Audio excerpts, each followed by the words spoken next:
I need to make that line thicker. Actually, before I forget, I'm going to go do that.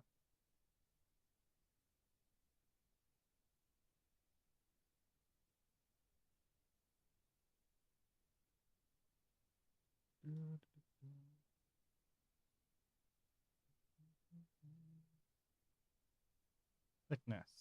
This is it.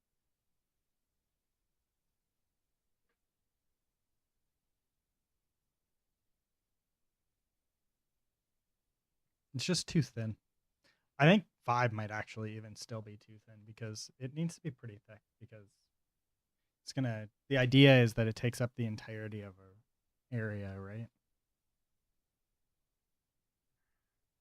I want it to be visible. Some of them are a bit not visible enough.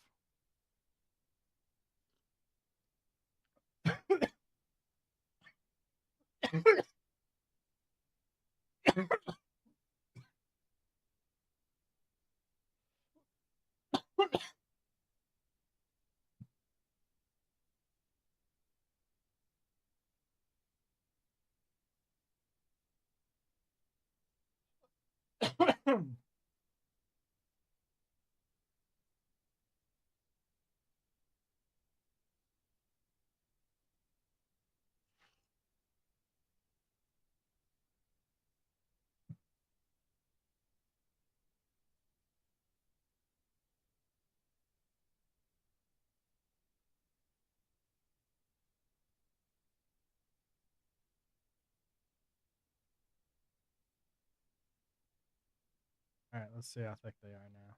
Still not thick enough. Still, 5's not thick enough. What about 15? No, let's just fuck it. Let's go to 50.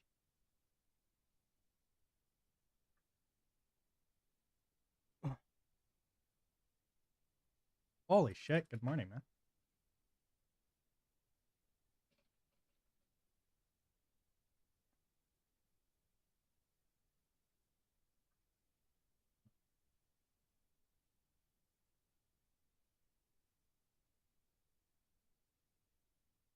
I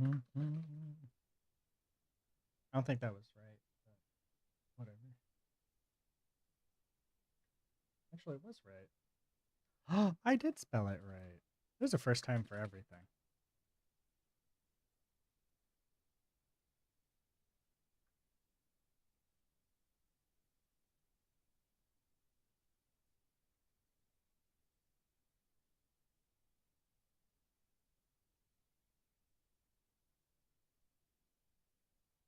How was the Manadono today?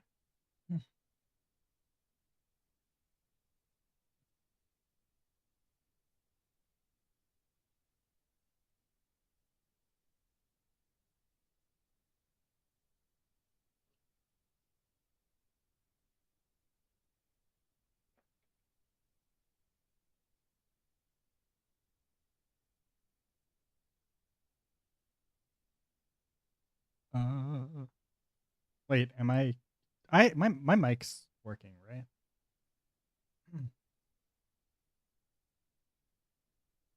Testing, testing, testing. Okay, yeah, it is. I am not crazy.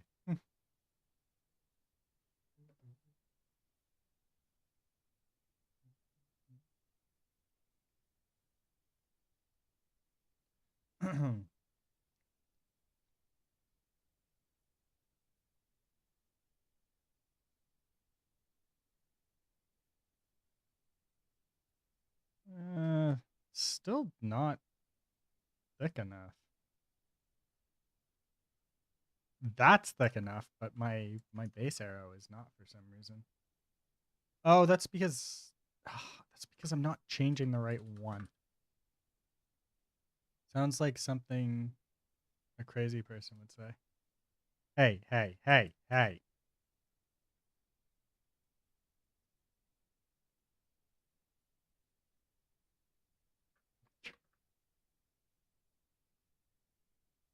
This one here needs to be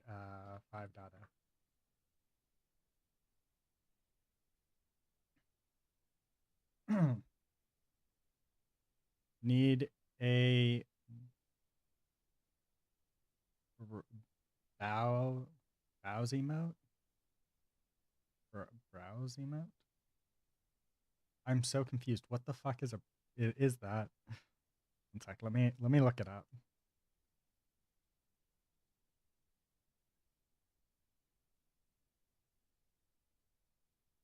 I don't get it.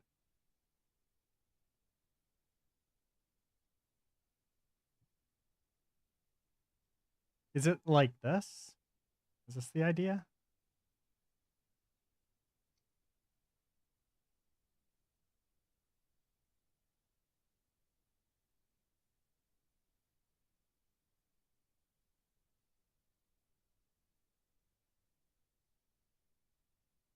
I can make emotes. Not good emotes. The dog? This one? Oh, okay. I can make emotes, just not good emotes.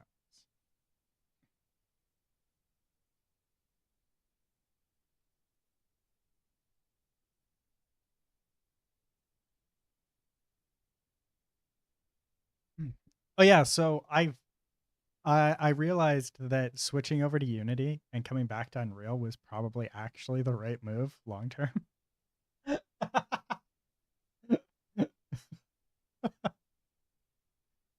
Like switching over to Unity and playing with dots actually will make the game run better in Unreal, which is really weird to say.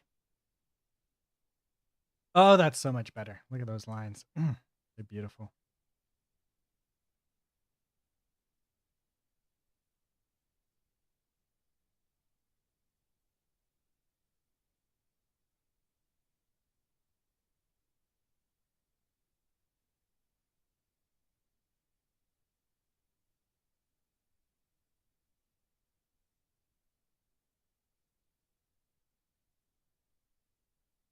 How is the Manadono, by the way? I'm gonna make those a bit bigger too.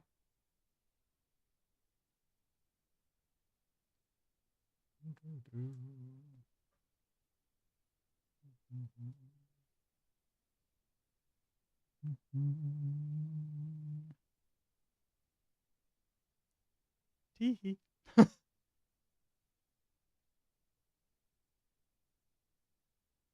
That's not it.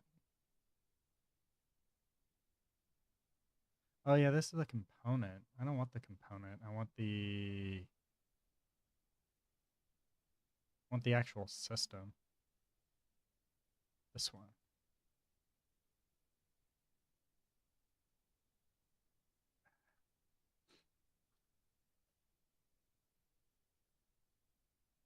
Worst timeline. So I ate M&Ms only.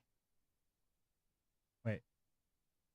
Yeah, I'm okay, but I didn't have dinner last night because knee bonks hard to do stairs. Bonkos hard to do stairs. So I ate M&Ms only. Worst time. What?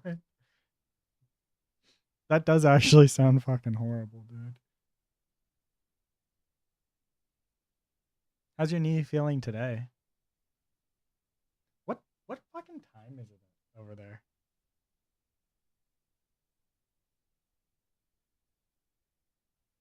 Oh, it's like dinner time. Wait, are you still not did you not eat yet today? Really? Just M&Ms? Whoops, only M&Ms.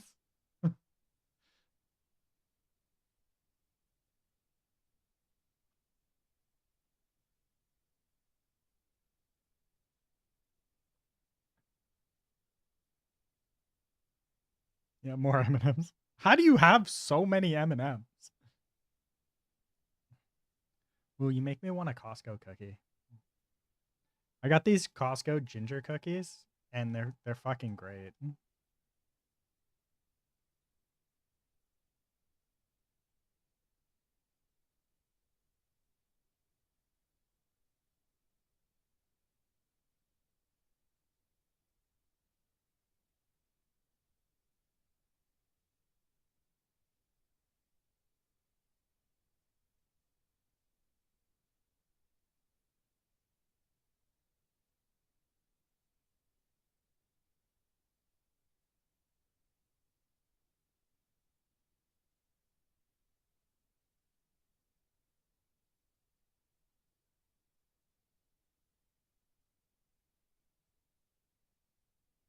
Actually, I should have left that one.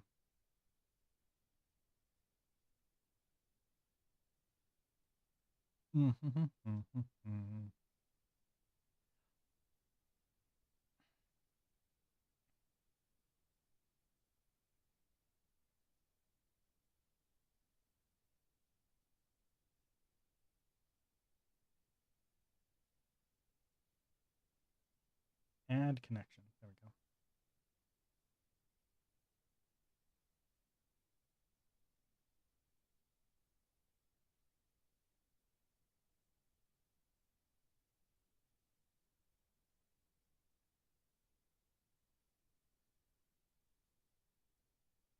Are these not together? They don't look together. No, they are. Okay. Okay, so now if I select all of these, I should see a nice little grid like that. Yeah, beautiful. Beautiful. I'm gonna stick to the minis and the peanut ones. The salted caramel ones are too dangerous. The salted caramel ones would make me feel sick. Give me like 2 seconds. I'm gonna go grab myself a cookie. You make me want a cookie.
Okay. I think I'm gonna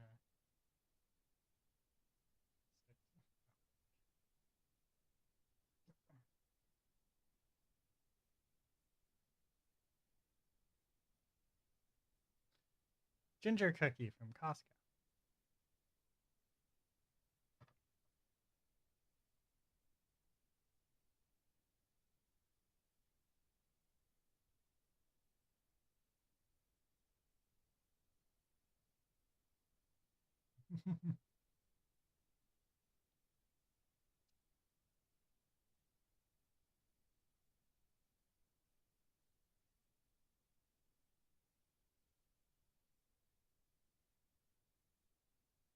In where you're from, biscuits are cookies, right?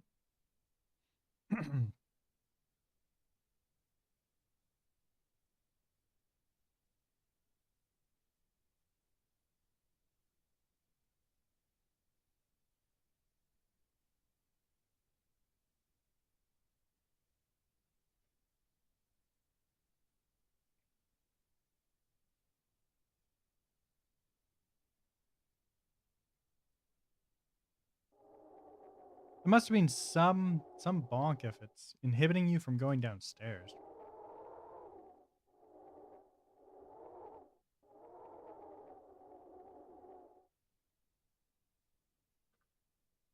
I'll show you.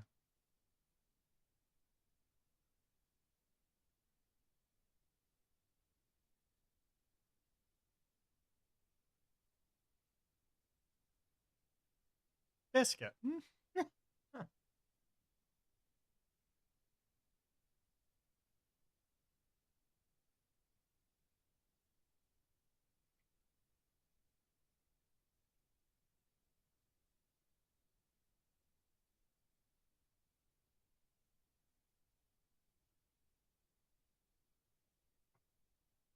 That's not a scone. Biscuit.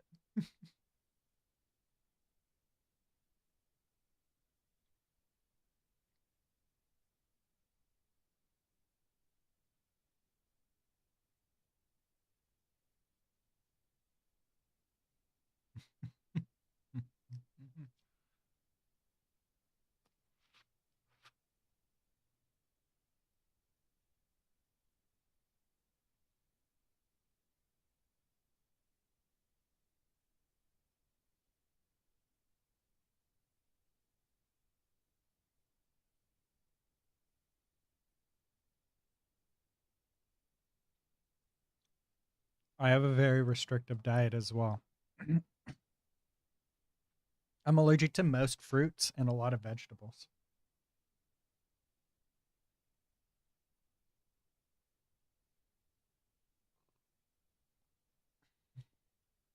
I could never eat I can't eat vegan because I'm allergic to too much of vegan filler.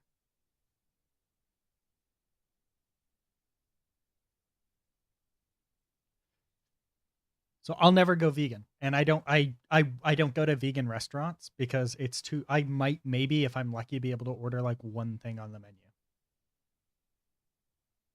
Because I'm allergic to apples. I'm allergic to carrots. I'm allergic to bean sprouts. I'm allergic to some soy. I don't know exactly what it is about the soy that I'm allergic to, but there's a part of the soy that I'm allergic to. But it's not all soy products, right?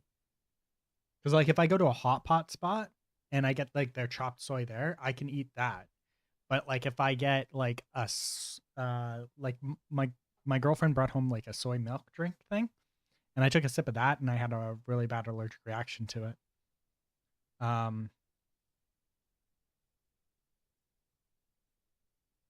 oh, well, I didn't know that.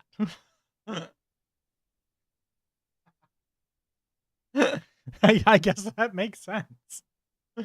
I'm allergic to most nuts, actually all nuts. Although my peanut allergy has been kind of not been much of a problem at all lately.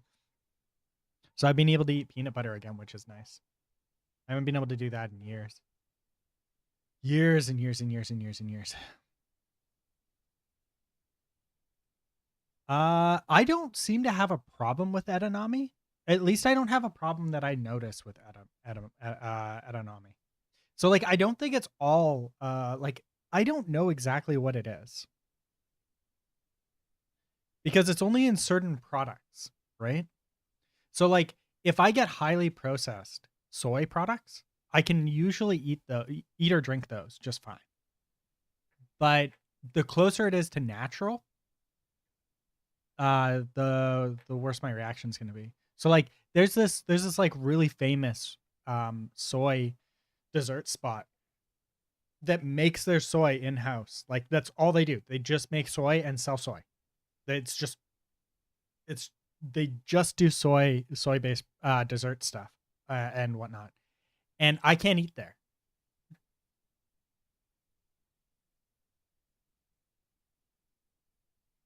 Yeah. Well, because I think the part of the soy that I'm allergic to gets stripped away, right? Like the part that that is an irritant to my body gets stripped away with the higher processing. So it's not because it's not there, it doesn't affect me, right?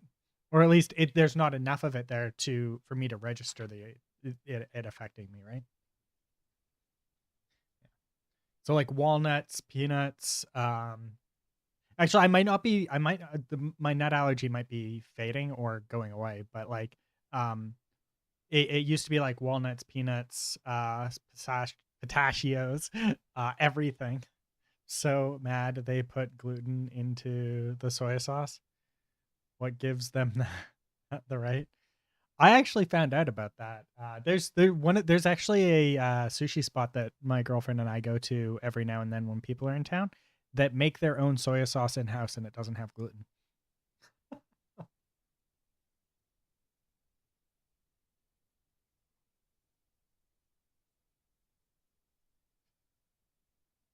because gluten free soy sauce is expensive.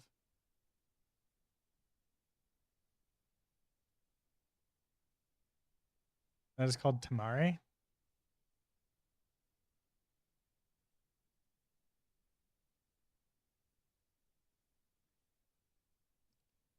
Sure. All I know is that when you go to this sushi restaurant, you sit down, they've got the soy sauce or what we assume to be soy sauce sitting on the table and it does not have it explicitly says that it's gluten free.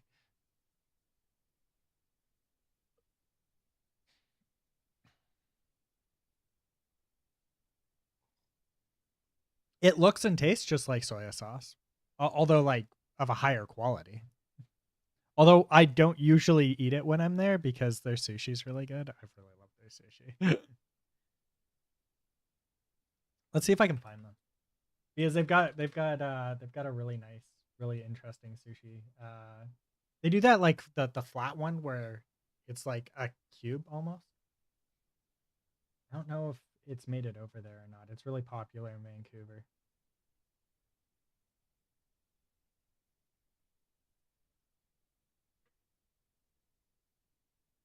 Mm, it's not that one.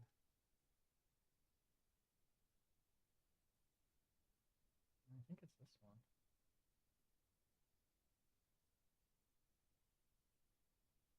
Yeah, it's this one.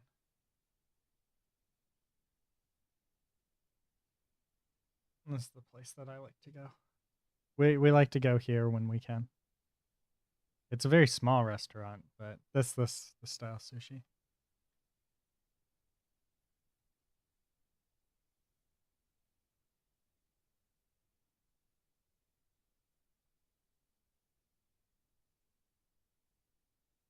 I can't remember if this place has real wasabi or not, but they might.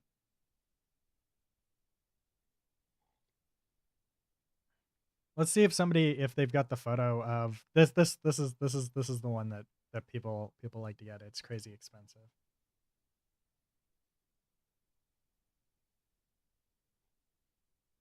If it ever plays, you gonna play? You gonna play? Oh, here we go. Let's see if it plays. They pump some kind of, they pump smoke into it, and it tastes so good.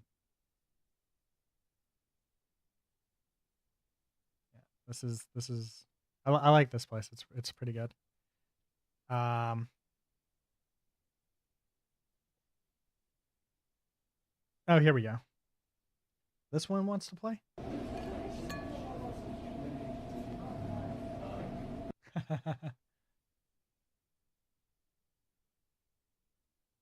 They're on what? This? Is that what that is? I don't know. This place is pretty good though. It's a bit pricey. I should have ditched my major and just overstayed my visa. That would not have been a good idea. Ginger infused salt. Ah, okay. There's another one that's really good in Vancouver too.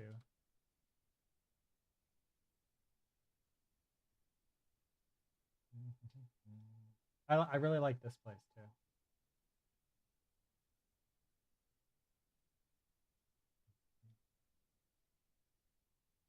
It's called Miku. Miku is really good. This place actually does 100% have um real wasabi. Okay, how do I get to all photos again?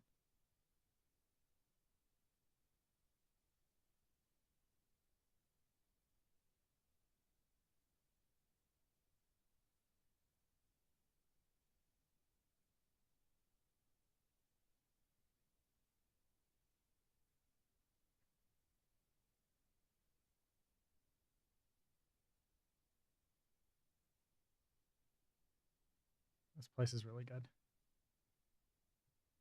Legendary sushi.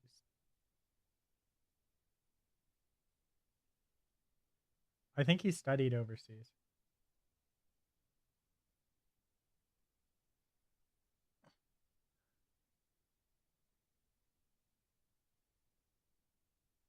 Their sushi is quite popular in Vancouver. Where did you even see that?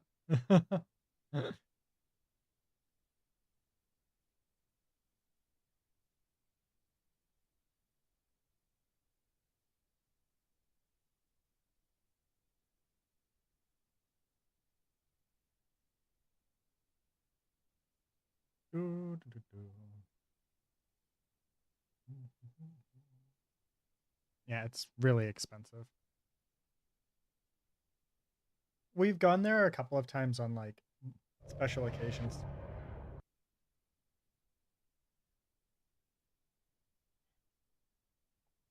It's a special occasion place for the girlfriend and I.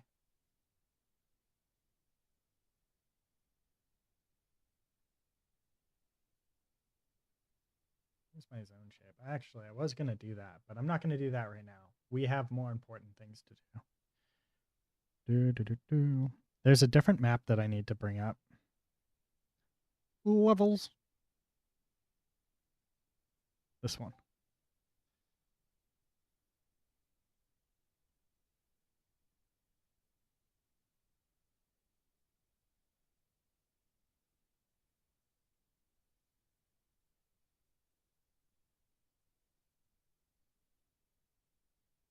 Today, today, I need to add in Pio so we can start actually building a game. Because right now we don't really have much of a game. We just have kind of like, you know,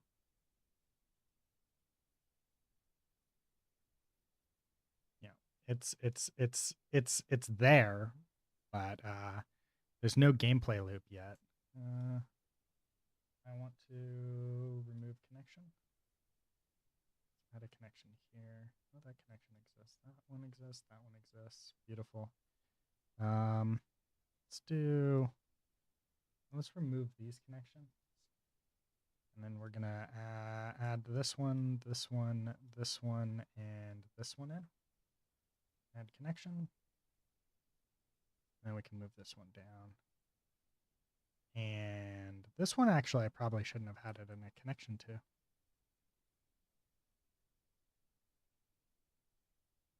Let's just remove all connections on that one.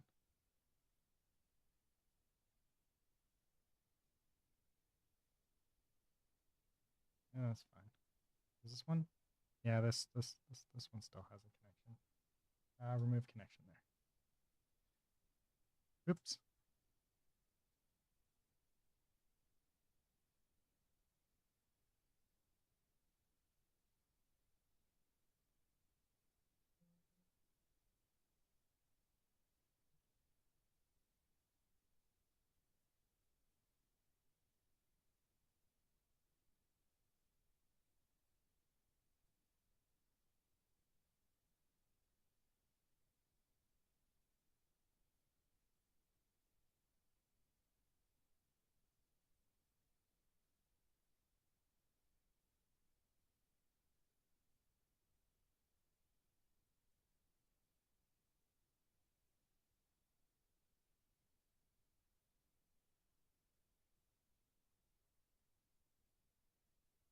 Miku sushi? Yeah, Miku sushi.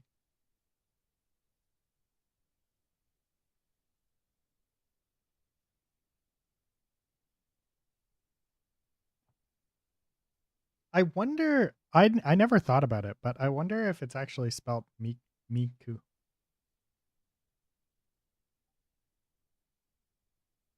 or if they're using katakana for it. Like if they're using hiragana for it or katakana, or sorry, kanji. I think they might be using kanji for it. Let's remove that one though. Move connection. Look at that. Oh, it's beautiful. Okay, so now if I hit save and we go in, we'll see a bunch of characters actually walking around, which is good because that's what we want. But I actually don't want that. I want 0 pedestrians and I only want 1 hero. So now if I hit play, we should see nothing. Oh, look at that. Beautiful. Nothing. Nothing. Not a care in the world.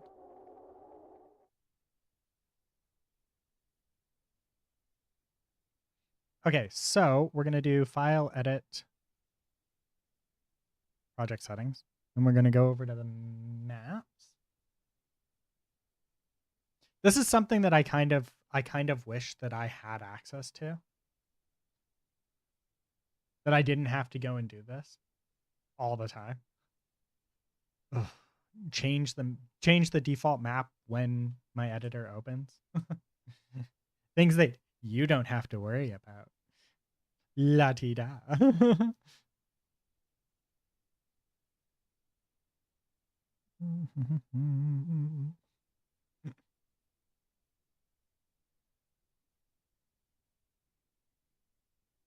Not me being salty about it at all.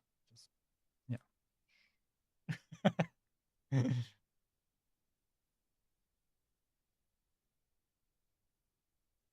Which one is this? So I've got way too many of these now, and I need to figure out which one's which. It's the iPedestrian. Oh, yes, yes. Okay, so this one's an iPedestrian.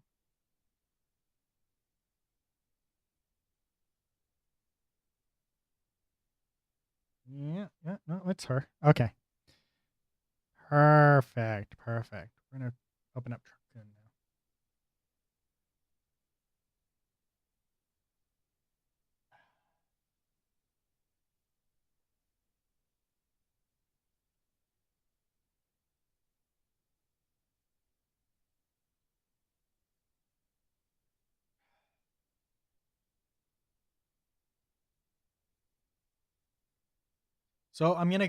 So today we're going to start building out the hero system today.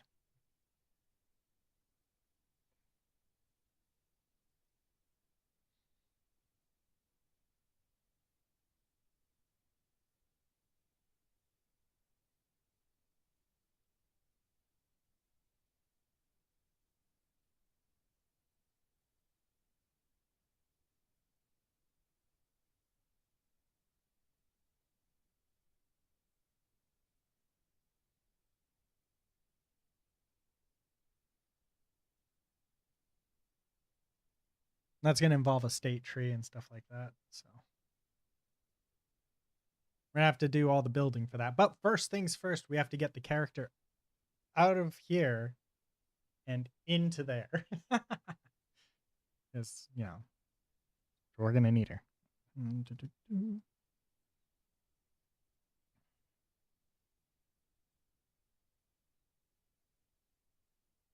Truck-Kun. Hi-yo. Here we go.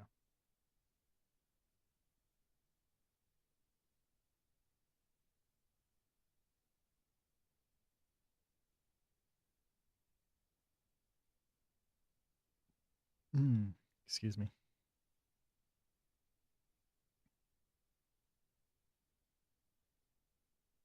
Pio is not a pedestrian.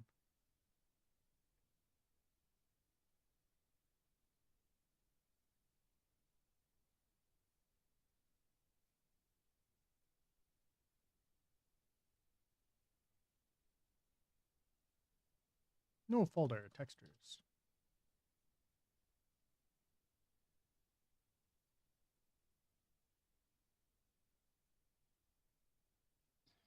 He did not mean to do that. And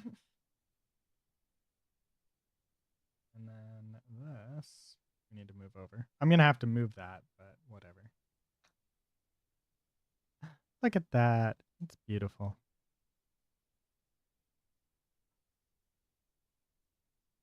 I'm going to move her out of here into there. There we go. And then what do we need? We need the animation now, which is right here. There's our walk animation. What? This is supposed to be the walk. Oh, that's why. I think I've got this in my downloads.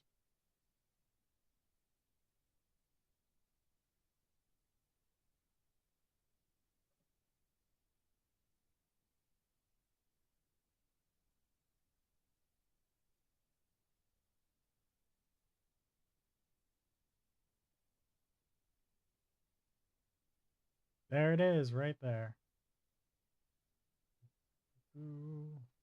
Believe that it should be this one. Right there. Import. That should be the animation. It's not. Okay. Oh, no, it is.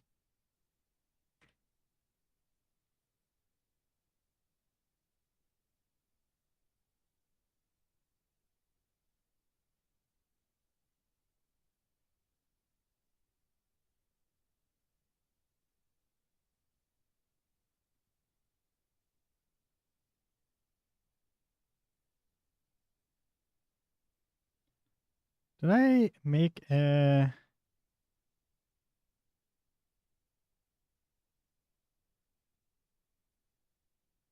No, I have not. Okay. Let's do a material. Hero base. We can't use the pedestrian one because the pedestrian one's set up in such a way that it's going to cause problems for that.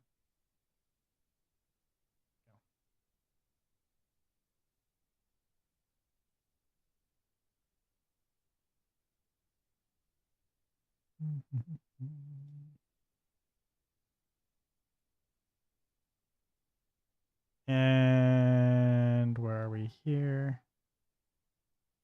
Default. Pio body, I think.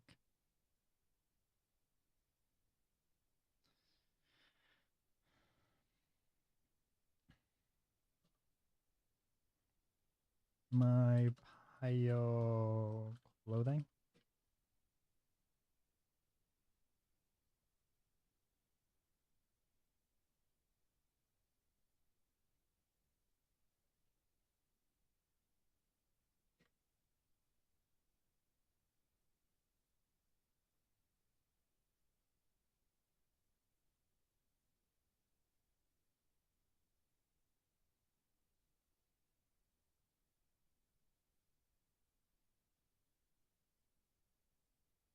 Yeah, I think we probably need to cut down on exactly how many of these there are.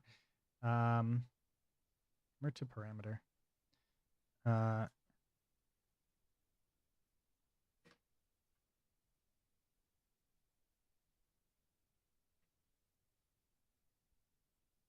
but at the end of the day, it's not the end of the world. Which one's this one? This one is lashes. Okay.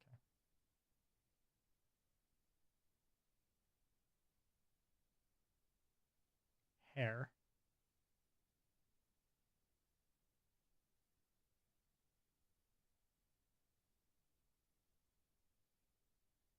eyes,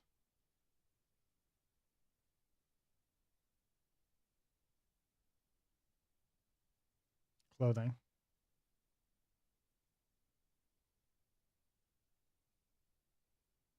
and body stays the same. Beautiful. Okay. So then if we come back to here and we go to the skeletal mesh, and then we go to, wait, is it? Yeah, no, it is this one. Okay. We go here and we go save all. We're going to take the body. We're going to pop it in here and hope that's the right one. It was the right one. Beautiful. Here's the clothes. Is this the clothing? Nope, that's the lashes.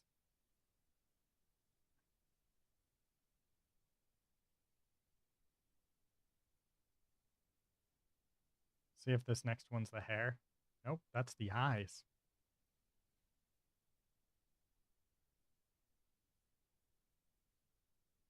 Let's see if this one's the hair. Yeah, it is. Beautiful. And then that makes this one here the clothing. Which new textures for the clothing are coming. Right? They're just not here yet. And the only thing that's coming with the textures for the clothing is that we're gonna have painted on shadows for like the knees and stuff like that, and specifically for some wrinkles and stuff on the clothes, so she's not so monotoned.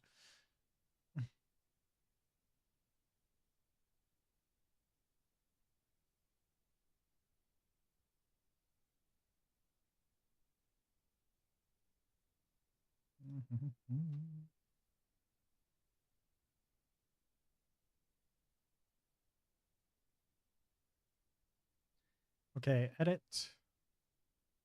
build tools here, character, next.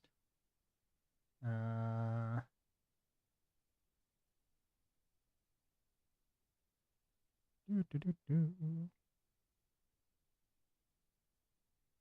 This would be actors. No, I should probably just put it under characters, right? Yeah. No, just put it under actors. It kind of makes sense. I see hero face.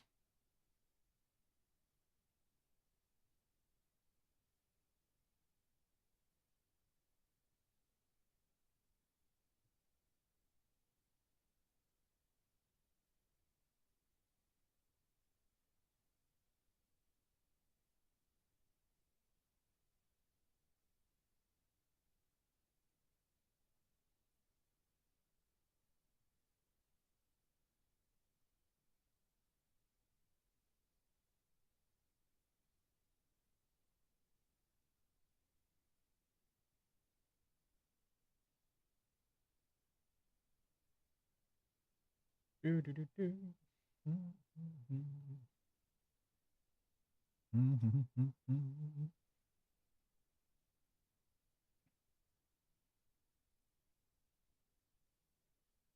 There we go.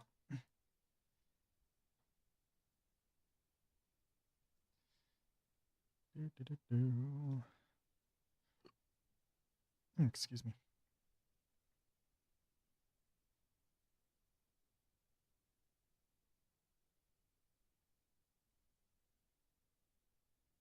Oh, okay. I'm gonna move that. Yes. And then we're going to move this one as well into the pedestrians. Okay. Then this here will be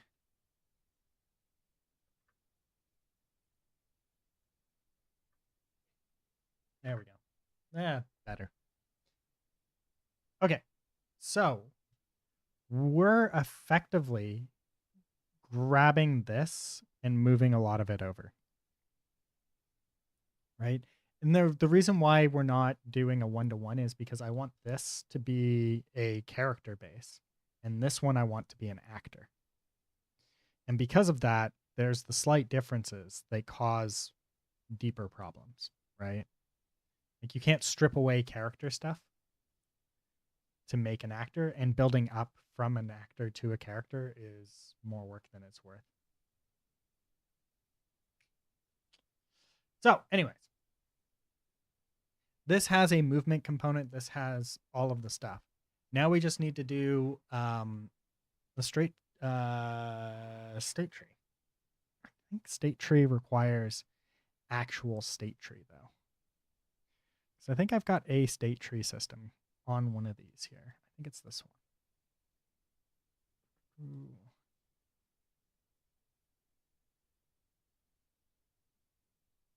No. I thought it was this one. Maybe this one? I know one of these I put a state tree on.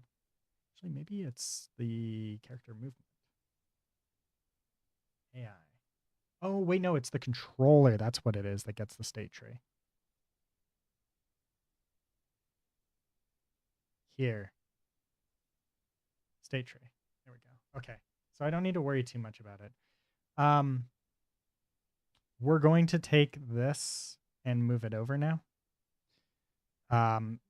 Let's translate all of this clusterfuck of C++ of Blueprint over to C++. Mana, are y'all with me, son?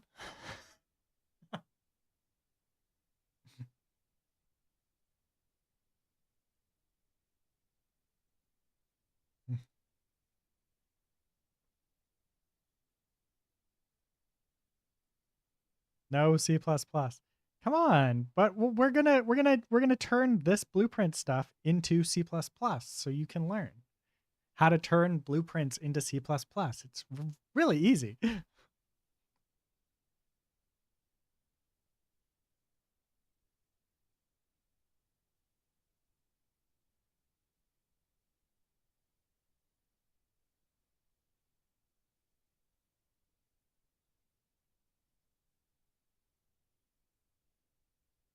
Is this it?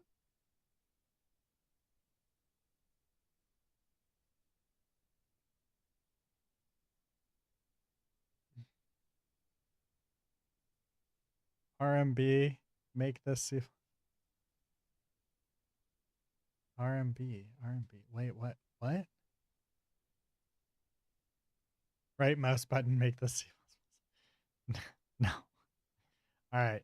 So let's turn this into C++. Is your body ready? Man, I don't know. Is your body ready to learn some C++?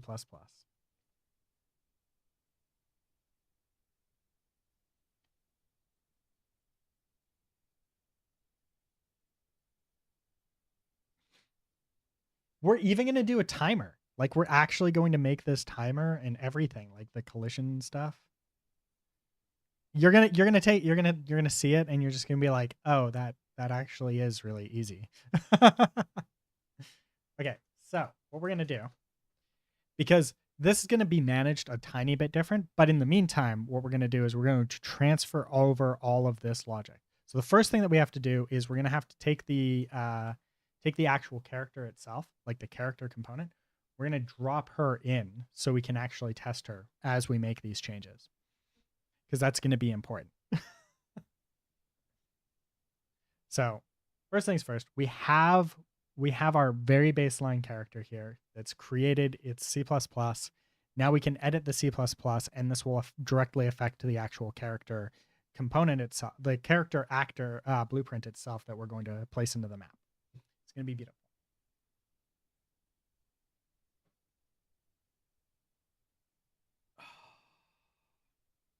See, this is the part I don't like about C++. Reloading the entire editor every time I make a change. It's not the best. But it is what it is. Whatever. Okay, so let's close all of this stuff right now and leave open just the things that we care about. So we're going to close that, close that. We're going to do this. We're going to do this. Blueprint. We're going to say I see hero base. BP Payo.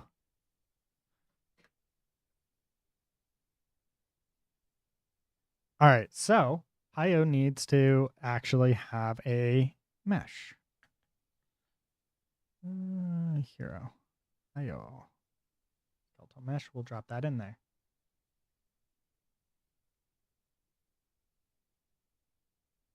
I said place. There we go. -90. -90. Beautiful. There she is with all her glory. And then for this, instead of using that, we're just going to use an asset directly to power her her stuff. There you go. Look at that. Don't mind this. Don't mind that cavity. It's not so bad on this side.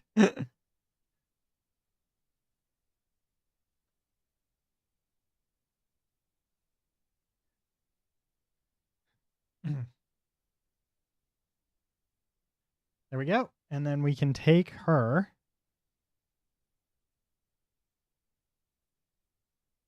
Oops. There we go. We're going to take her and we're going to plop her right down in the world. Look at that. Now, if I'm not mistaken, if I'm not matukin here, she is going to be she's going to be like a pillar. If I try and run her over, she's going to be a pillar. Am I facing the wrong way? Yeah. So if I run into her, I think I just full stop. Full stop. Can't move. Oh, I'm inside. She's inside of me. That's interesting.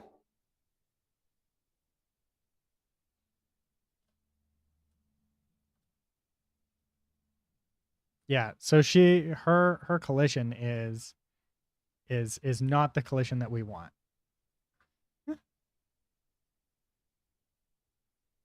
And I think it's because her capsule collision here is pawn, which blocks all. And that's not what we want. So what we're going to do is we're going to do here, project settings. We're going to come in and we're going to go to collisions here.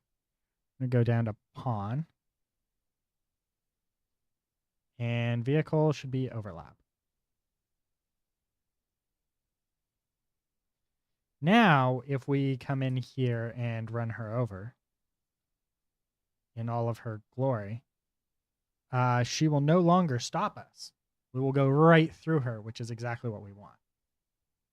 Whee! Beautiful. Okay.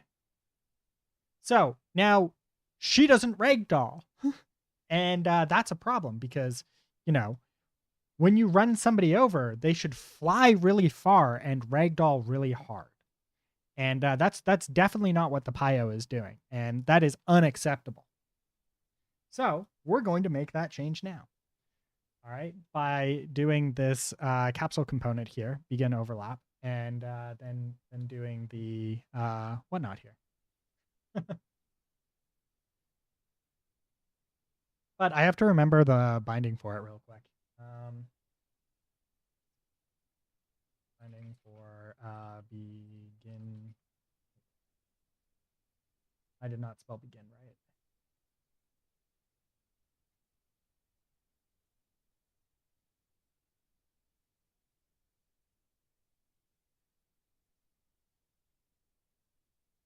Okay. There we go. And there we go. That's what I wanted, the signature.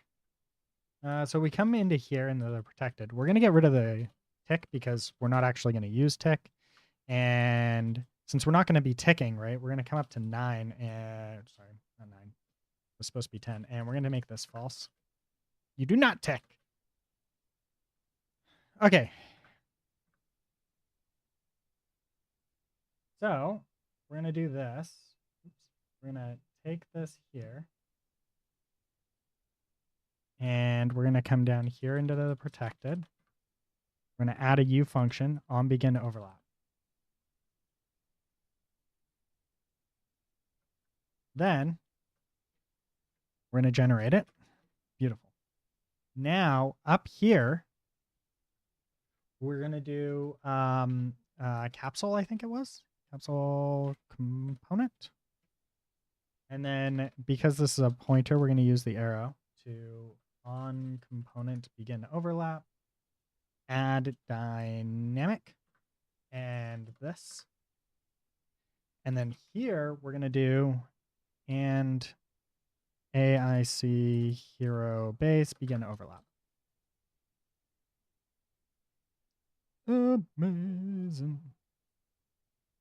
I think this needs to be get capsule component. There we go.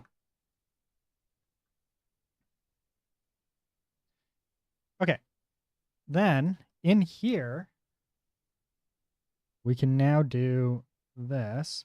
So we're not actually going to cast. We're not going to bother casting. But we need to get the world location.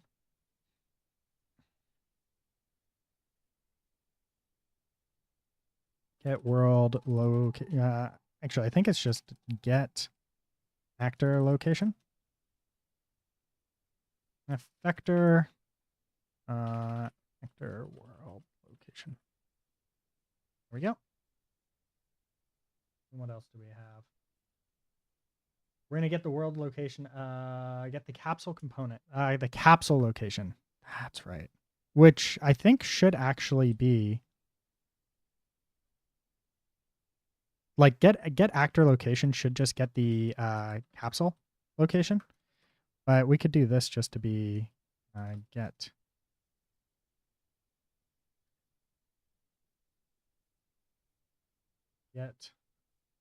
world location.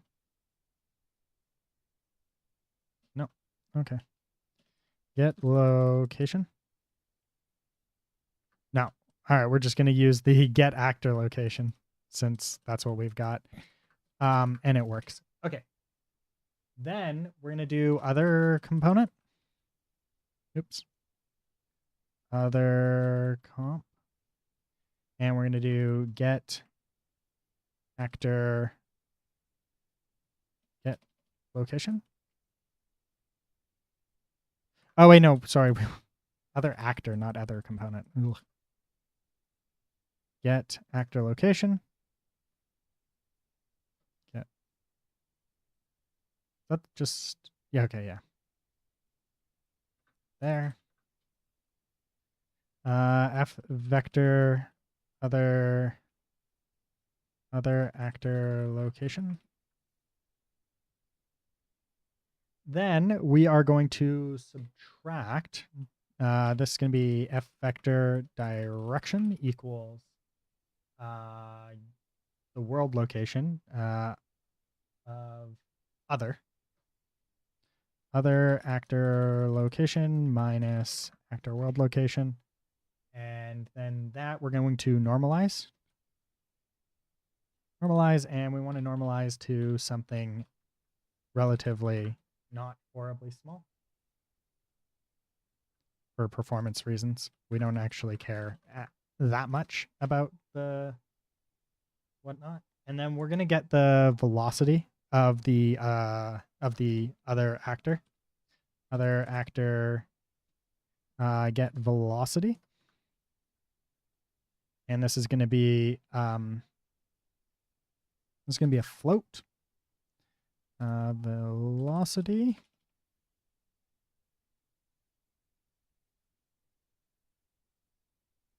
Oh, sorry. This is a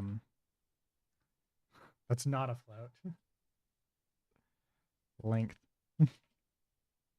Now it's a float.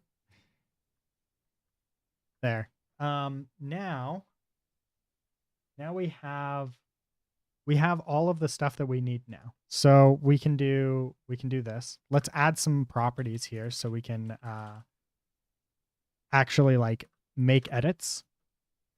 And we can steal the ones that we want from here.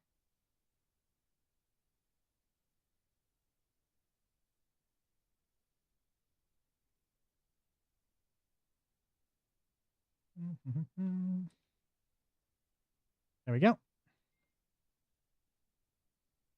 Add forward.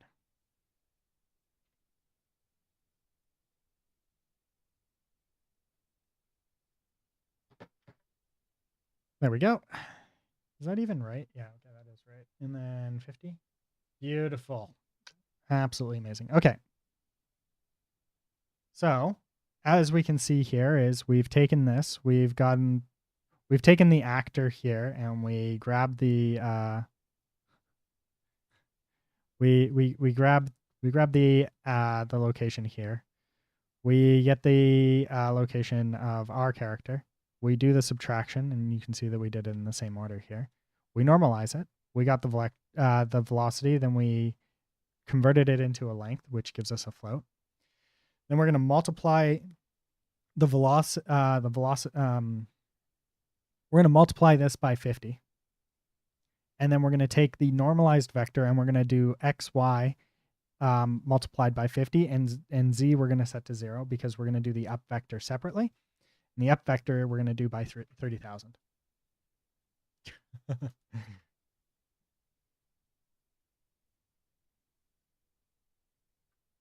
Okay, so I'm going to move this over here so I can seize it. What's up vector? The direction of up. So you've got forward vector. I think it's forward and right, and I think you might be able to do left, right?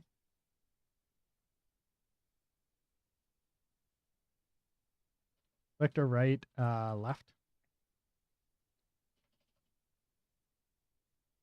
I don't think there's any backwards. Oh, there is a backwards vector. It's just essentially a vector that's like there's different types of vectors here. So like this is world space. So if we take all of like the world space by default, this here, if we do make vector, right? This here backwards, I think is just this, right? And then like up vector is just this, and down vector would be this, right? And then it's just effectively just like a vector with a 1 or a -1 in one of the axes. That's all these are. But if we grab, say, this, and we do get up vector, now this is up relative to this specific object, right? So if I take this arrow component here, right, and we go over to here, right now it's pointing this direction, so up would be this direction, right? But if we were to rotate this arrow, right, so it pointed up, then up would be the forward direction, right? So if this arrow was pointing this way, the up direction would be this way.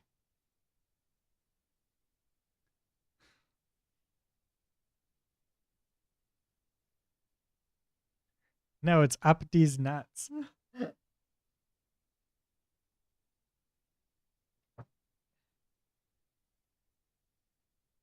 I feel like you know this. and you're trying to troll me and it's not working.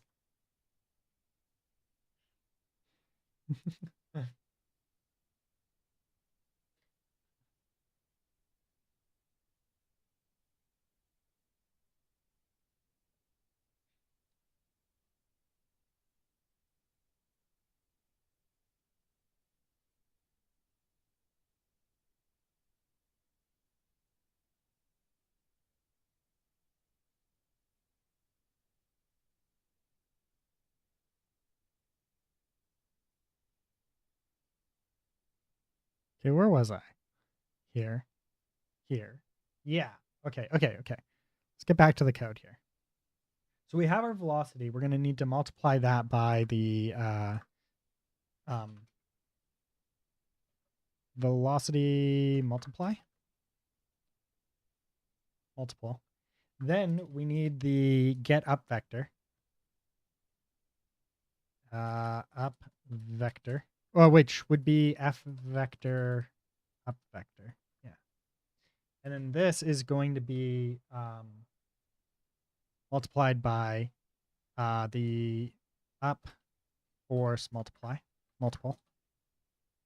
And then this would be an f vector of up force. Then what we're going to do is we're going to go here and we're going to do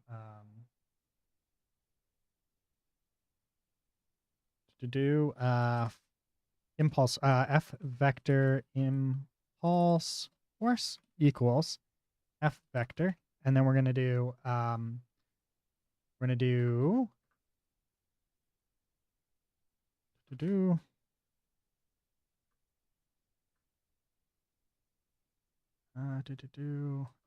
direction times velocity multiplier, and then we're going to do f vector. Oh, sorry, not. We're going to do impulse force dot z equals up force dot z. Then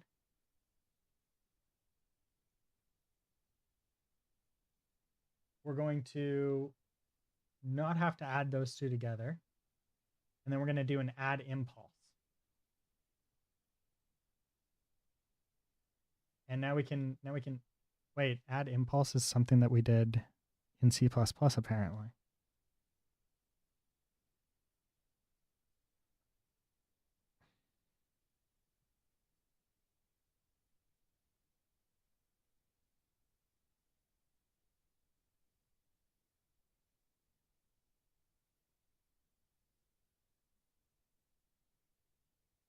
Where's my add impulse?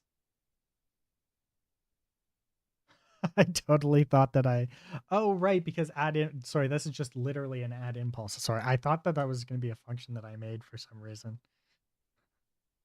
Okay, so if we come back to here, we're going to get mesh, right? And this is going to return the skeletal mesh.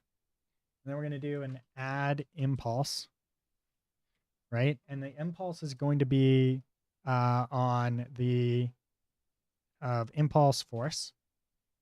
And then we need, this would be name none. And then true.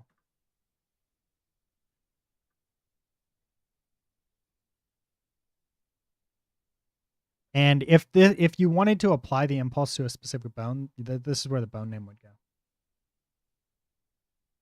Then we need to set our timers.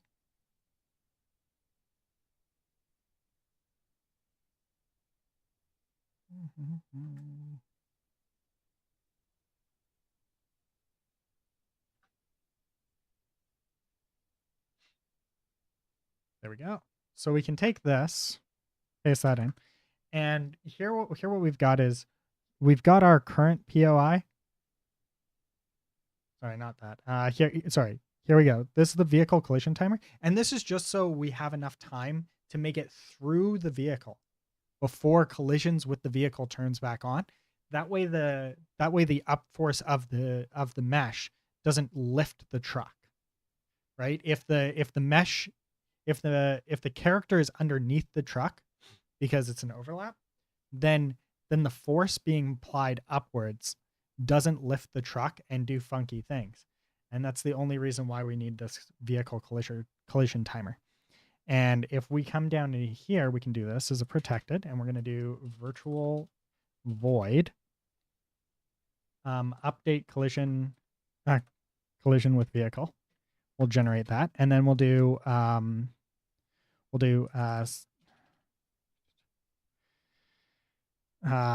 get mesh set Collision. Response to channel. And this takes a, what's this take? Oh, for fuck's sakes. Sorry.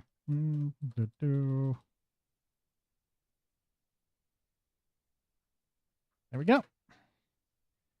Okay, so what's this here? This takes a channel and a response. And the channel is of type E collision channel. E collision channel vehicle.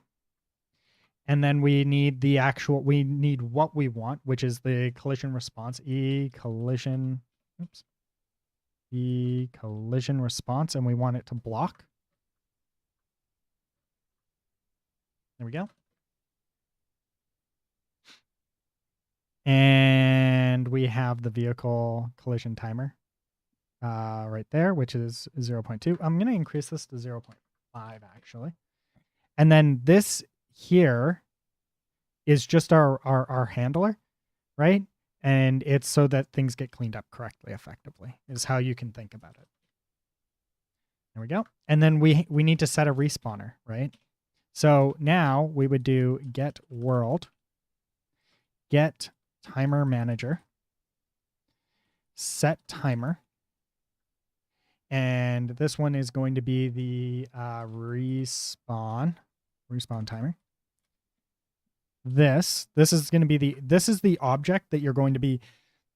So the way this works is this is your reference to the handler, right? This is the object that you'll be executing this thing on, right? So this is the object itself. This is the function or the method that you'll be calling, right? This is the timer, the time itself in, I believe it's seconds. And then this is whether or not it loops. So that's the breakdown of this call, right?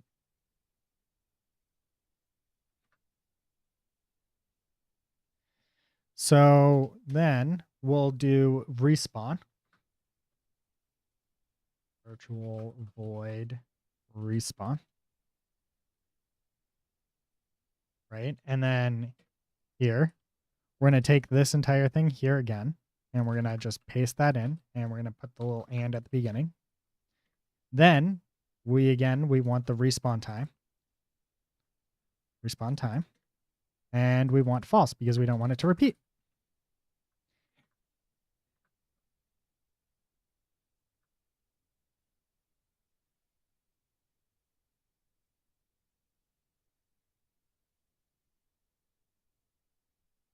This is supposed to be velocity.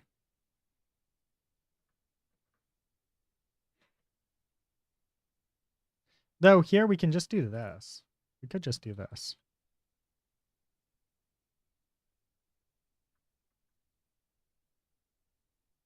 There we go.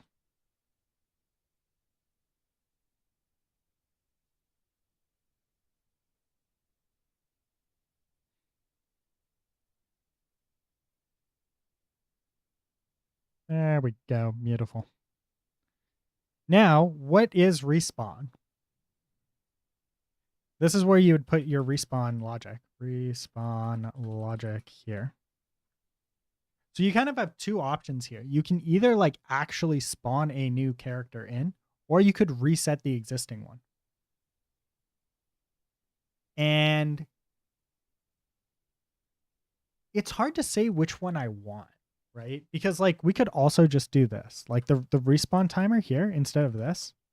We could call this despawn, and I think that actually might be more appropriate because we don't want to spawn the same character in every time. So despawn timer. Sorry, despawn time. And then here, instead of this, we do despawn. Oops. Despawn time. And then here, we would actually get rid of this because I don't think we're going to actually reset it. We're not going to reset her. We're just going to spawn her new every time. And that might seem like a bad idea, but it's not.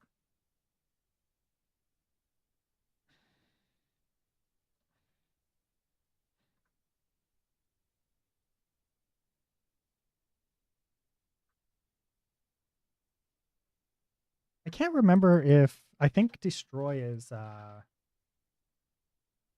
destroy. I can't remember if this is supposed to be public or private.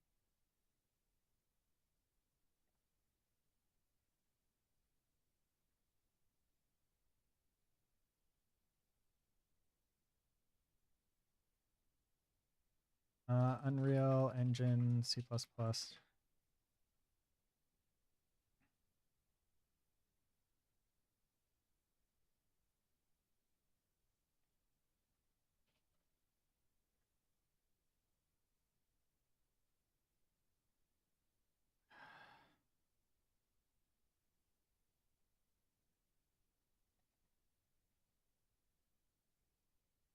What do you mean no documentation yet? I'm trying to go to your API. C++ API.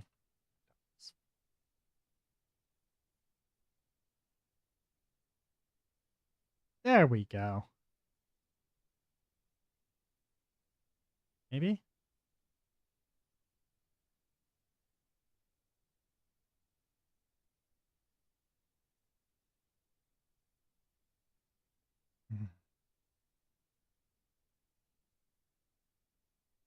Is it just character maybe? Maybe actor. Why did they change it? It used to be better.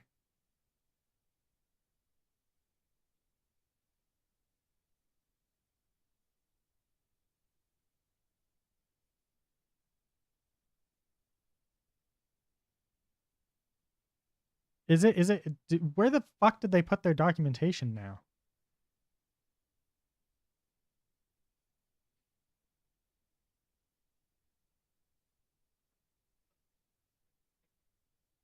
Unreal Engine actor.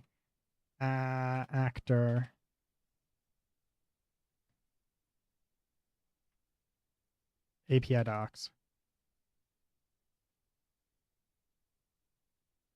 Please. Where did you move them? Why would you do this? Thank God. Okay, destroy.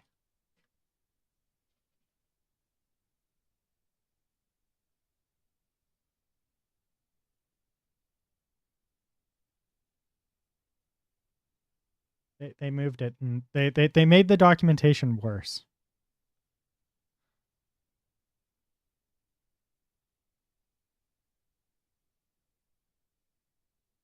Why would they do this?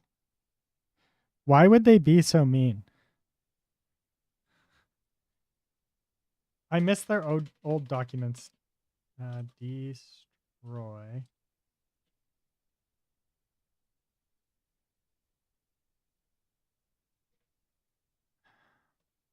You've got to be fucking kidding me.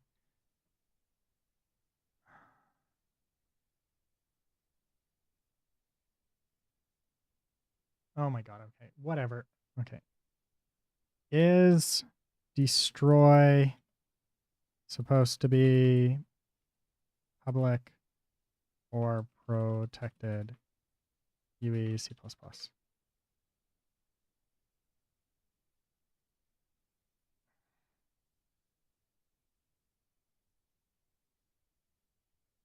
That's not what I asked. UE C++. Destroy.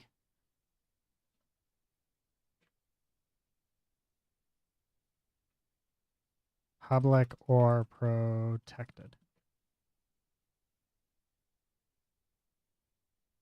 And this is why people use ChatGPT.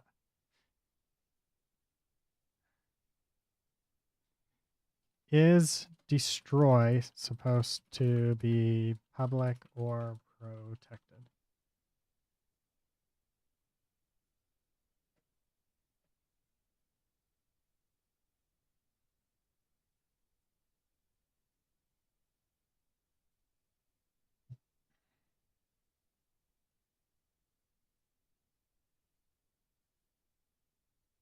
Destroy public. Okay.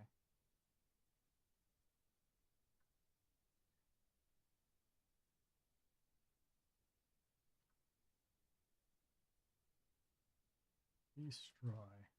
Is it only destroyed? For some reason, I thought that destroy was an option.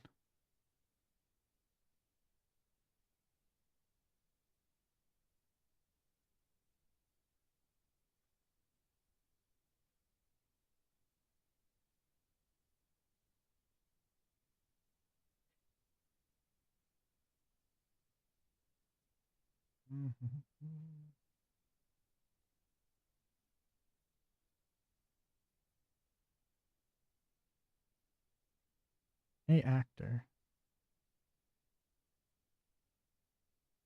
Am I like just like absolutely just am I typing it wrong or something? I feel like I'm typing things wrong.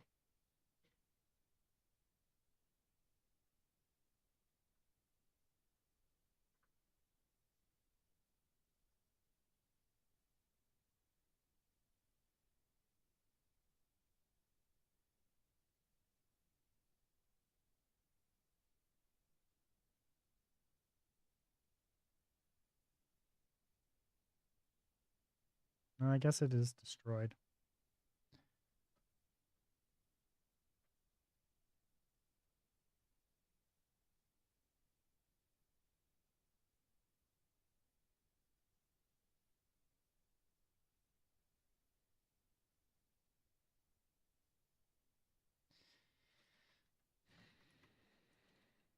Supposed to be public or protected.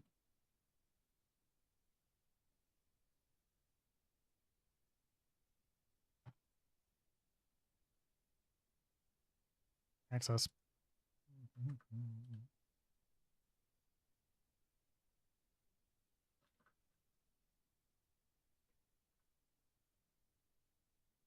I think this is a actor.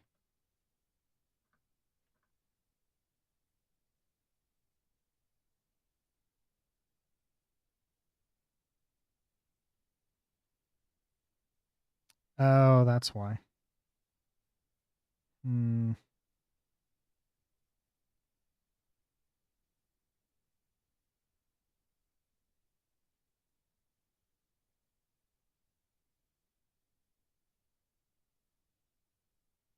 Hmm.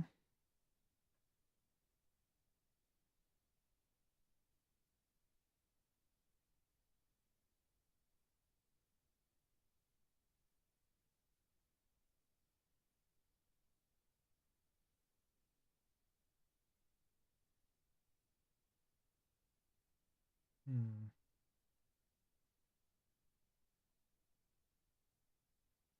I guess we could just keep the respawn. Like if we just do respawn here. Oh, right, because it needs to be a U function.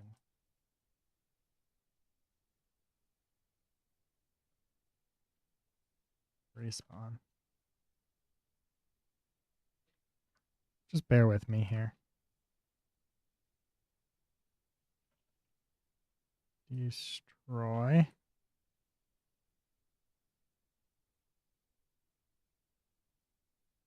I forgot that it needs to be a U function.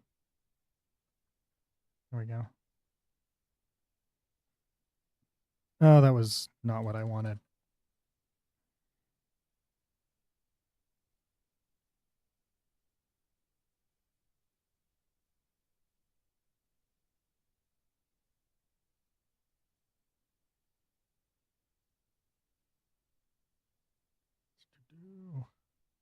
Oh, right, despawn time.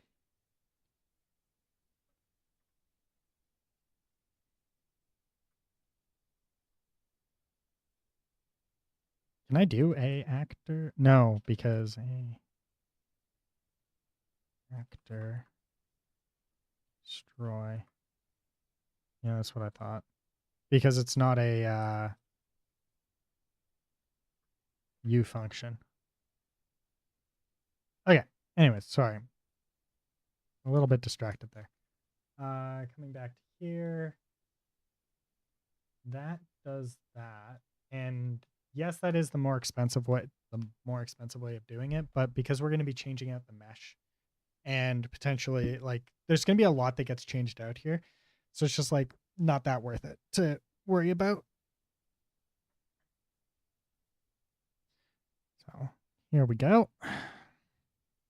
We now have, when we run her over, now it will fling her in the set appropriate ways, except for it won't because we're not actually modifying the mesh here yet. So here we also need to toggle the ragdoll, right? Which is going to be substantially easier in this situation because we don't need all of this extra, right? We do want to go here though and go to project settings, and we want to double check our collisions here because we want to set the character to ragdoll, but I want to make sure that we're going to okay, so yeah, here we're ignoring. Okay. We're not ignoring vehicle. Okay. Beautiful. Okay. I wanted to double check before I went any further. So we're going to take this function here, but we're going to actually modify it because we only really need to do this. And that's it. And then this. Because the rest of this is all not important.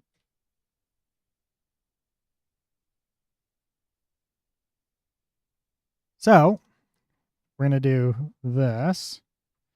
And this has to be done before this, right? So we're going to do get mesh, right? And then this is our U skeletal mesh.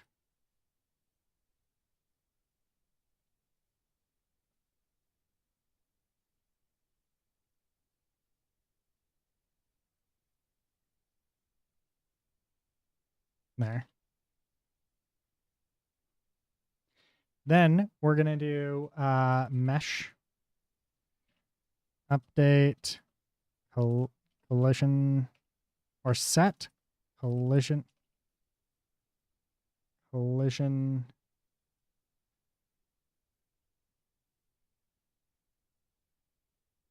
profile name. And this is going to be ragdoll. So it's ragdoll. Then mesh that collision this.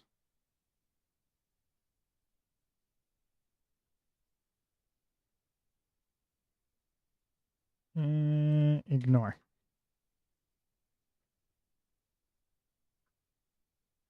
Then mesh set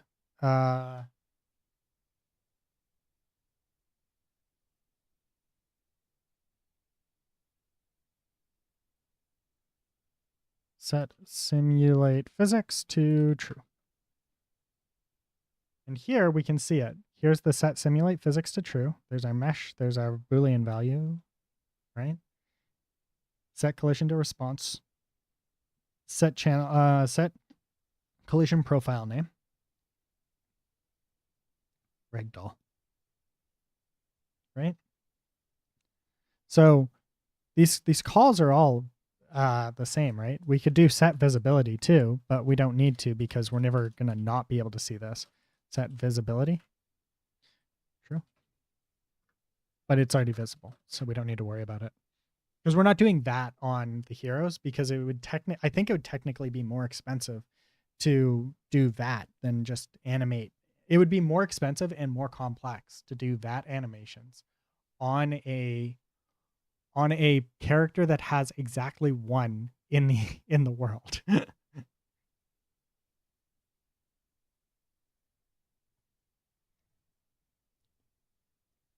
Now, for the pain in the ass part of close and relaunch.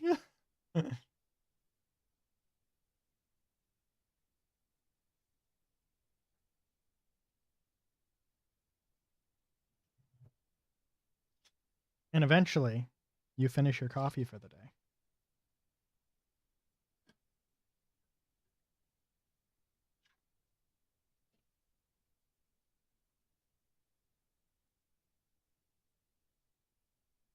Did I forget to do something?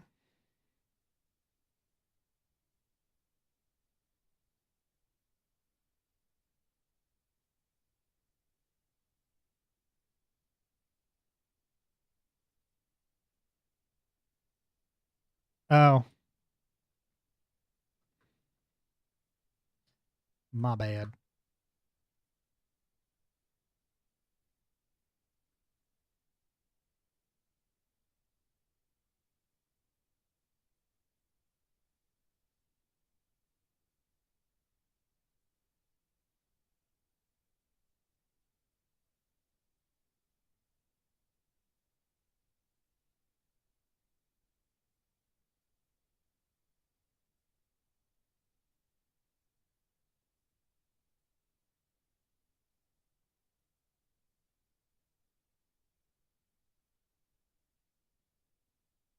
All right, we're loaded up.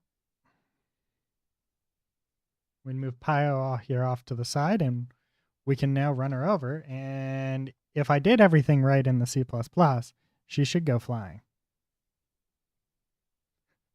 I did not do everything right in the C++. As you can see, I definitely did something wrong. What I did wrong was this math here, because she's flying the wrong direction. She flew entirely the wrong direction because she's supposed to fly away from the camera, not towards the camera.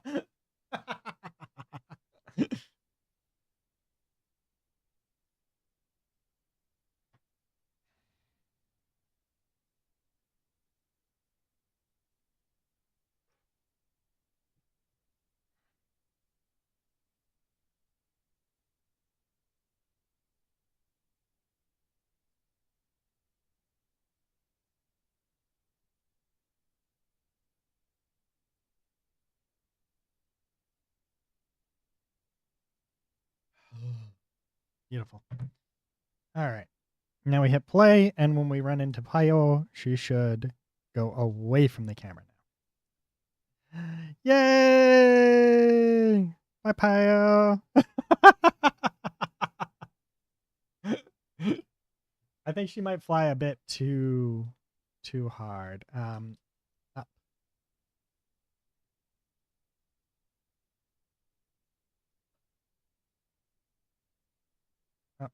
Force. We're gonna scale this down here to 2. So only 20,000.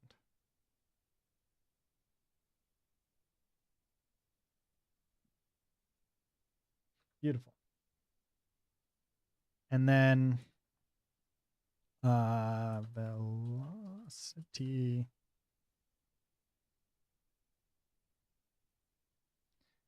We're gonna put this at 25.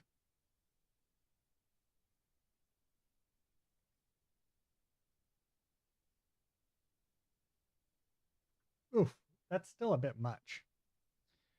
Up force.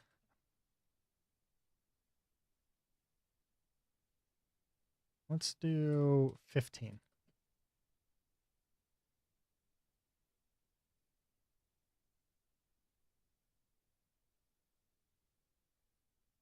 That's better.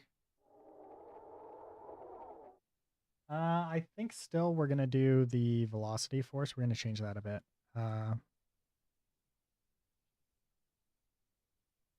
Let's bring that down to 15. Because it's still it's quite substantial. Oh, that's better. The up force is still way too big. Up force.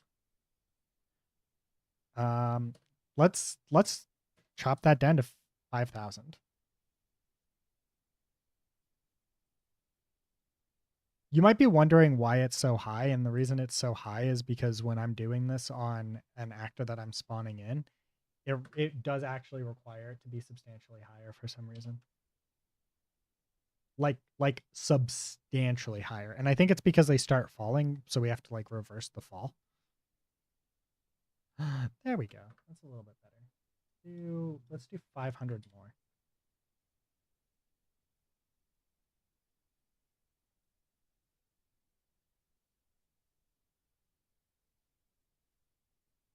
There we go. Look at that. She flew perfectly.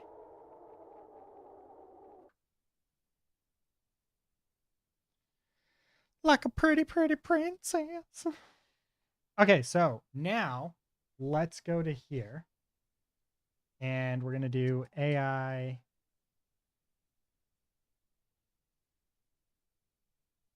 controller. Then we can do BP AI controller there. Beautiful. Save, compile. Then we need pawn.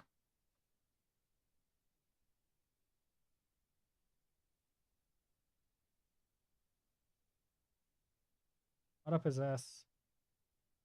That. Beautiful. Compile. Then, look at that. She's walking around. She's sliding around on the ground. Then we're gonna take some of these and we're actually going to move this into C++ land, so we don't have to worry about it here. Sorry, movement component. Get movement component. Sorry, no. Wait.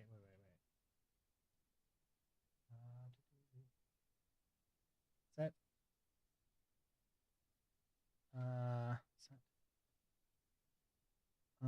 Set. Auto. Get pawn.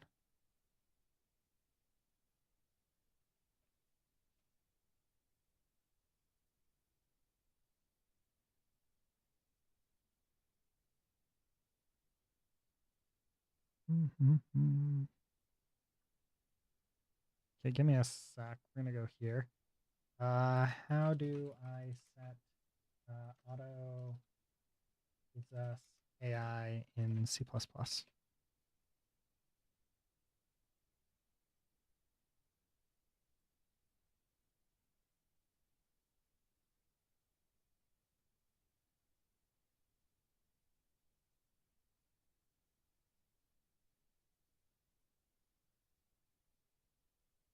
In world and spawned. And then character movement. Get character movement.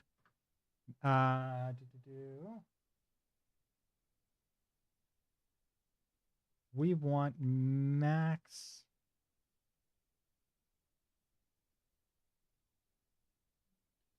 walking. We want max walk speed. Instead of it being 600, we want it to be 150.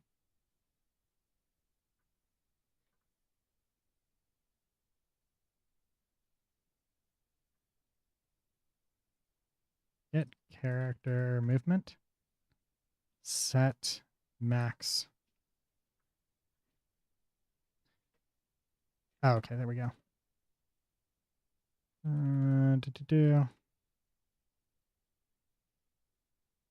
Set max. Max walk speed.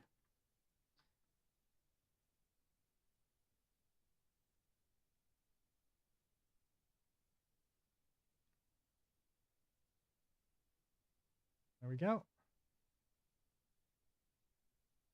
Now, all of these values should be set by default, and we don't have to go in and modify them when we create a new one.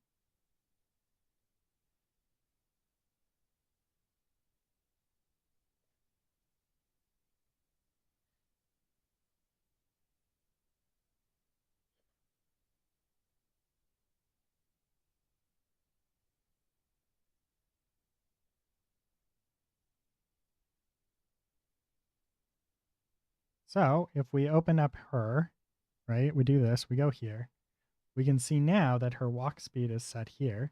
And then if we click here and we do go down to the auto possess,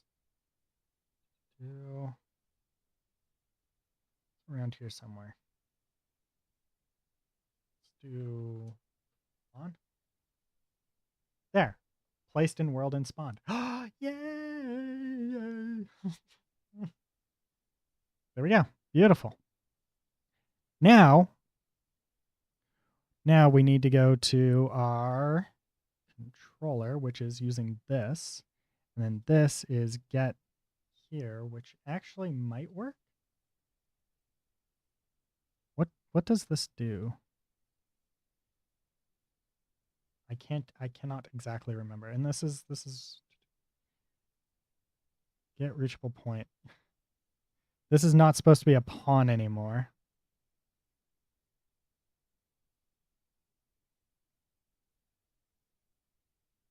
We're going to duplicate this.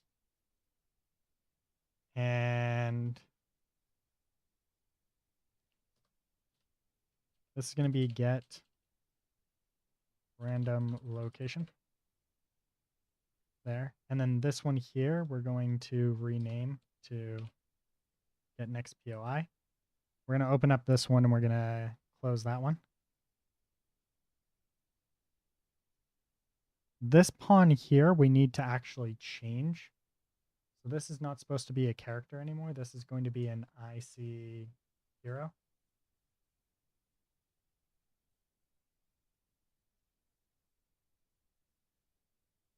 We're just going to delete that. IC hero.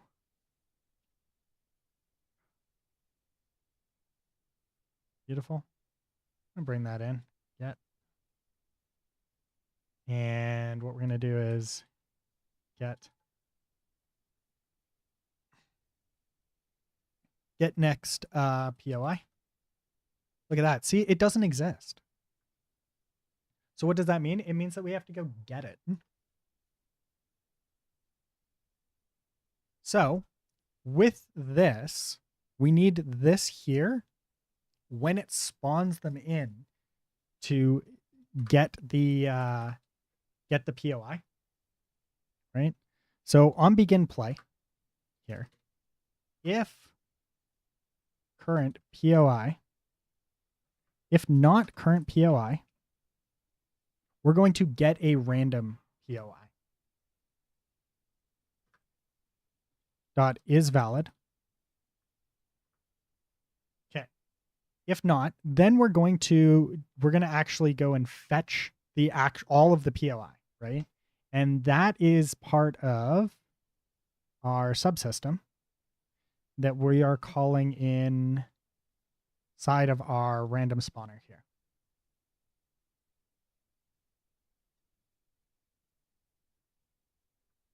Right here. This is what we want right here. So then if we come over to here, we can do this.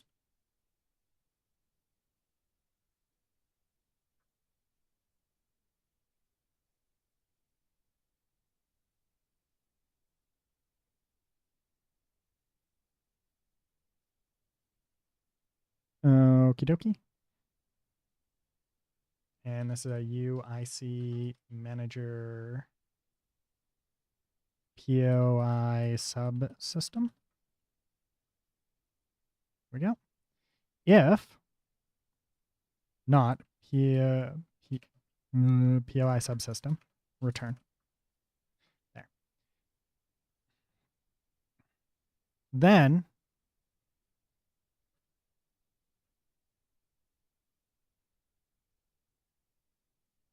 get random POI. And you'll notice that this is not valid. Why is this not valid? Well, because I don't actually have one. So we're going to do that. We're going to do this.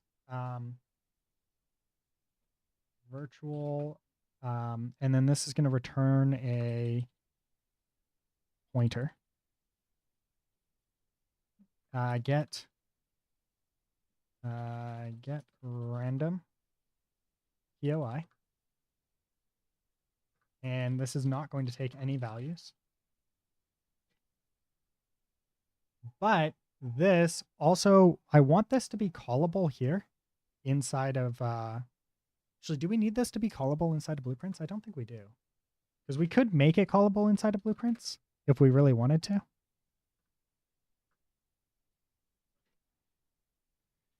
There's a random here. There we go. Random range. We're going to just grab that. There we go. Index. And then we're going to do return and return from that index. So this is just F math, and then we do random range, and then it's this, and the max is inclusive. So if you give it 10, it will give you from 0 up until including 10, right? And since we don't actually because we don't actually have an index 10, we only go up to say index 9 in this situation, we need to minus 1. And then this will give us a random number between 0 and 9, which is 10 elements. Beautiful. And then we'll just return the one that we get, and that's all we care about. So then if we come over to here, so if we do not have, if our current POI is invalid, we're going to do that, and then we're going to do current POI equals, and then we've stashed it. Beautiful. Now, we are going to be getting a, let's see, that's update POI. No. Hero base, yeah, here. And this one here, we need to actually do some U function stuff. Okay, so what are some of the U function stuff that we actually care about? We need to get the current POI. U function blueprint callable, right? And this is going to return an F vector, right? And the F vector, we're going to call this get current POI location. Then here we're going to say current POI get actor location, and we're just going to return that.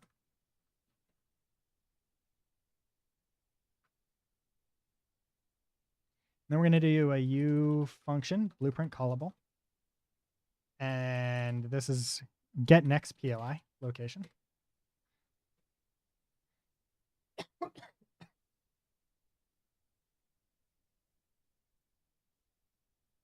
I guess we don't actually need a get current. We'll just use get next. That could...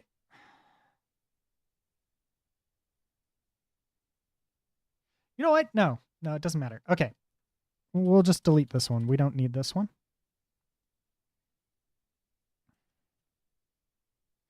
So what we're going to do is we're going to use the fmath random range again. Rand range, right? And we're going to start with 0, and then we're going to do here. And then this here is going to do, we're going to use our current POI. If current, if not,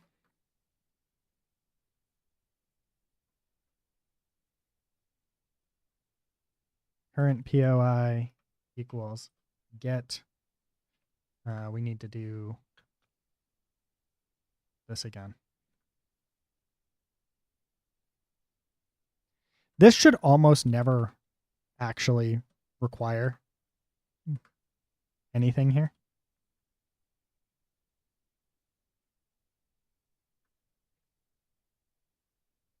There. Current POI dot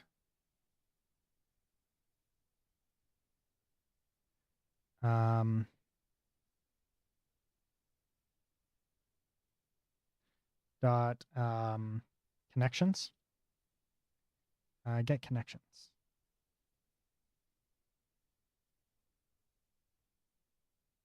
.num. Wait. Get connections. Actually, wait, did I make this current POI get next? Oh, yeah, I did. Okay. Current POI equals. I forgot that I did that. And then here we do return current POI get actor location.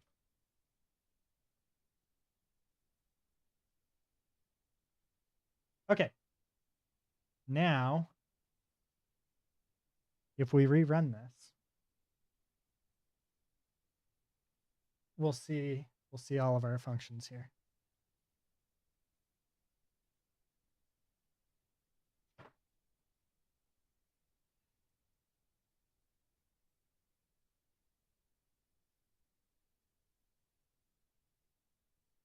These functions will now be available to us within that state tree. Event, I think it is, or whatever logic it is in blueprints. Here. Now we have this pawn, right? And we can say get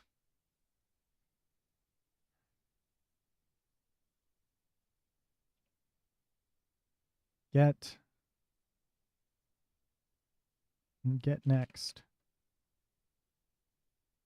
Wait, did I not make it blueprint callable? Thought I did. Get next POI. Hero base, yeah.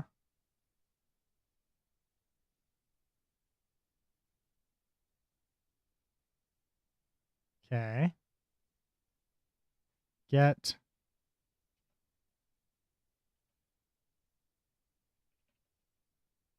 PO.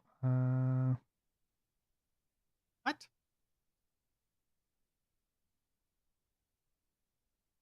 Wait, I made it protected. That's why. Oh, I'm funny. There we go. Make sure that it actually has the correct scoping or visibility so you can actually call it. I didn't mean to hit debug. I'm sorry.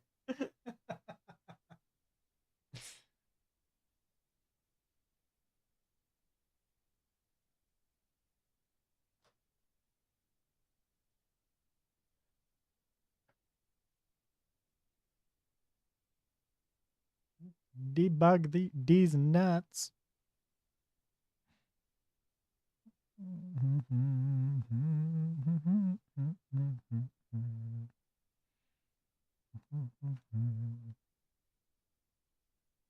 Okay, now this should work.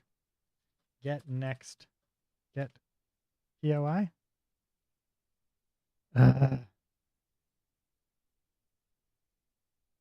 This is the right type, isn't it? Yeah, it is. I have to go to the bathroom. I need a drink. Not an alcoholic drink. I just need a drink.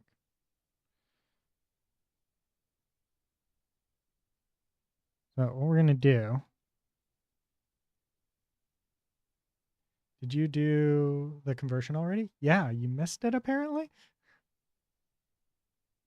I converted it all already.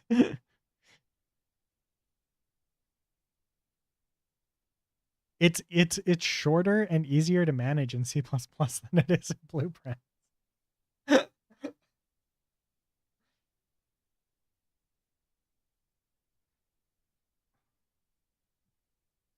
There. This is literally all that blueprints that you saw, all the blueprints chain mess. That's the C++ for it.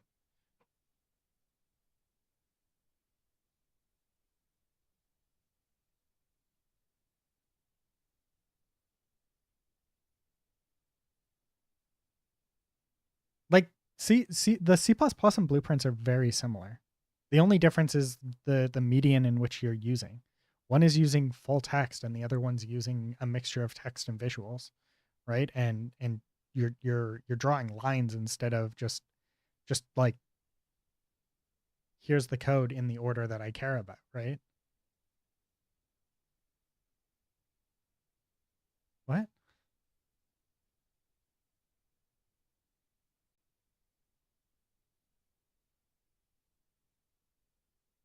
You forgot about the compile all right.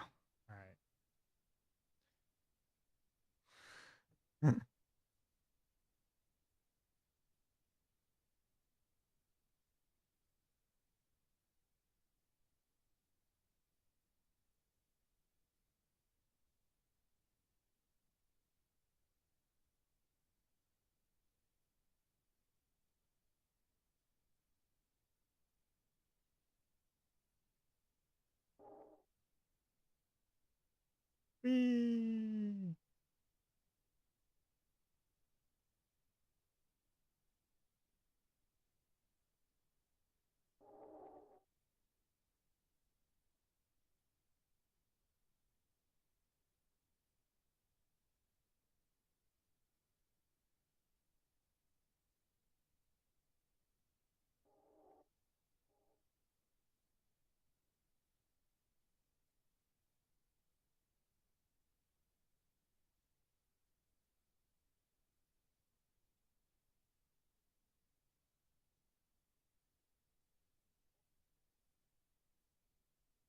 All right, I'll be right back.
Okay, I'm back. I hate typing, and it's just one, I hate typing, and two, I don't know how to compile it in the before times. You just hit play. you you open the editor and your IDE and you hit play. Look, I brought leaf juice because I finished my bean juice. I finished my bean water, so now I'm drinking my leaf water.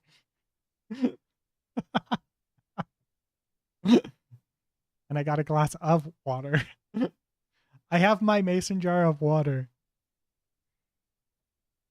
and my cup of leaf water.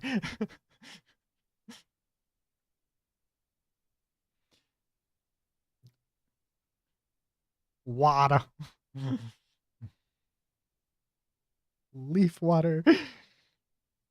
I think you would approve. It's Earl of the Greys. You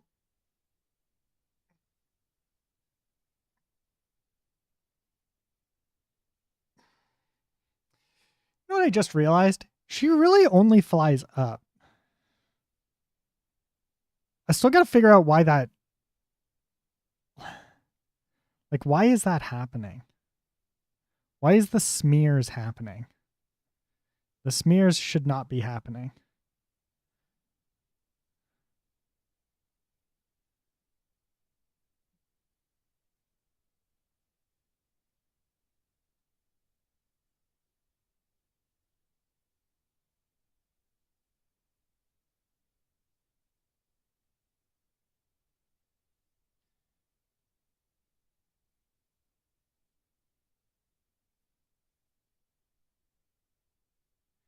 No, it's probably because my velocity is 0.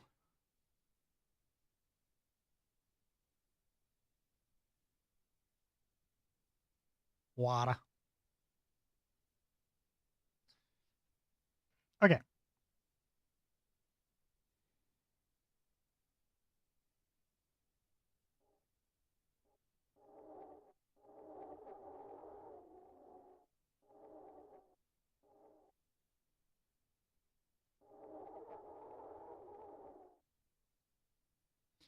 Do they actually fly forward or anything like that? Or like I feel like they do. They do fly forward. Maybe I need to add a little bit more forward on the. Yeah, I feel like they're not flying fast enough. No, they still fly. Okay. I think we're okay.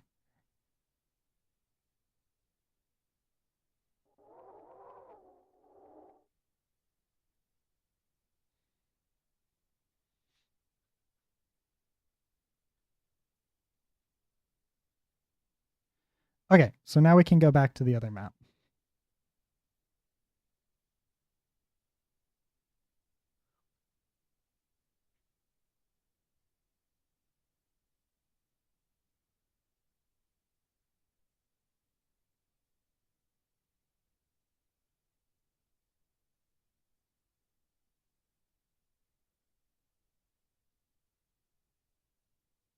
Interesting.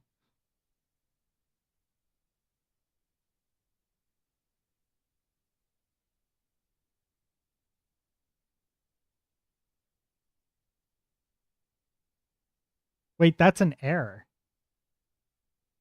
What? how it how wait, what?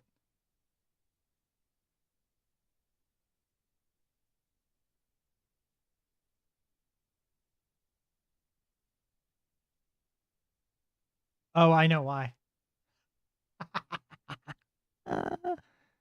I know why it's happening.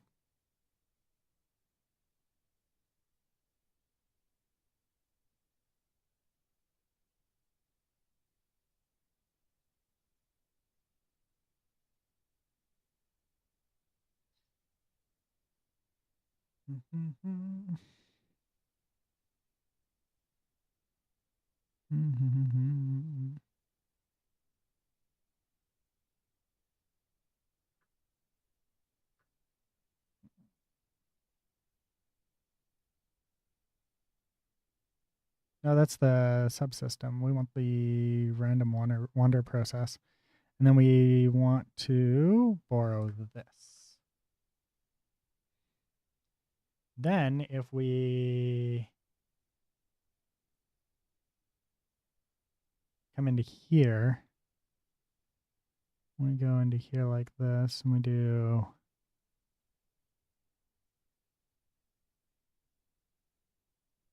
where's our subsystem again?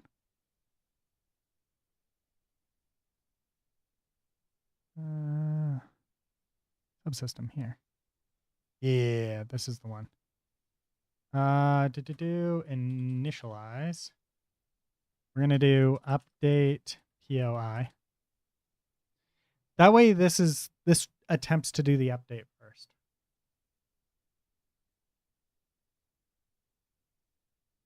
I have a puzzler for you. So if I wanted to say have an 8-bit style animation system that swaps out meshes like a flip book for sprites, but for meshes, how would I do this? Like, what do you mean?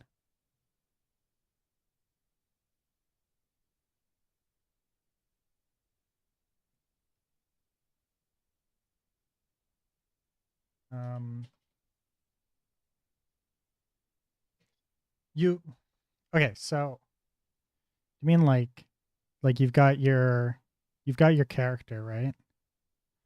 And then you've got your character here in maybe another pose with their foot a little further up and their hand up, right? Something like this.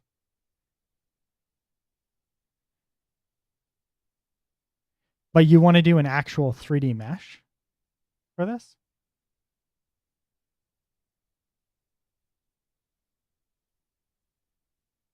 And why are you opposed to doing it with an animation?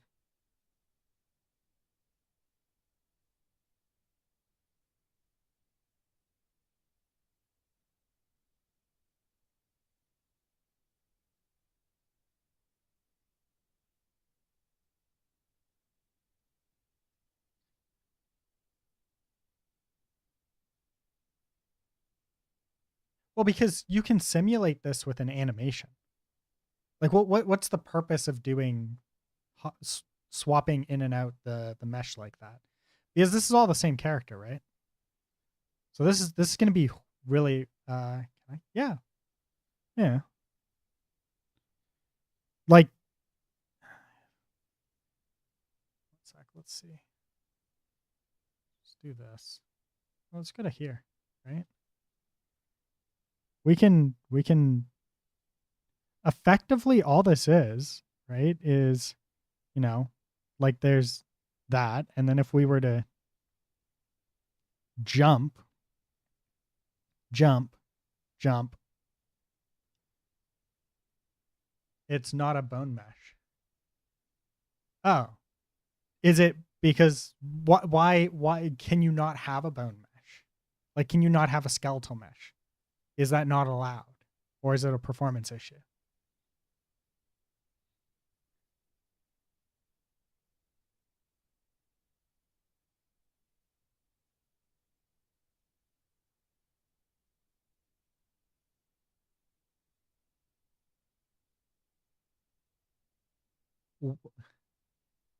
Why is somebody making it more challenging than it needs to be?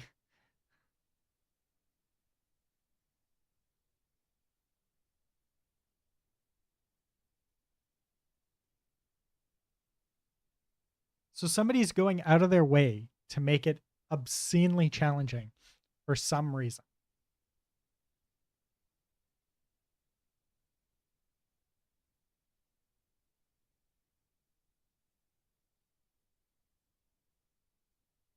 Why would somebody chase their dreams? No, like why would somebody go out of their way to make it harder to do the thing than it needs to be?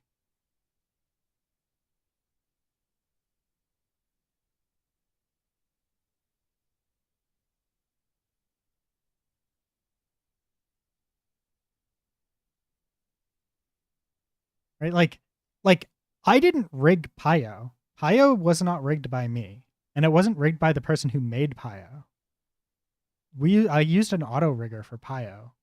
Like, yeah, it's not perfect, and we'd need to go in and do some weight painting to get rid of this cavity right here, right? Same with this side to get rid of that cavity. We'd have to go in and do some weight paint, like repaint some weights, but that's about it, right? But like the most of the best way to get what you want is actually to have a boned mesh, like a skinned mesh, right? Like you want a skeletal mesh for what you're doing. So an animation doesn't have to be smooth, right? Like this animation could be each frame is just a different pose, right? And then it can't be boned. But why can't it be boned? Is this not going into Unreal? I need a reason why why it cannot be boned. Like why are you not allowed bones?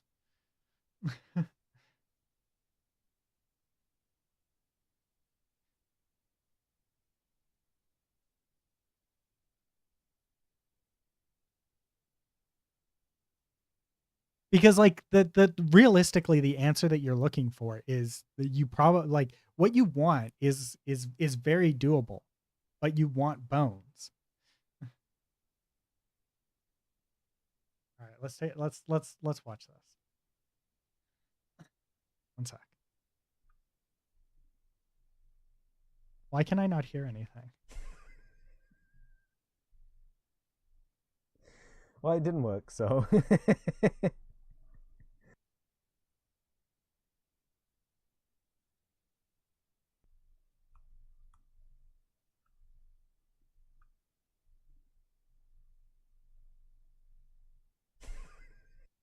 Okay, so these are the different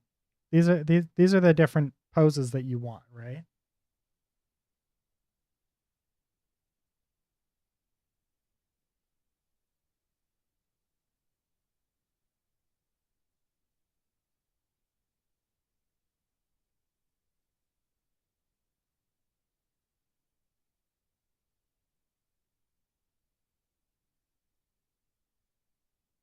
What do you mean how's it going to have bones?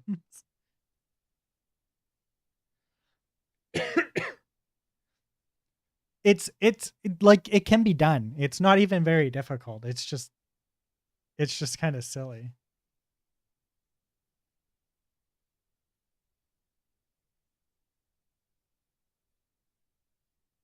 Yes. Manadono here actually has a degree in Japanese.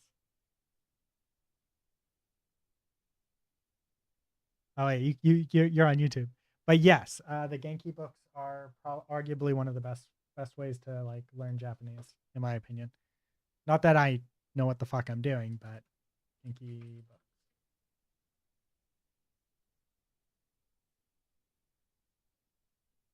These books here. This is what you want.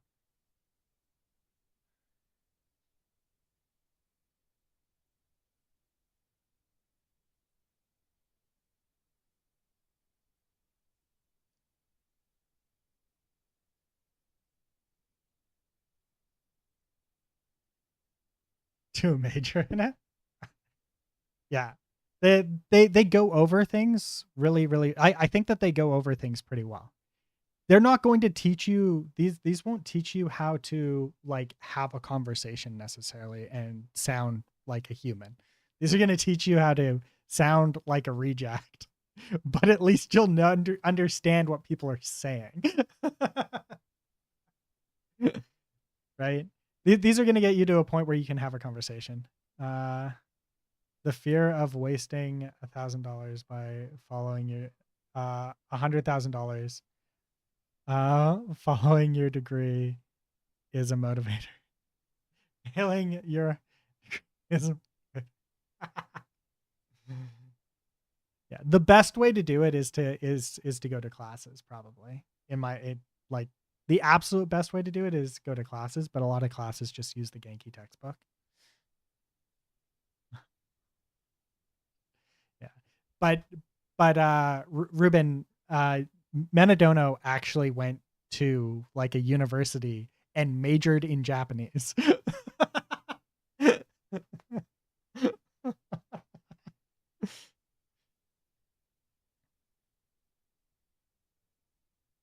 Let's see here. So to answer his question though, we used like 30 nishi no Nihongo. Interesting. Okay.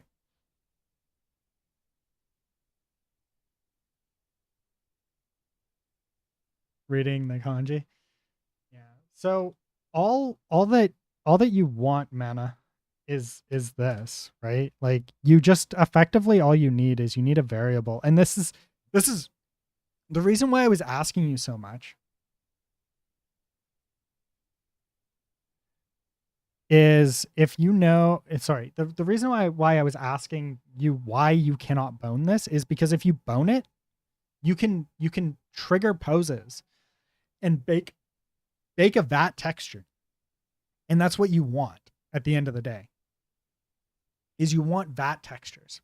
But because you don't have actually you could if you do vat textures through OpenVat on then you might be able to do it. But vat textures is the way that you want to do it. But the problem is that all the systems that do vat texture baking for you all require a skeletal mesh, right? And because you don't have a skeletal, because you don't have a skeletal mesh, and you said that for some reason you can't create a skeletal mesh, right? Then you can't do it, right? But if you did, it'd be really easy and Unreal to do it, right? You would just be you'd be adjusting the position, the frames of the texture every like X number of frames or whatever, right? But now, if you want to do it this way, you need your mesh, right? Static mesh, right? So we do static mesh here, and then here we change this into an array, right? And we could do this. We could say this is the walk cycle, walking, and then we would have save compile. I'm going to delete this afterwards, right? And then you'd have all of your meshes for it, right? So we'll do say this and then this, right? And then do one more and we'll turn this into a this, right? There. Then if we go into here and we do this, right? So what's your you would do the effectively do the math to figure out what your FPS needs to be, right? So what type of FPS do you want, kind of thing, right? And then it would be then you would have this would be last mesh update. Oops.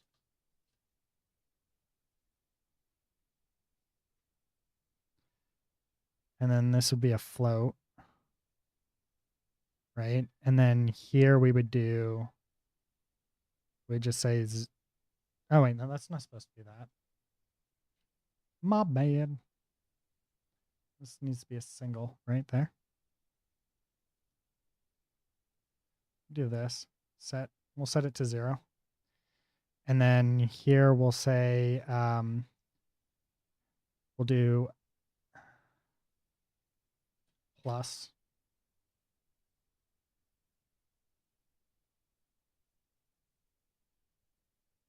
I said plus, not equals. Oh no, I did say equals. My bad. Plus this, right? And then we'll say, and then we'll do a divide. And we want to divide by 60. And this will give us 60 FPS. But we probably want like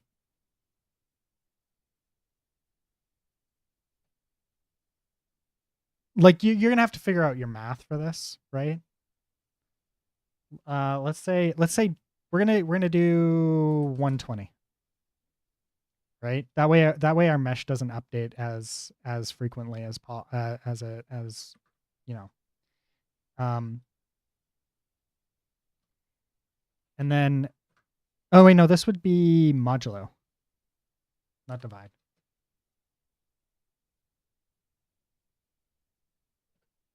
My bad. Then we would say near 0.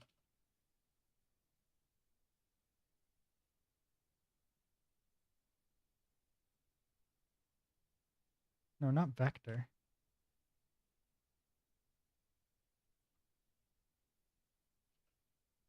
Near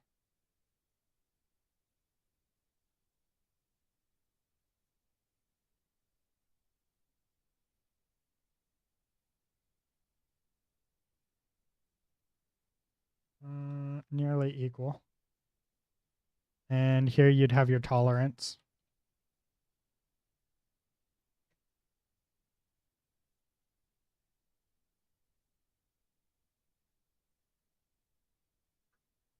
Right? And you'd have to have some way of making sure that this, that you always do your last update within this kind of thing. And then we'd just do a branch. Like there's going to be a little bit more logic here, right? But you would just do this, and then you would do here, and then we'd do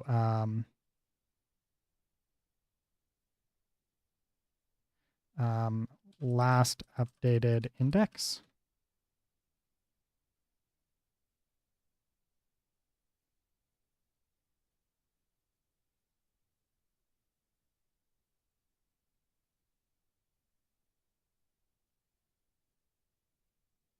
There, and then here we would do we'd take this, and we'd take this, and we'd get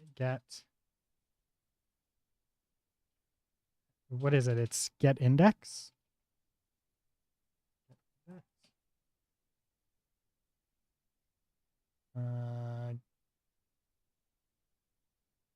Value get value get. How do you get from a list?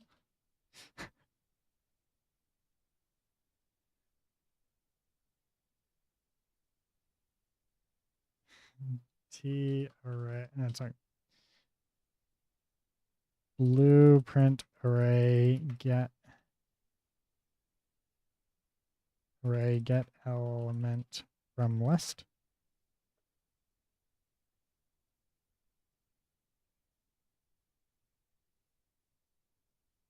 Is it just get? Why is it not working then? Oh, it was trying to work and I was just not selecting it. My bad. There. Right? And then here we would have add a static mesh, right? And then we would go like this, and we would set static mesh to here, there, and then we would go to last updated index. Sorry, set last updated intra. Actually, we'd do a get, and then we just do plus increment there.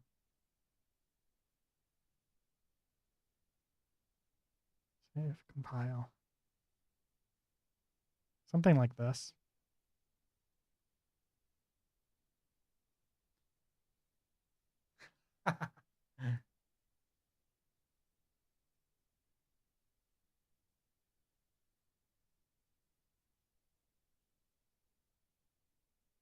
$51.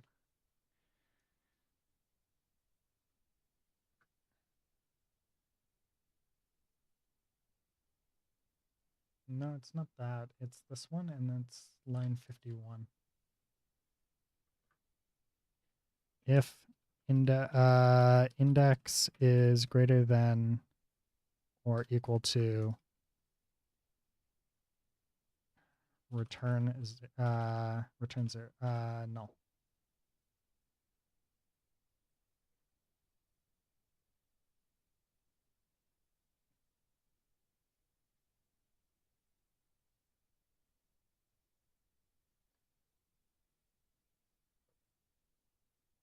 That's not technically what we want any, like we don't actually, like if this is ever zero, if this is,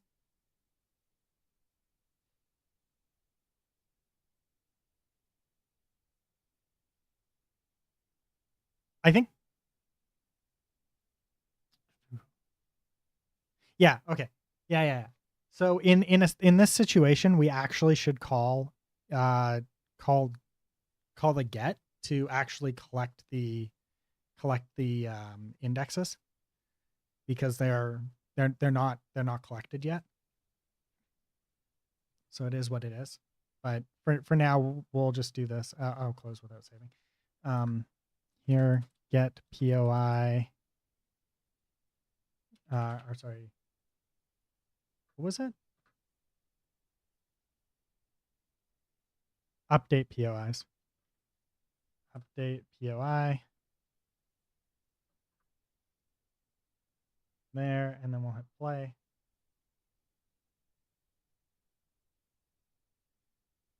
But yeah, essentially, you just want to, like, every X amount of whatever, right? You just update the static mesh. It's not particularly challenging. But you need effectively all you really need is a movement component. And since it doesn't really matter too much, like you could just have yeah, okay. So it's not in here. Pull that in there and save all, and then we'll hit play.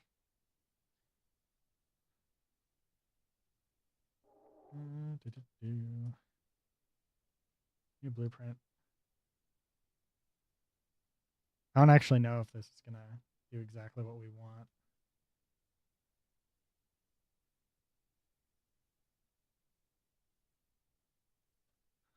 Oops, F9.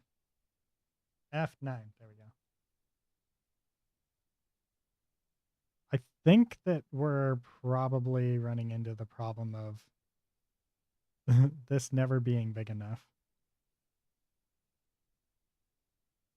Oh, that's why. Set.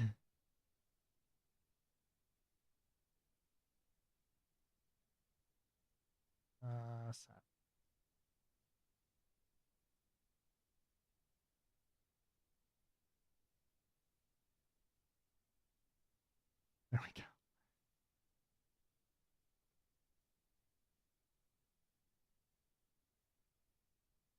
All right, there we go.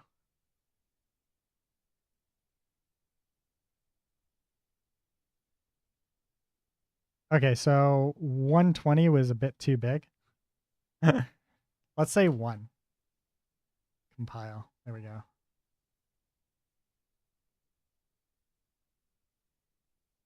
There. Booyah.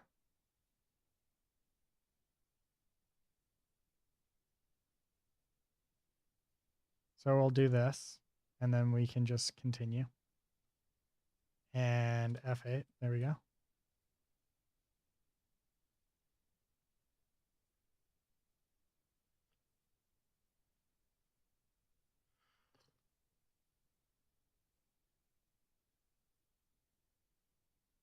Yeah, you just do this.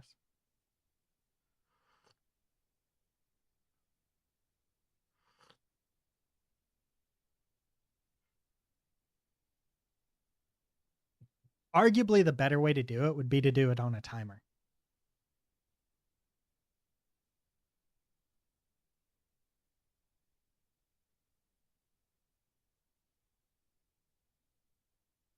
I don't know where the mesh is. but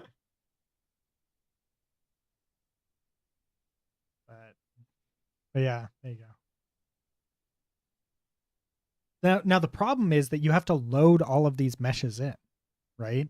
So every mesh becomes part of that character, and it becomes unbelievably expensive, right? Where if you have a rigged character, right?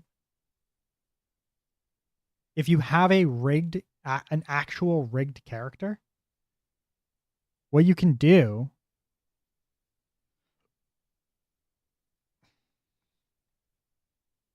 Yeah. So this is actually arguably the better way to do it. Just bear with me here. What's our last one? This? Yeah. We just do this static mesh there. Okay. So what we do is we come into here and we do begin play. Timer.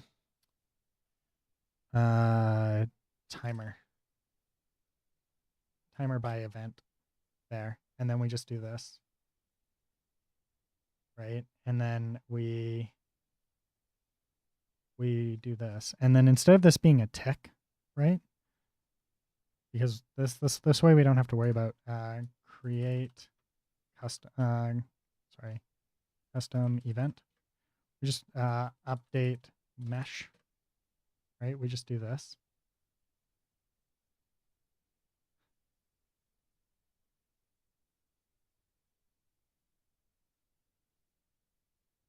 This here.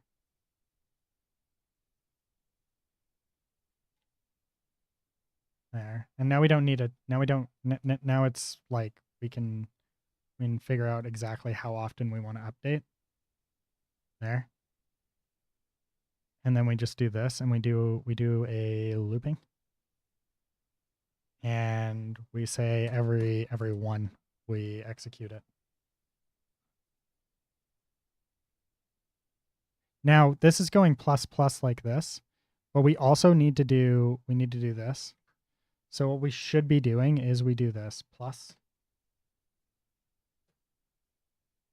Sorry, what we do is we do this plus 1, right? And then we do a modulo. And the modulo is going to be on this. And we get the num,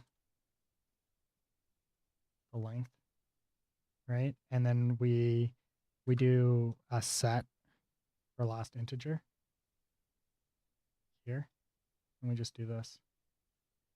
And that way it loops back on itself. And then we move this over here like so. Save and then play.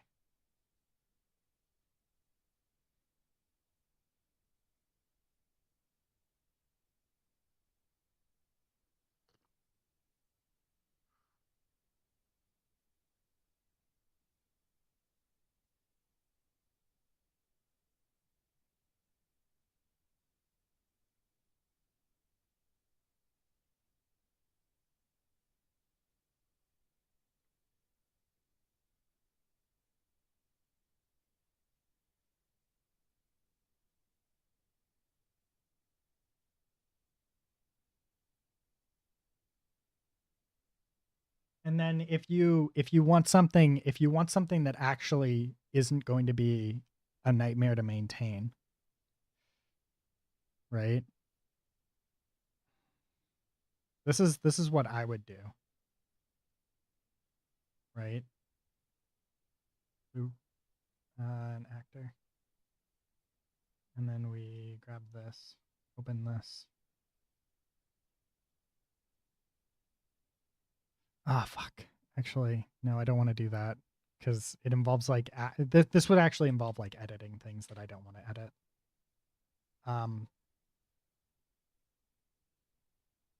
So if I come over to if I come over to this here, right?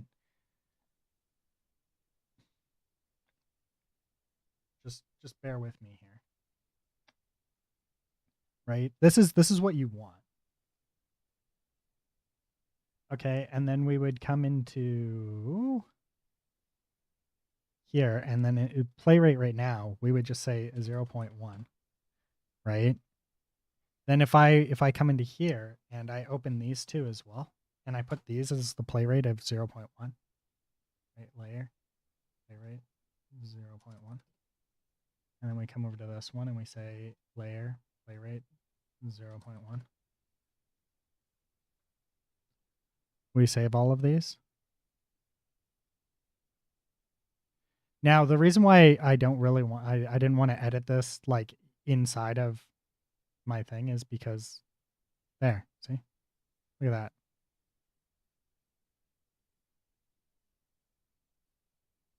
Now imagine if instead of it being a smooth walking, we did frames.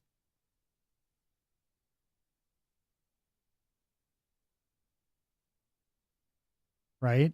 Like we did instead of the animation being a smooth animation, we did a choppy animation, right? Where we deleted all the in between frames.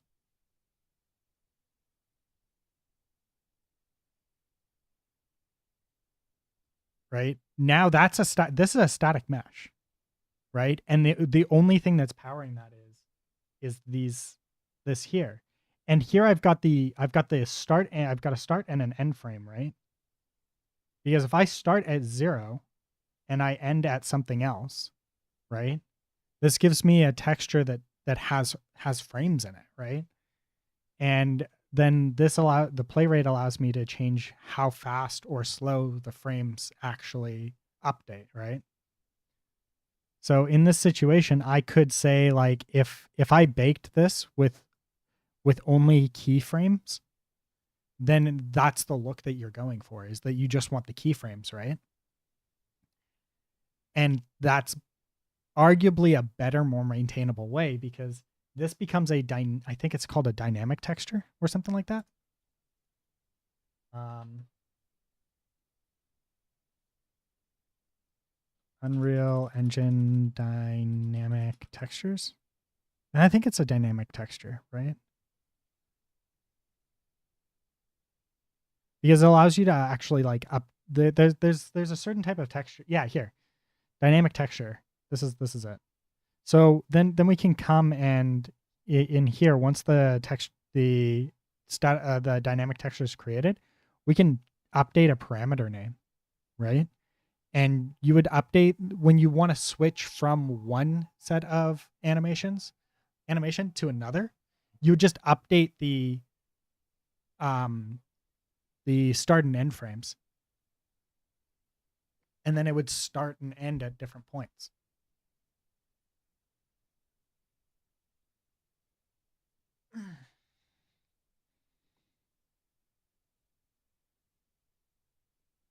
And then you get this. It's beautiful.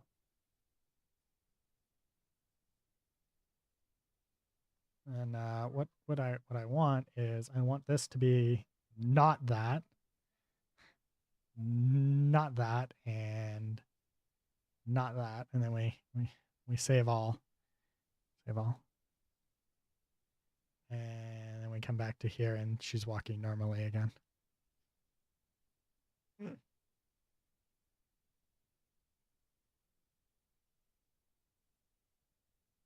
But you never answered my question of why you can't have bones.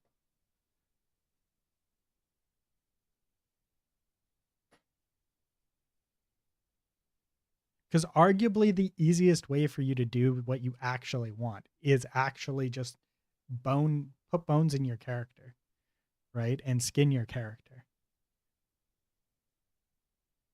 Just bring the character into Blender and auto rig them. Because of how blocky they are, and because you only need keyframes, your rigging should be really simple, right?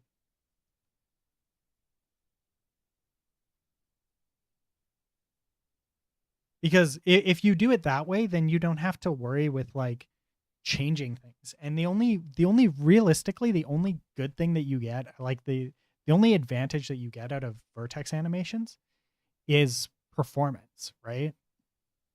But if like holding like 50,000 freaking, or like holding like 100 different static meshes in memory is going to be performance enough, then bones aren't going to be a problem.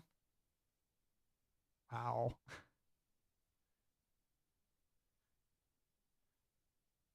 And then you can use the, and then you don't have to like hack around the to do like awkward animation updates. You can just do animation updates through through uh through whatever, right? Like through the actual animation controller, and it's going to look better in the long run too. I know you keep pointing up.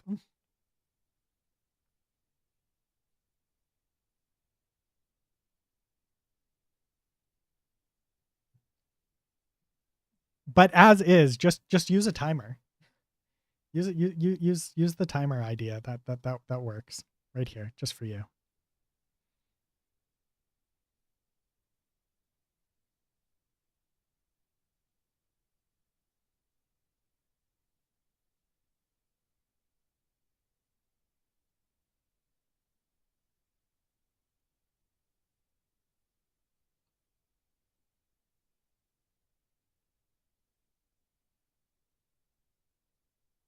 It's not made for billions of meshes. It's made for billions of polygons.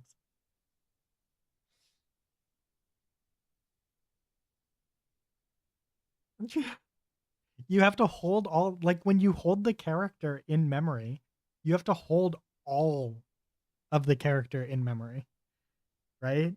So like all of these static meshes need to be held in memory. And it's expensive, right? Like memory expensive. And then it's expensive to load and unload them, right? Because like every like your if your animation is made up of like 6 or 7 or 8 different meshes, right?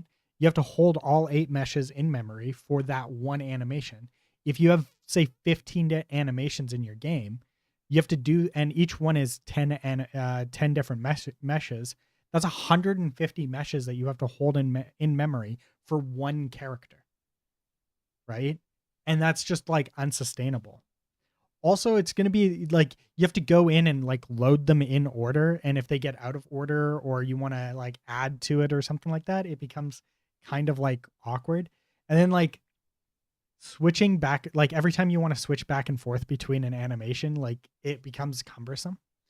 Where if like you're dealing with actual animations, there's ways to be like, hey, we finished, start the next animation, and like you can effectively like queue them and stuff like that. So like the animation system in Unreal actually would benefit you a lot, make it so much easier. One mesh with billions of tries is the same as 1 billion meshes with one try. It is not. It is absolutely not the same.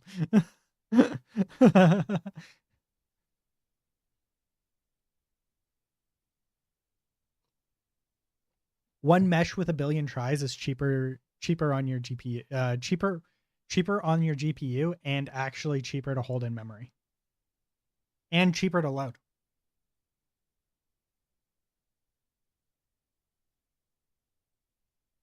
1 billion meshes is like really expensive to load. 1 billion meshes with one try is really expensive to load. Um, the other thing that you could do, and I don't know why you didn't do that. Like, why not just do this? Is just use a cube and a flip book.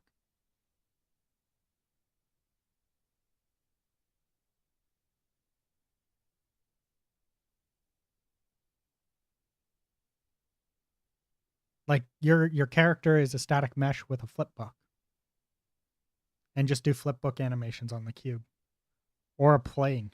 Just do them as a plane.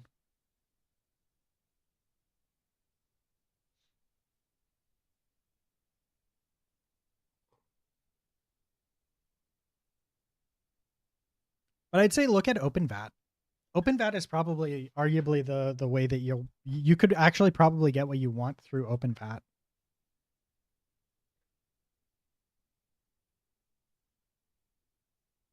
Because you might be able to use OpenVAT to not do actual animations. You might be able to just swap out the like that this might allow you to do the thing that you're looking for.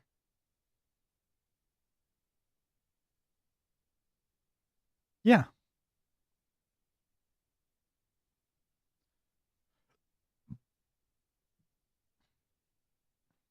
What do your animations look like?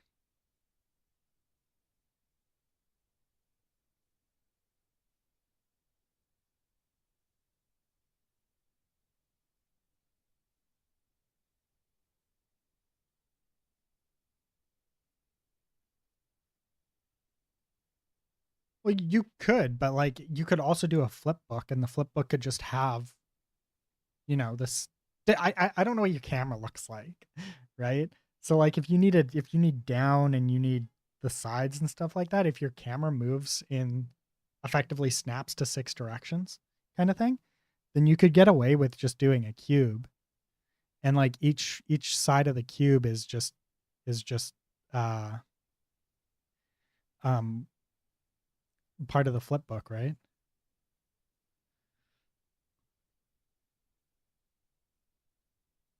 Hog you.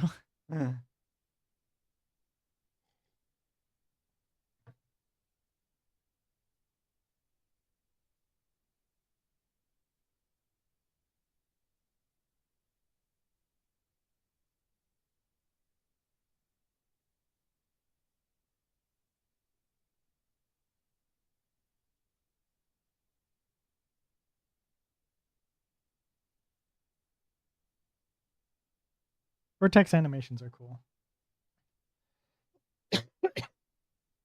I know you sent me a video of them,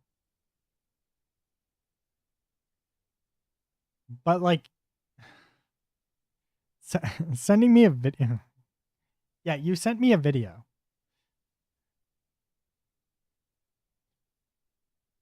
but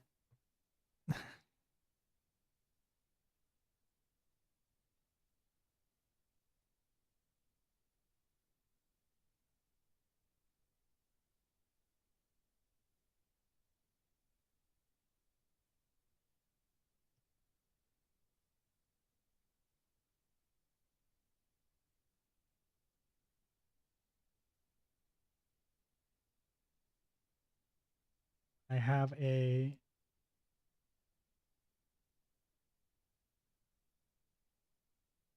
melted mozzarella. It's time to leave the house then, right? Okay, so we can delete her. Let's go to Heroes, Pio, and delete this. Cancel. Close. Soluble. Force delete. Fuck you very much. There we go.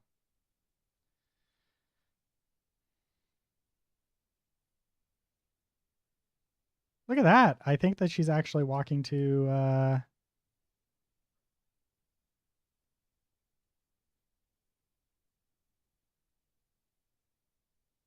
let's see.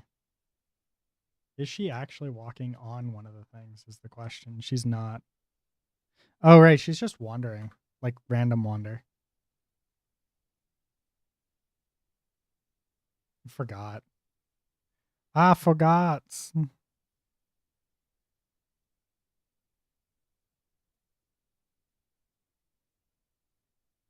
Where's the AI controller?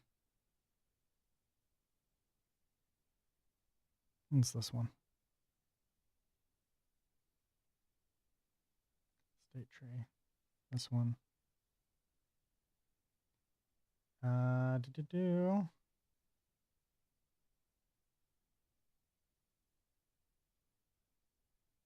That's not what I wanted.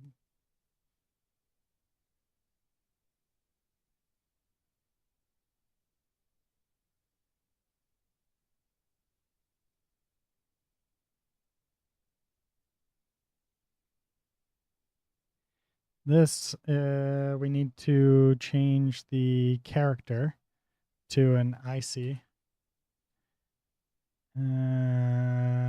hero base.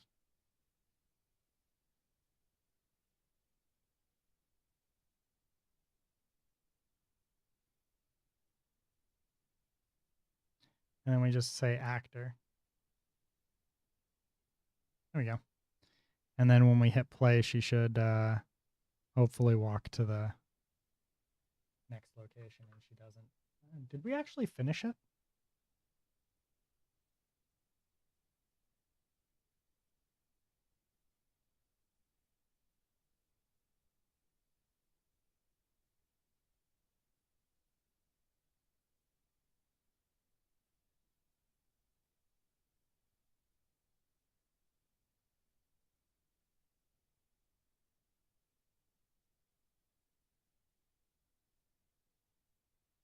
Get actor location. Oh, wait. Get.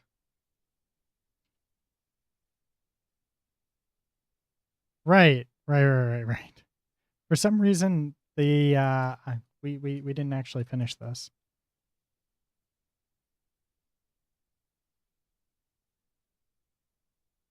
Hero.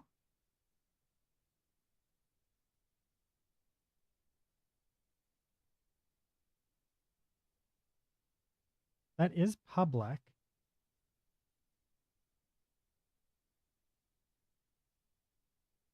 This is of the correct variable type. Right? Like,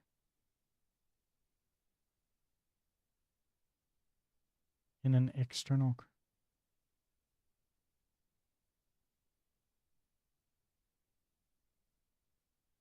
What? What?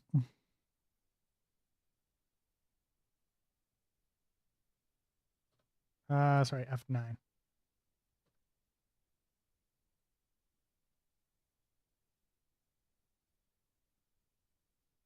Graph.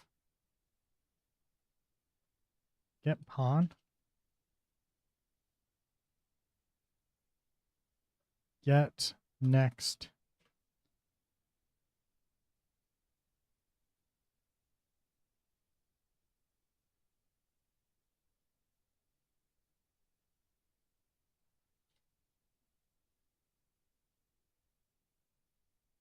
Yeah, that was weird.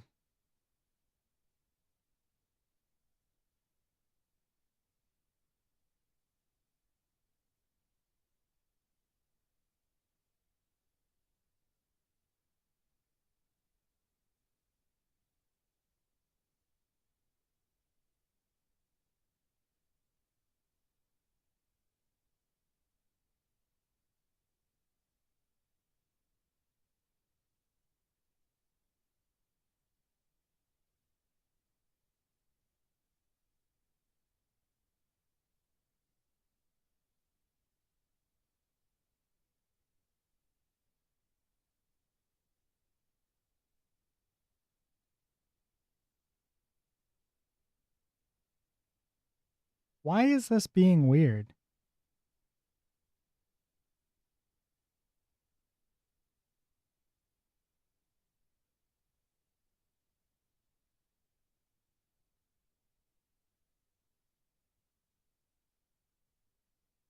Wait, what the fuck is going on here?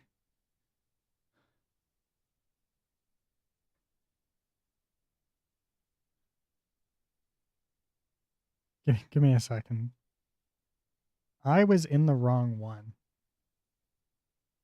That's a character. This one's not a character. Get next PO. There we go. That's weird.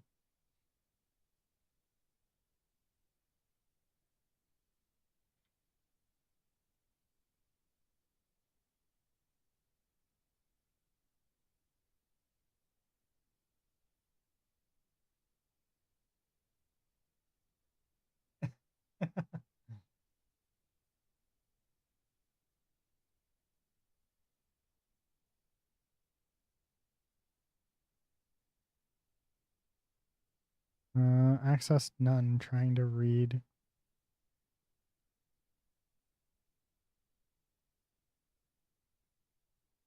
Clear.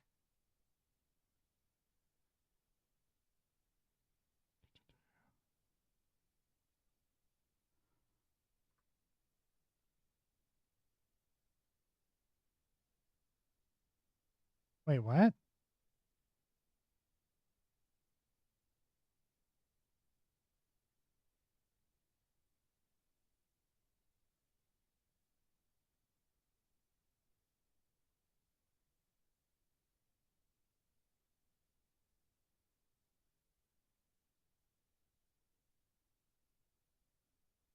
Can I do a breakpoint?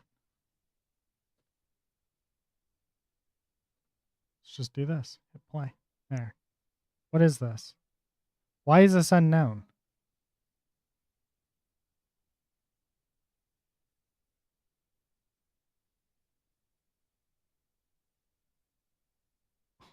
What?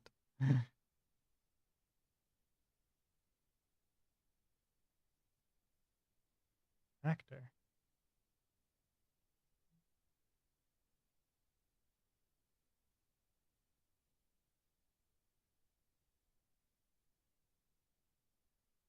Okay, there we go.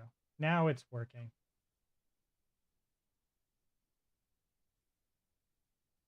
Shit works better when you do the right thing. And then here we have another one. 95.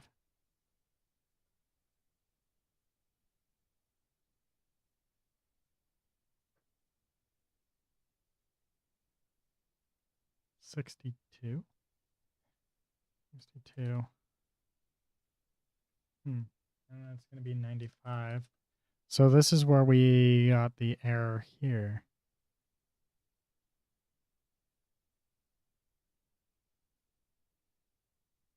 Goes without sending. If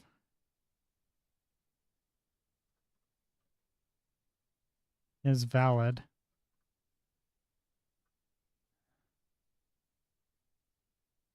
get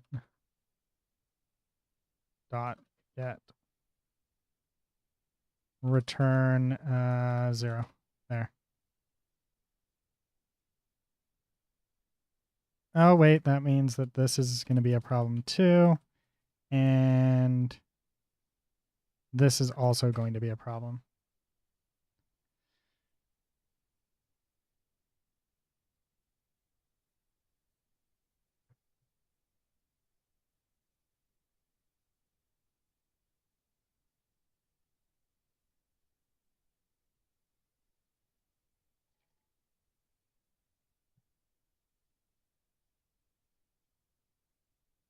Doesn't mean what the animation looks like, but what's the code for the animations look like? It's a bunch of sets mesh. What? Wait, sorry. Oh, what do your like my animations?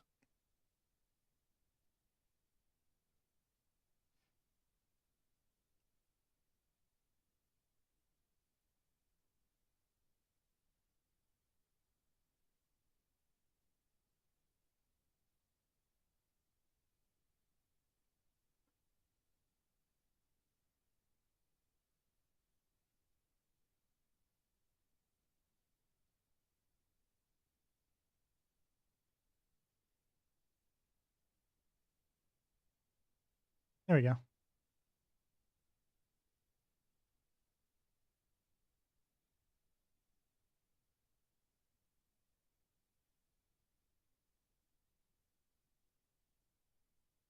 There she goes.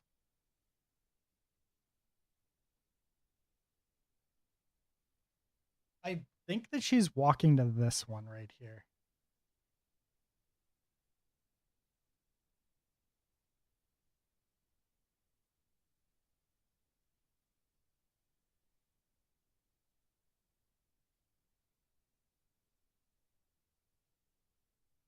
I can show you what my animations look like.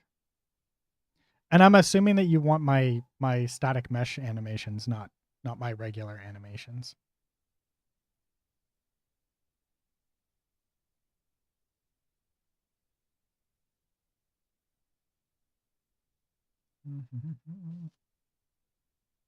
There, here we go. This is what my animations look like.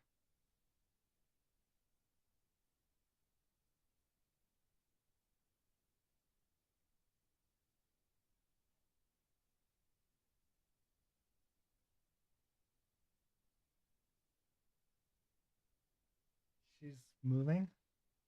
Well, yeah, but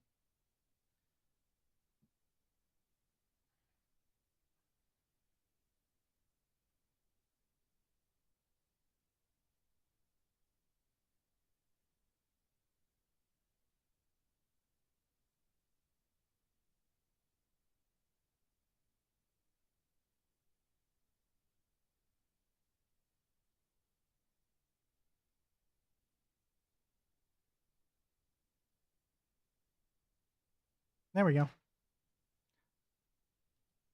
Payo is now inside of here. Good anime. Well, this one here, this is literally just a regular animation. This is a regular walk cycle.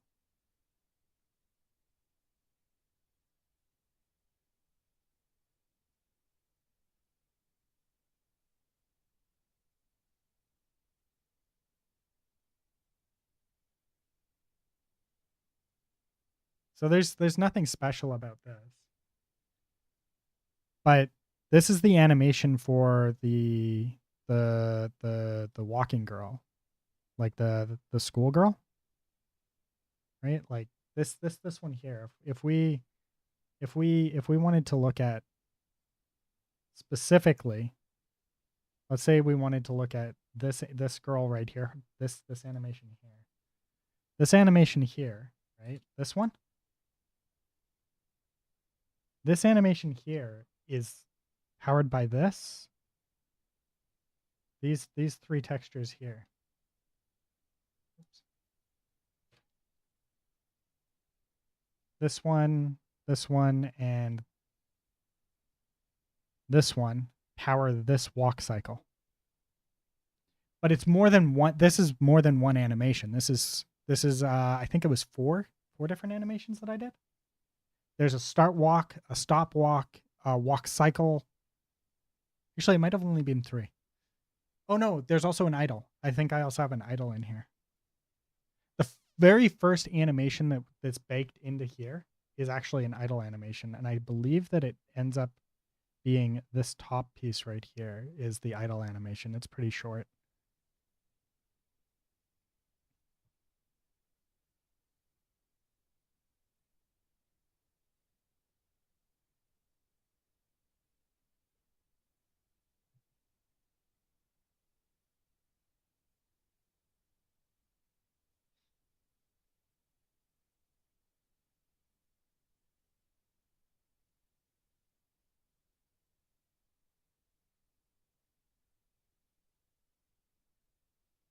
And so I'm not swapping out meshes or anything like that. I'm literally just updating the vertex on the GPU of each individual vector or vertex point.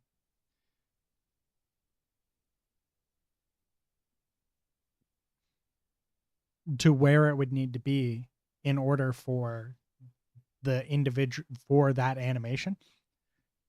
So this is actually literally what you want.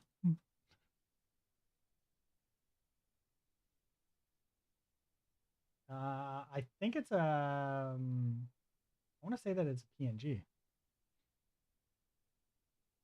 The issue is that this is made inside of Unreal. Like I didn't make this, Unreal made this. Right? So this static mesh, right? What happens is we take every single vertex on her and we get the coordinates in a 3D space. We bake it into here. And then this is all the rotations of those vertexes as well baked.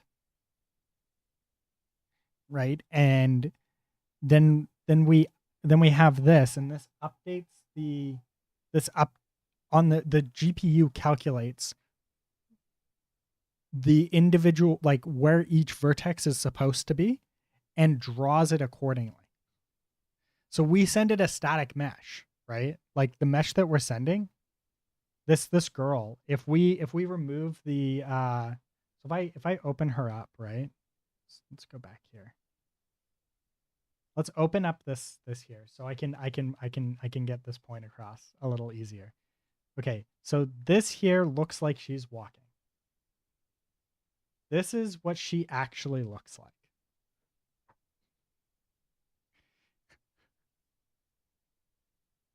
Right? This is the character that is currently walking in this scene. Right? This is not an animation that is playing. This is literally just these materials, right? So I think it's the first one is hair. No.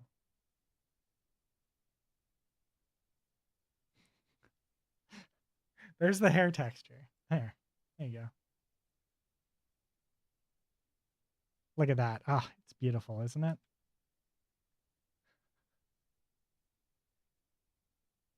Here. There we go. There's her hair. Mm, amazing.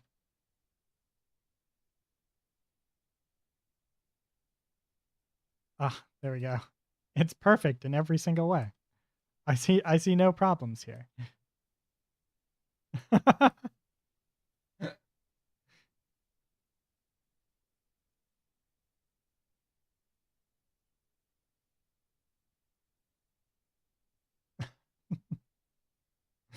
Obviously I've got these are not all in the right spots, right?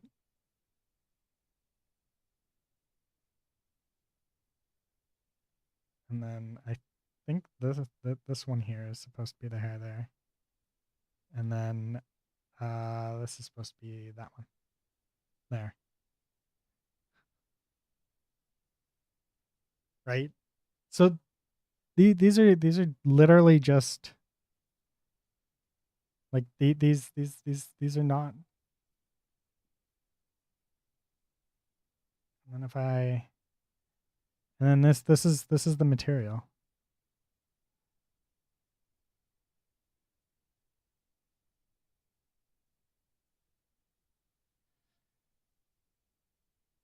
Yeah, it's just it's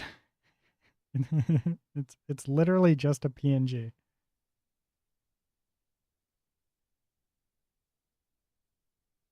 But to do this, you need a skeletal mesh.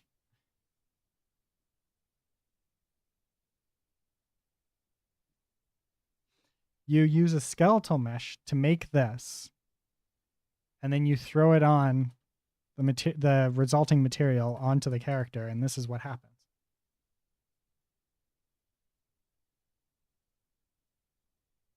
And realistically, all you want is like very, very low frame animations, right? You want keyframe only animations. So if you have an animation that was only keyframes, right, you could have it just be like this animation is going to be 6 frames, and then you would just adjust your timer so it looks right, right? And then you have your keyframes, so it only plays keyframes.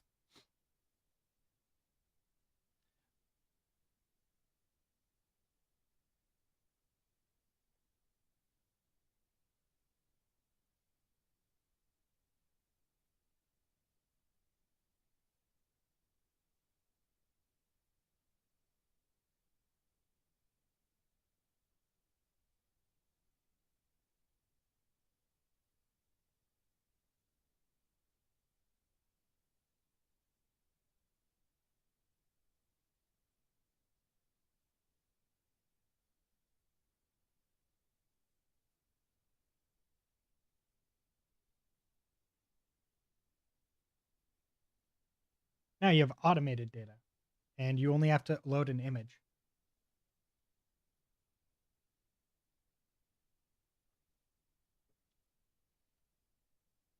Much, much, much easier to manage than like a couple hundred static meshes that all have to be arranged in very specific orders and stuff like that. Just doing this is easier.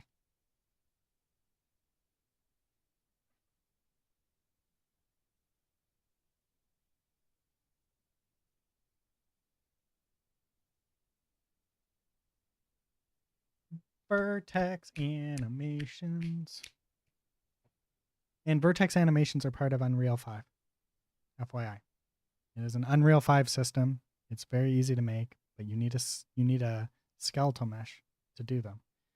And you take this, then you've got this, and you just right click on this and you run an editor. And then voila.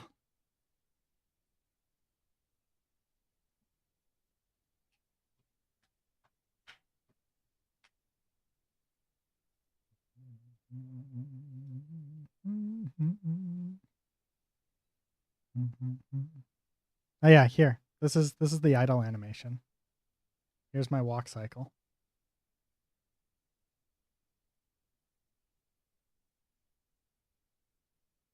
There's the start, and here's the stop. So this is what it looks like. working correctly. And then when she's standing, it would be this.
Eventually, it will finish loading.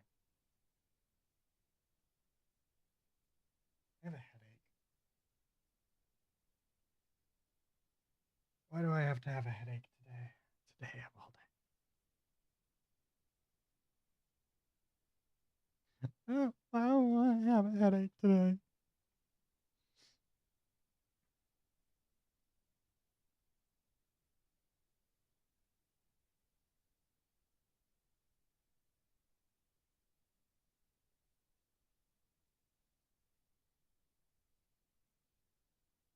What are you? You're a reflection? Yeah, okay.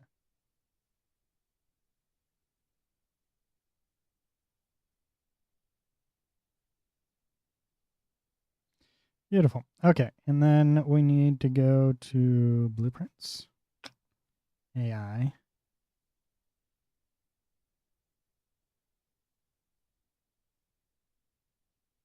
Is it this one? Yeah, okay. Here's this one. All right, so we're going to bring this in.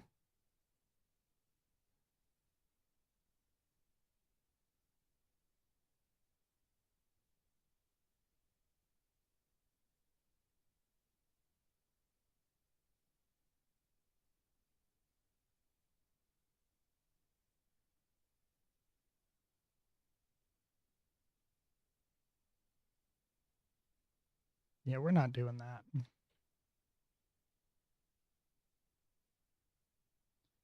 Do, do, do, do.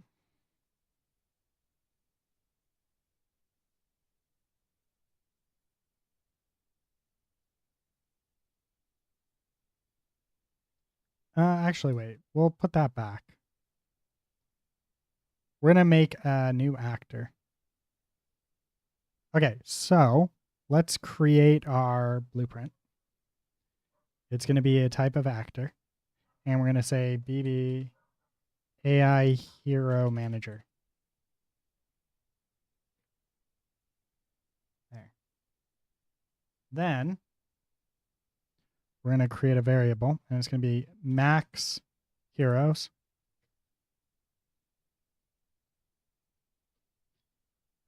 Max heroes. And we're going to default this to 1. So the max by default is we'll only ever have 1. Oh, wait, we need a begin play. Okay, and then here we'll say heroes. And this is going to be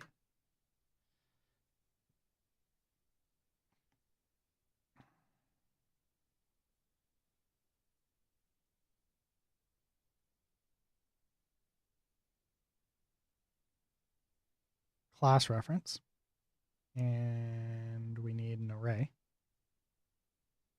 There. And then here we're going to say get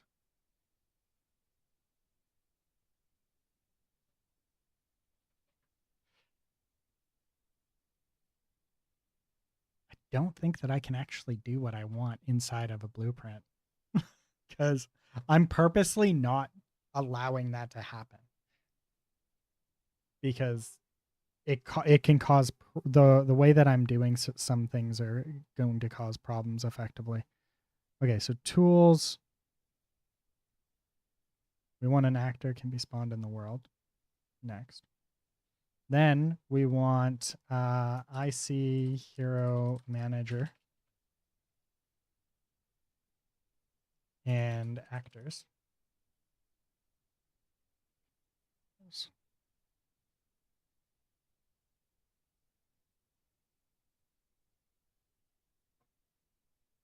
We looked at the idea of doing a couple different things.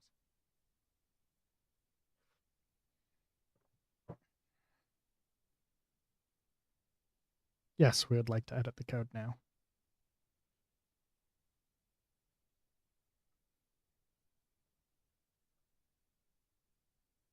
Protected.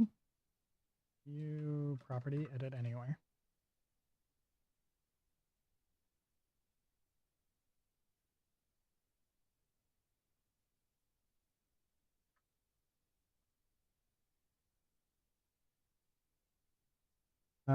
Do do do. Not class. IC hero base.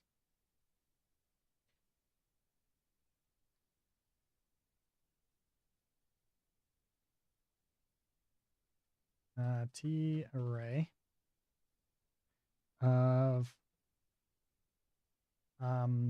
T subclass of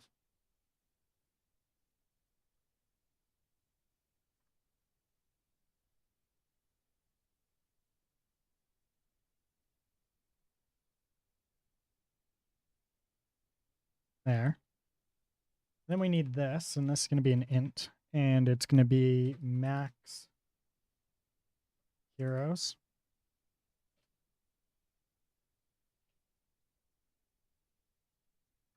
Max spawned heroes equals 1.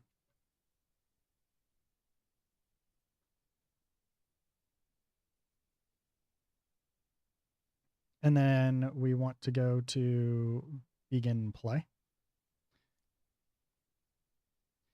And then we want to spawn a hero, which does require us to get the world. So you world.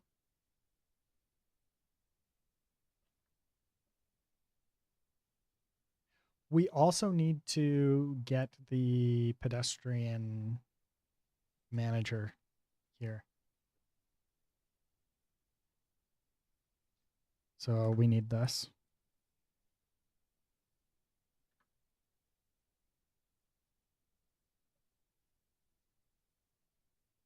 If not world, return. Then we can go over to here. Was it this one?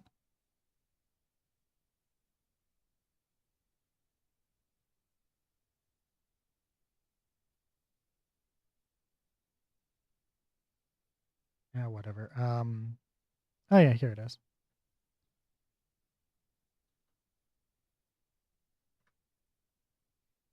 Manager.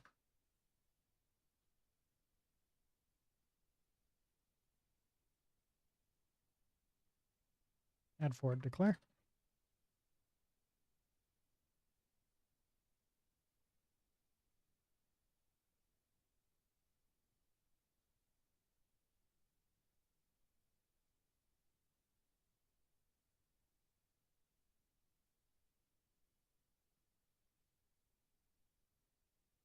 There we go. Okay.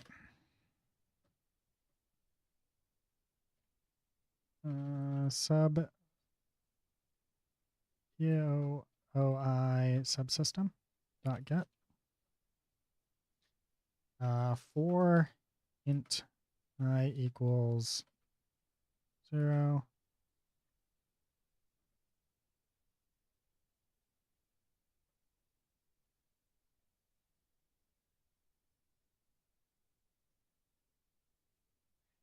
And this is going to return back the actual, pedestrian spawn thing. A sudo pedes POI base. POI.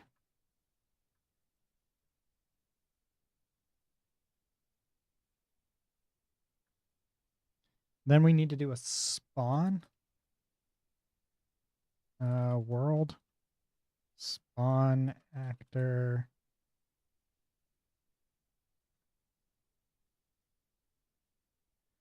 This would be POI dot get actor location.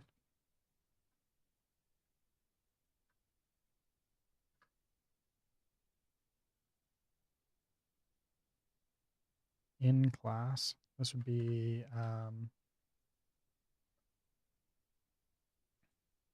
fmath rand range 0 and heroes.num -1.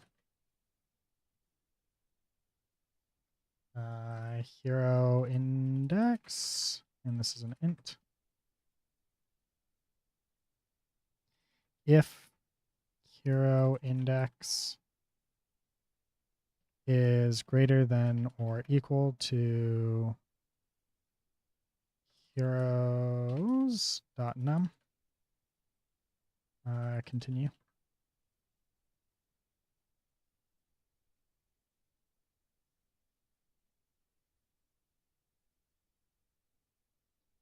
Then we do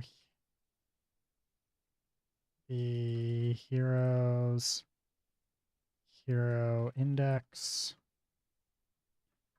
f rotator 0 rotator.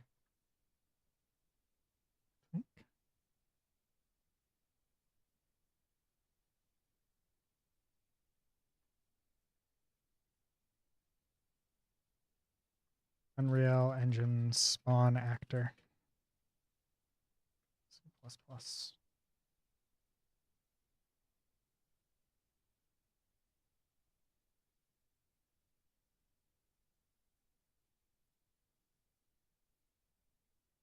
Spawn params.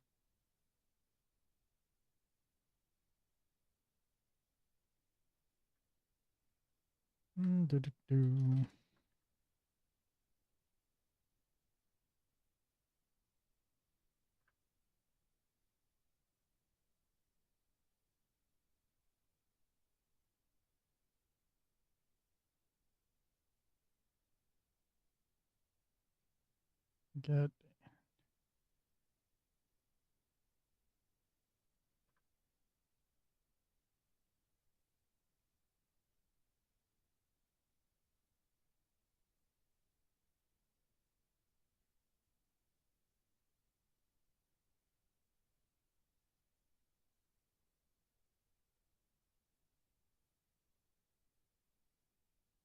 Oh, that's why.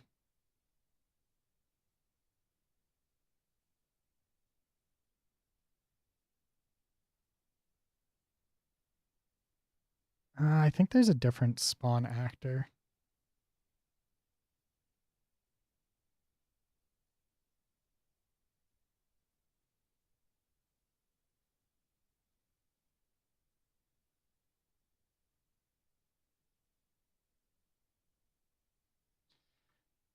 This, I think maybe, and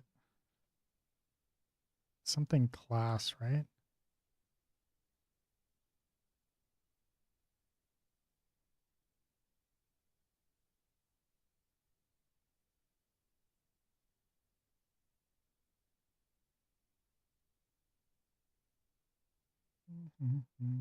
Spawn, spawn, spawn, spawn.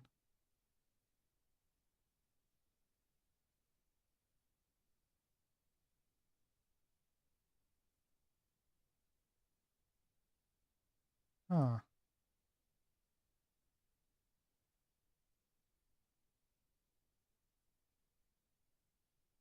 Pedestrian. Oh, okay. Yeah. Okay, so this is right. And we just need to do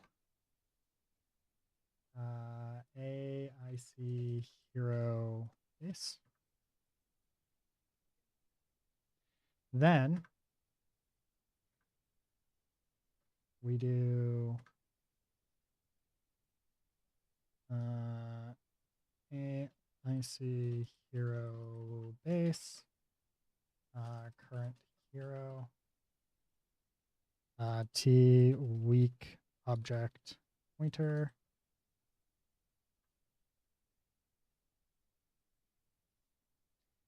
Can I bind on the destroy? Unreal bind on actors destroy.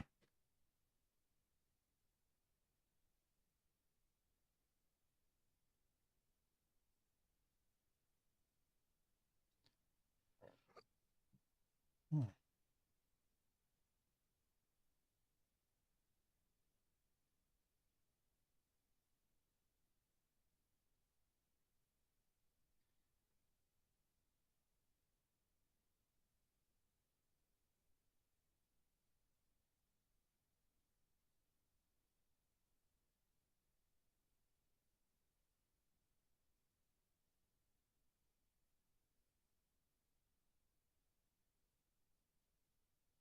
Do do do do do. Hit play and watch them fly. I'll be right back. I'm gonna go grab some more tea and whatnot.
Okay, I'll be right back again.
Okay, so this works.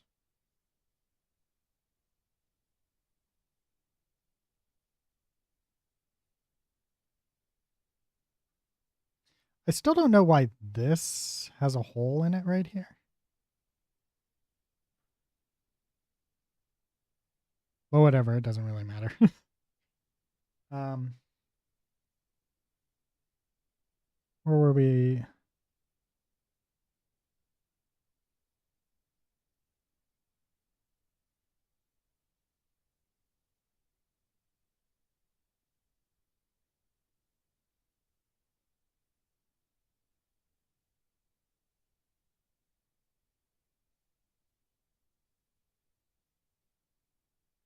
Interesting.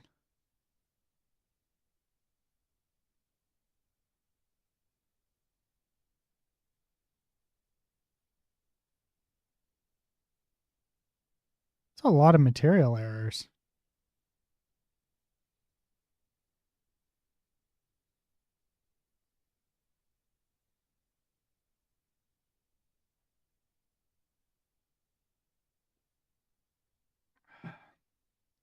I'd be lying if I said that I was surprised. Like, if we take a look at a lot of these, um,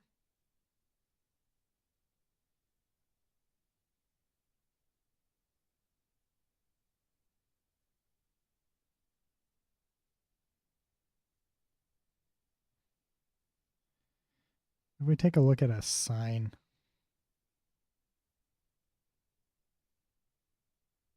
yeah, some of these signs, when you look at them, specifically like, let's say this one here specifically, or this one, can I select this one by itself?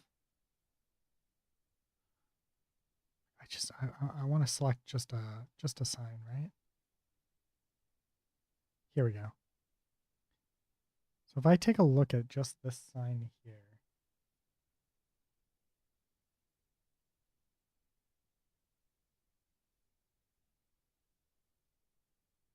let's take a look at this texture.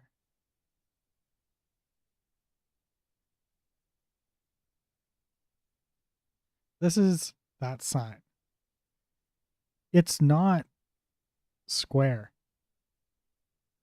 And there's a lot of signs like this. Like specifically the signs are actually a bit of a problem. And this is another one where it's not square. Or is it square? Yeah, no, this one's actually square. Ooh, this one's not. This one's long. And it's just like you should probably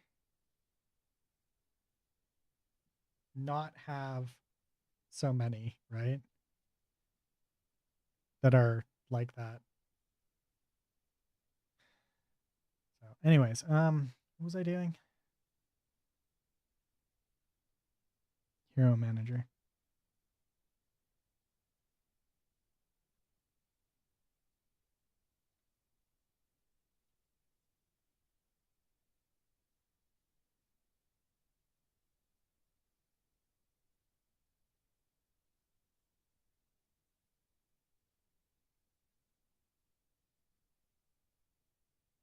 Oh, right. I haven't reloaded yet.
What was I doing?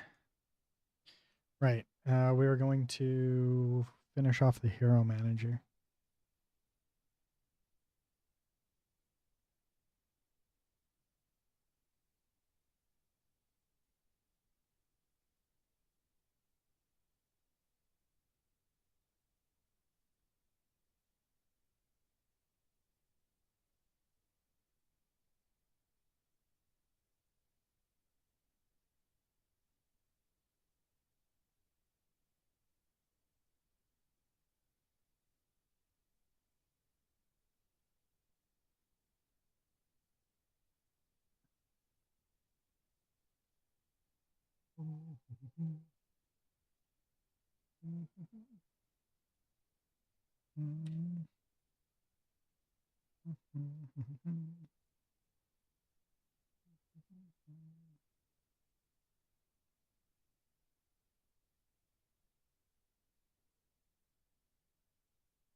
Didn't I make those? Yeah, edit anywhere. Heroes.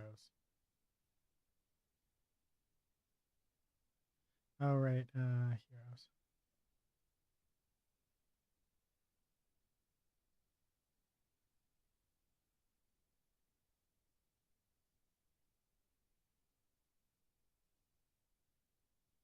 There.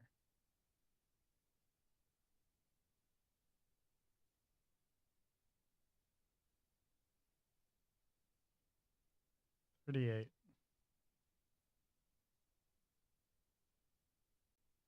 Ugh. What's the error?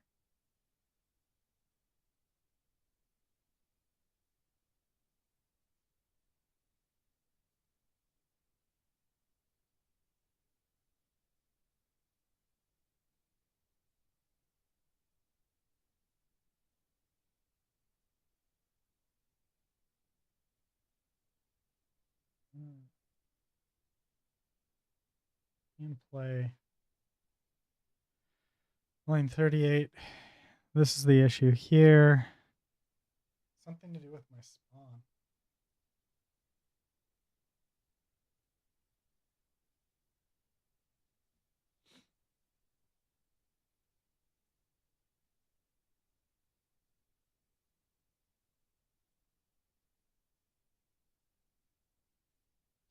What's the issue, though?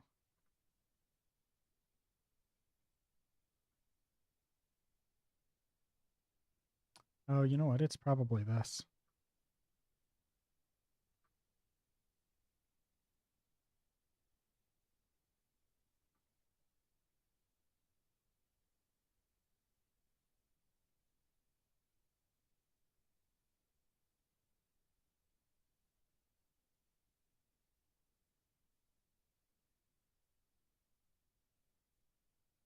I don't think I saved either.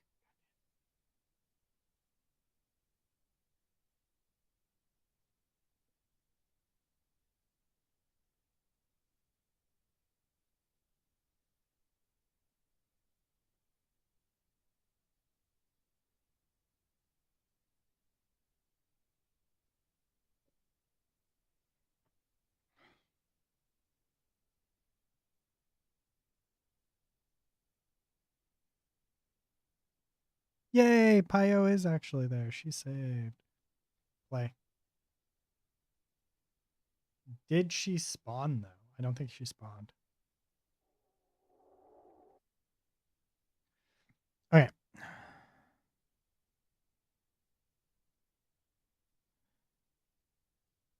What we need to do. What we need to do is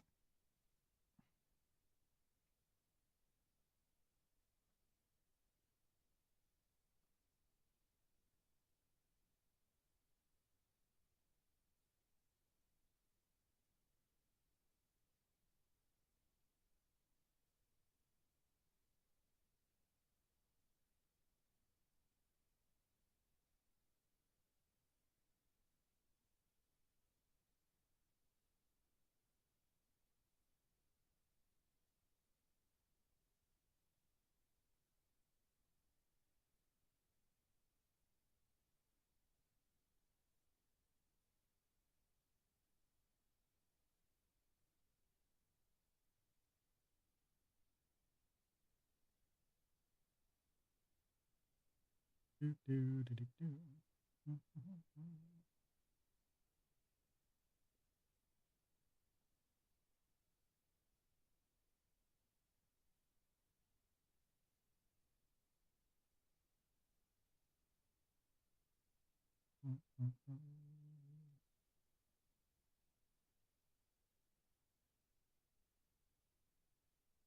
There she is. That was exactly the problem.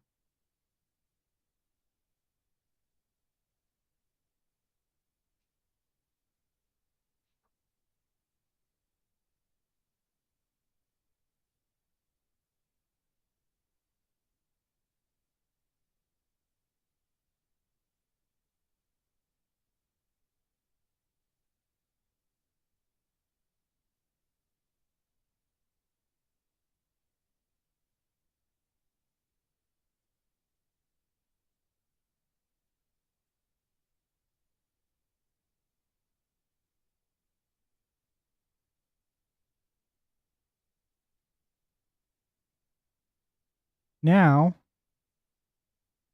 we close this. We come to here.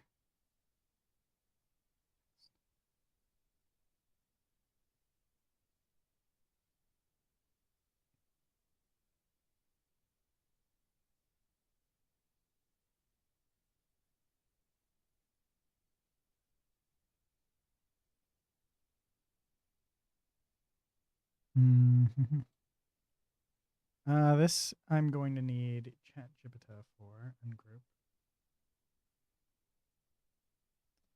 Is there a way to fetch the closest world actor of a set type to a location?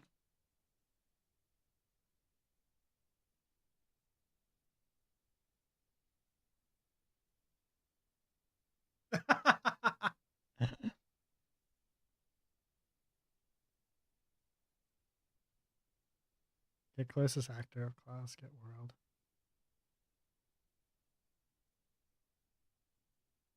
That's actually quite nice. Okay.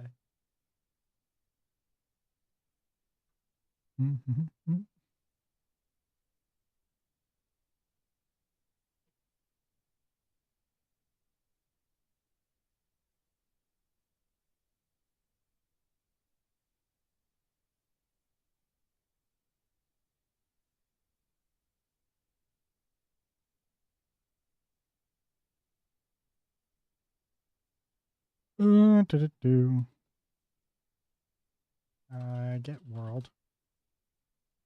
All right. Get closest actor.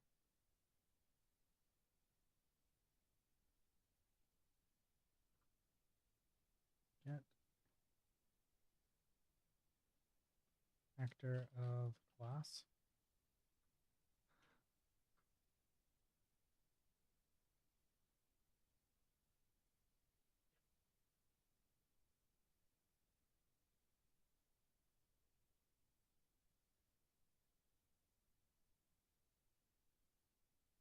Oh, that's why.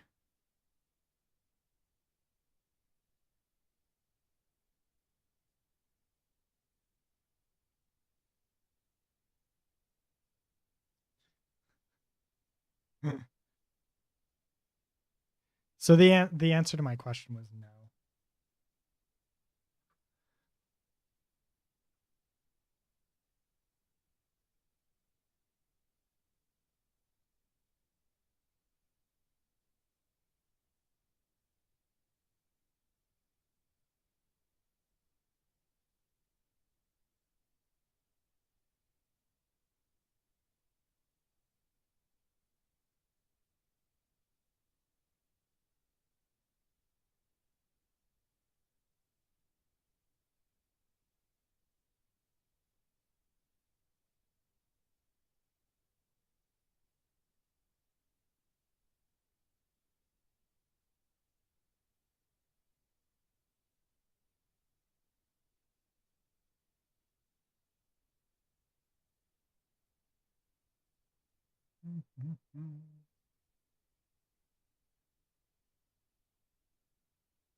What the?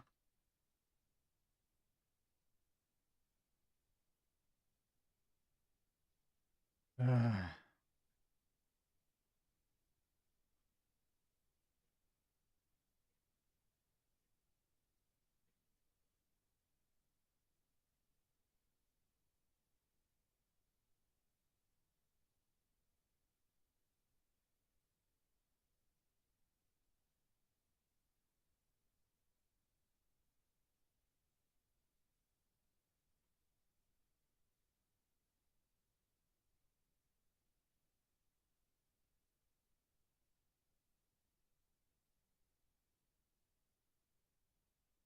Probably because it was a T wake pointer.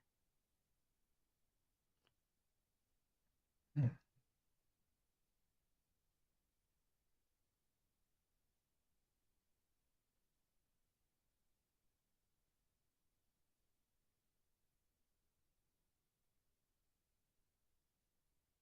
Wait, what? Where's my Pio? Oh, there she is.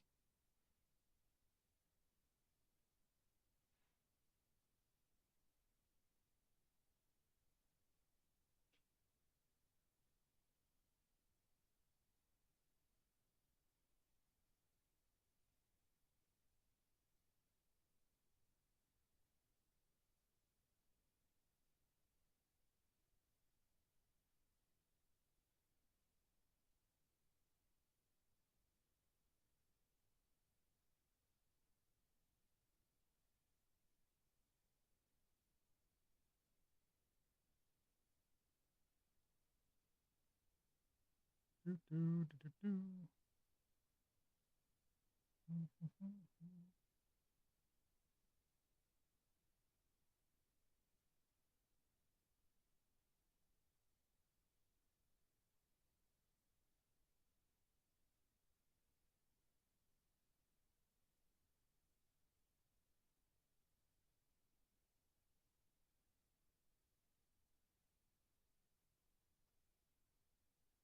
That's not what we want.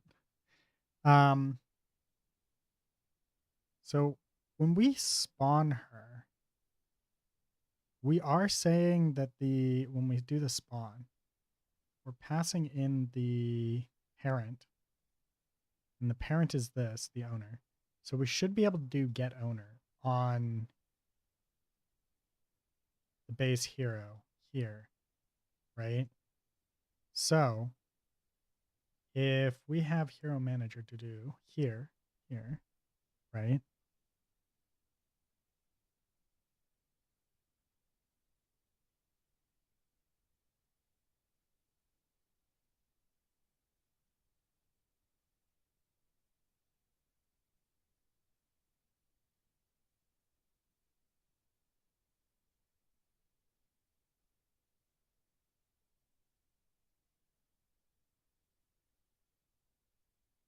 If I do T array,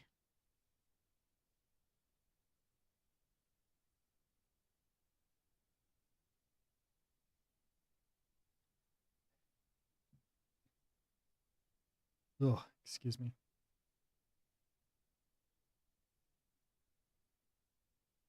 Of the POIs,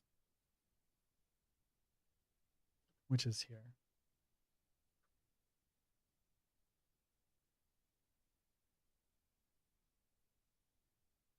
Oh, wait. What am I doing?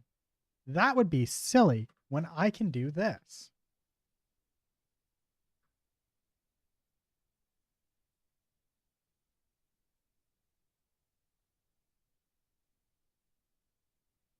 Yeah, here. Yeah. Okay. So if we do begin play, yeah, if we do this, right? Get world.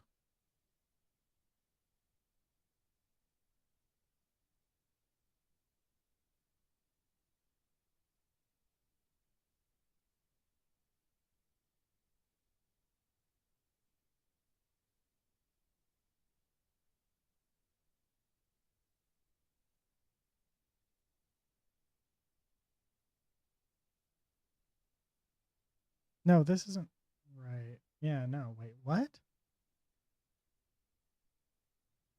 Okay, we do this.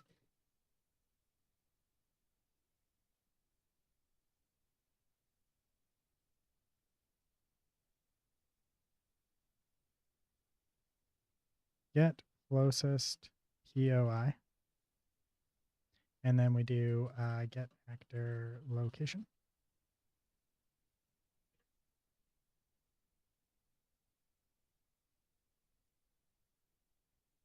Public virtual f vector get closest POI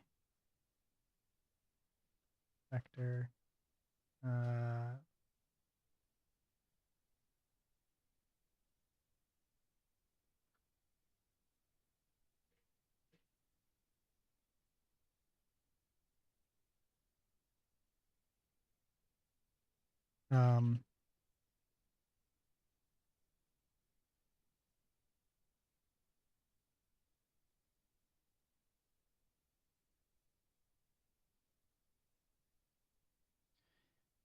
for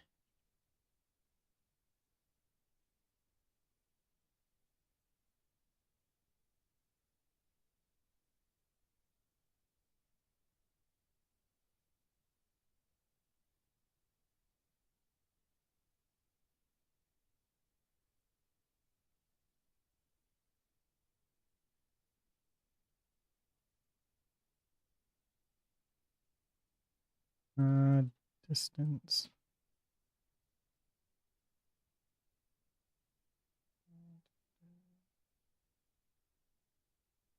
I think it was this. This squared. Yeah, it's that one.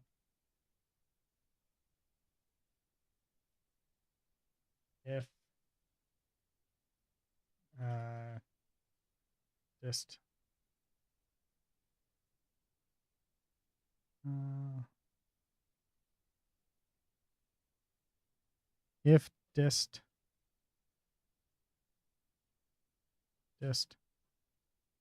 square is less than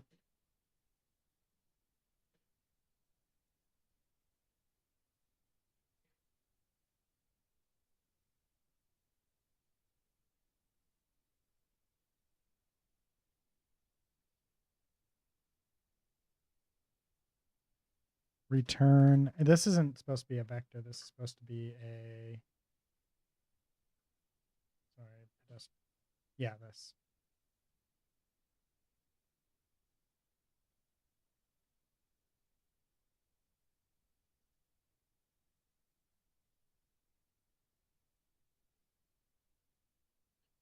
Return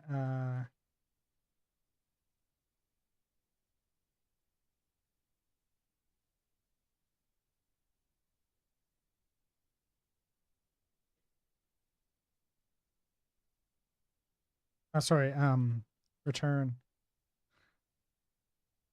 POIs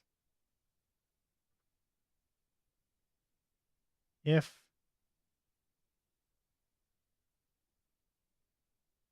is equal to -1 less than or equal to 0, return null pointer.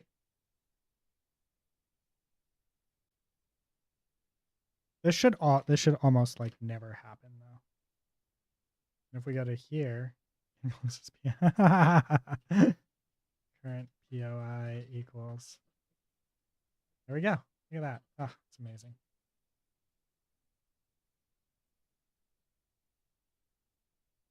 Now Pio should immediately start walking with it registered as the current POI. So when she gets there, she'll navigate to the next POI.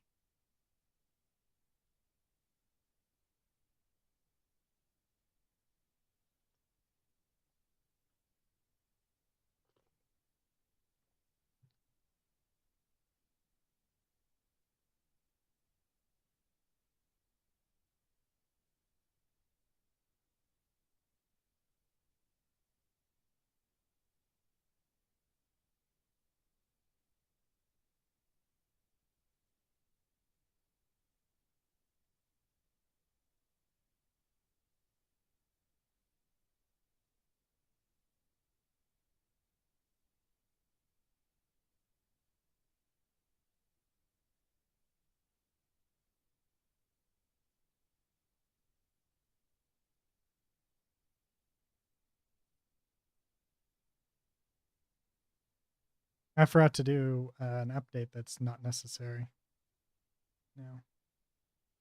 Now Pio should be walking towards a actual POI. So I think she started there, and she's actually walking towards a POI that makes sense. Should be that one. And when she gets there, she'll move.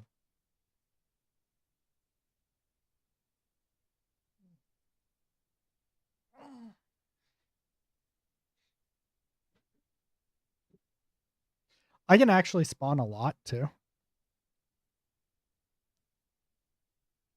Like if I grab this, a hero manager. Ooh.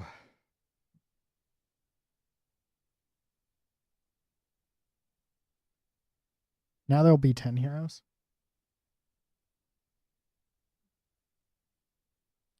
10 Pios of great of amazing. All the amazing Pios. They're all walking in the direction of something, which is great. Perfect. 10 out of 10.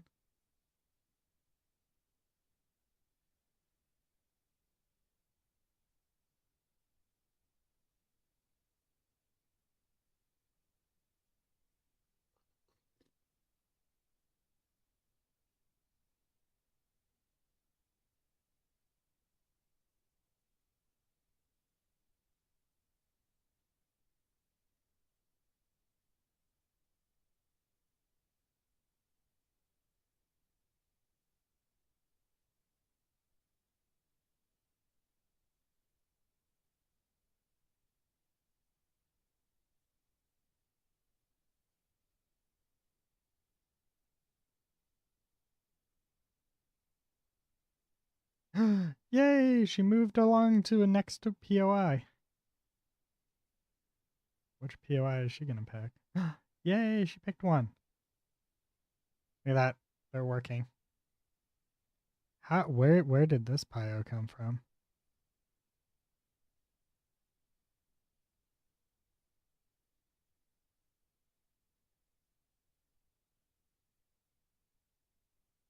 It's,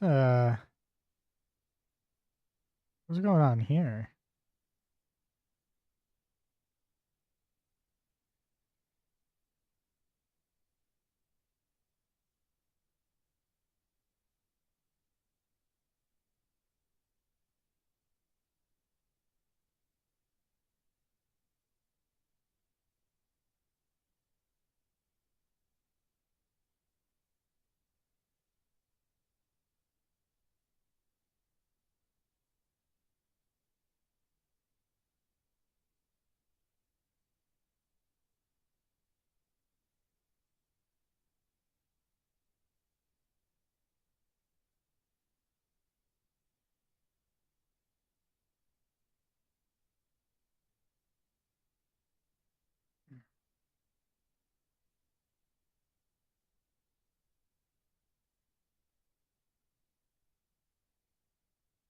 Where is this Pio going?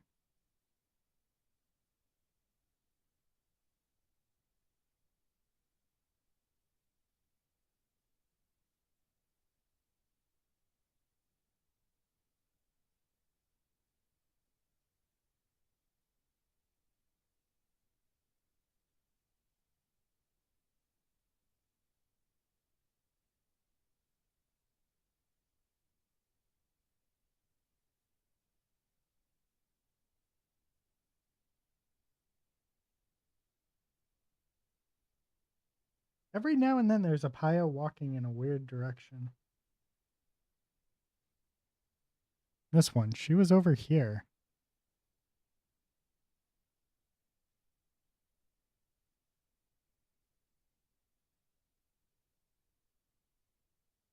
I'm gonna stop and move these in. Oops. Because they're a bit too far away from each other. Oops.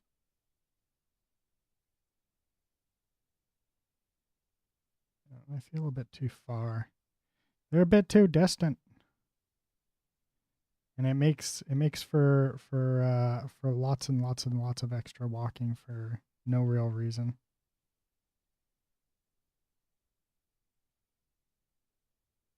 Like if I had hundreds of them, it would make sense, but I don't. I have very few, so we're gonna wait. What am I moving?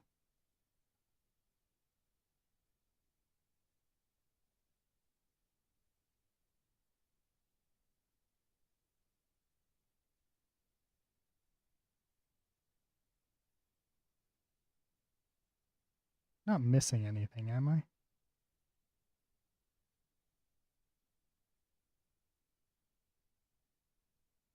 Oh, there's one.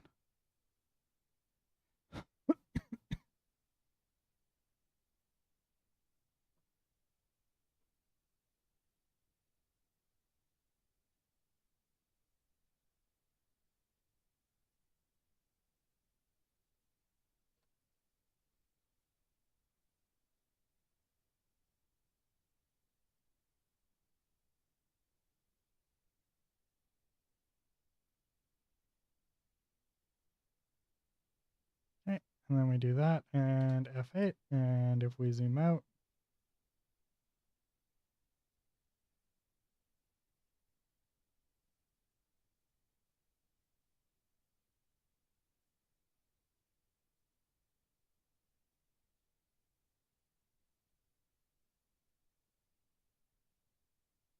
this pio here is the problem pio.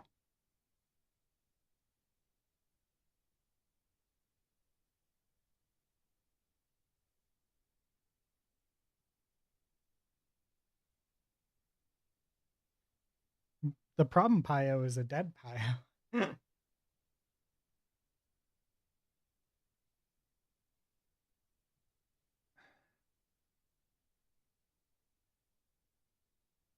Where is this where is this pio going?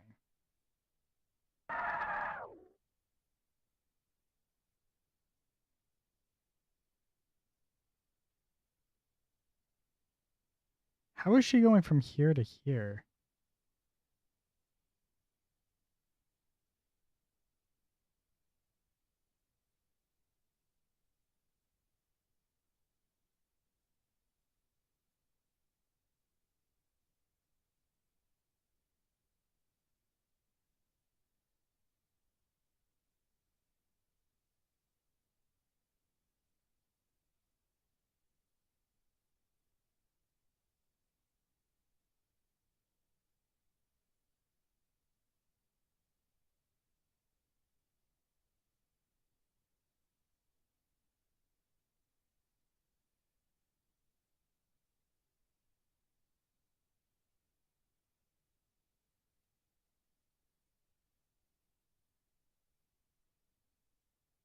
I think we need to move it even closer in to each other. They're still too far away.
I know why those ones are doing that.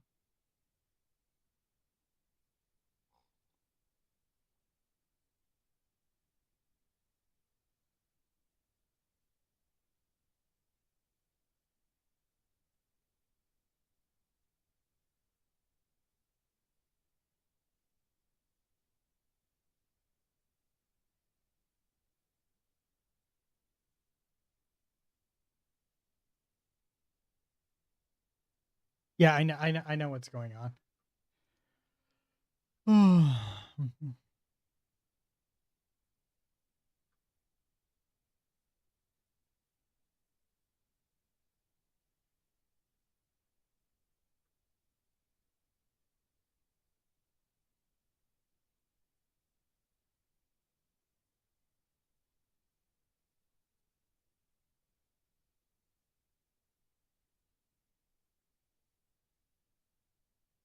Now I need to do the bind on destroy.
Respawn new hero or spawn new hero.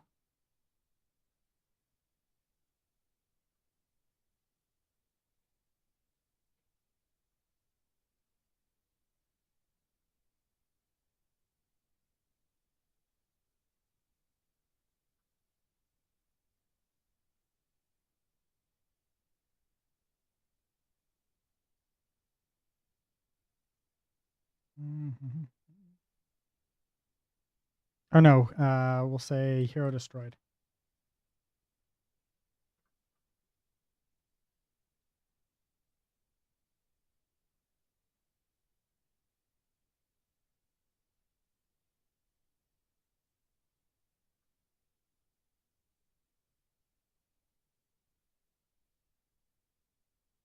Destroyed hero.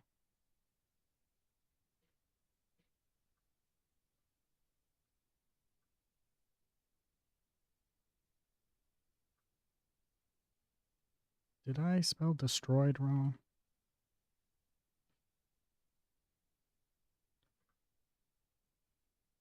I am the master at fat fingering this shit.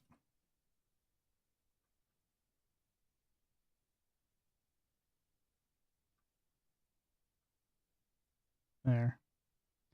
Now,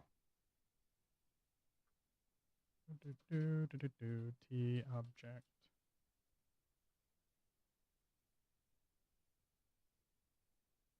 T array.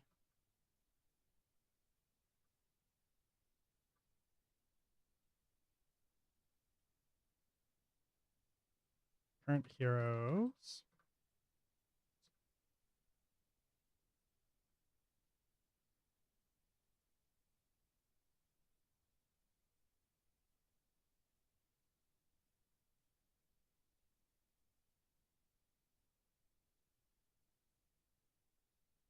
Current heroes dot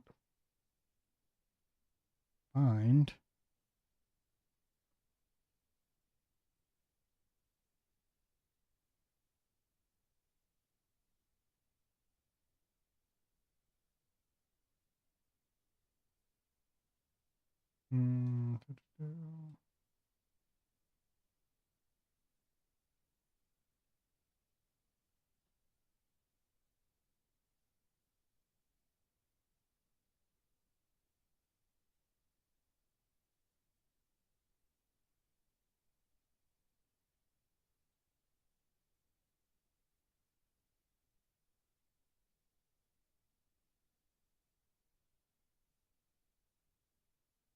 Type size.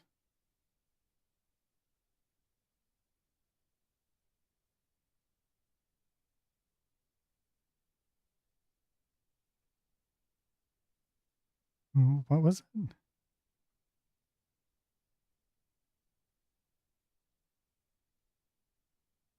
Oh.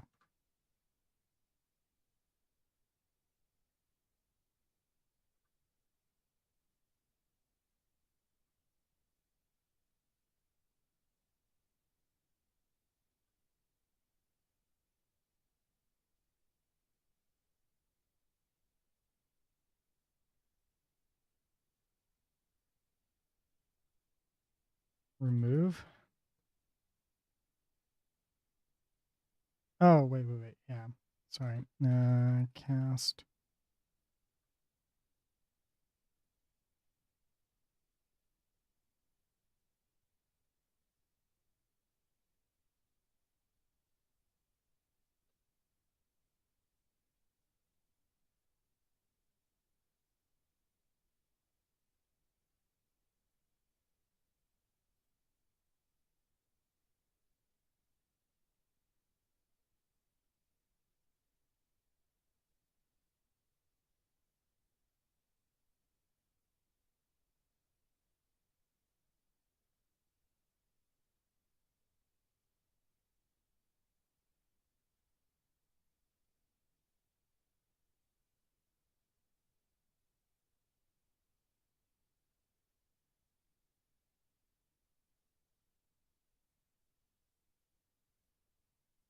There we go.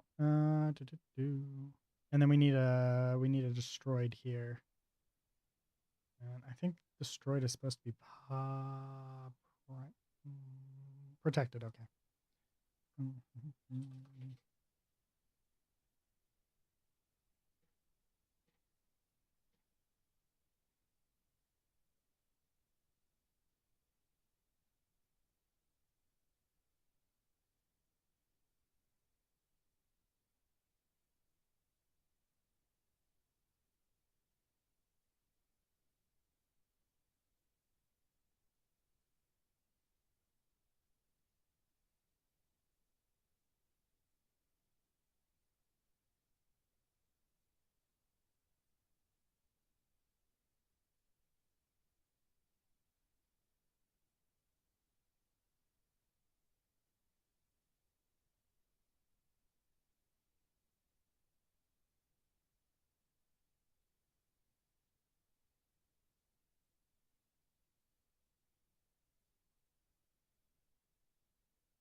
Look at that.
So right now, there's going to be 10 Pyos in the world.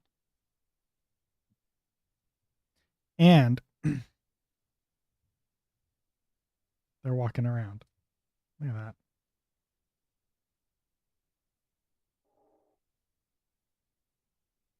We should be able to run them over too. Yay, Pyo! Pyo, Pyo, Pyo, Pyo. I'm coming for you, Pyo. Field burn! She hit the tree. That's amazing.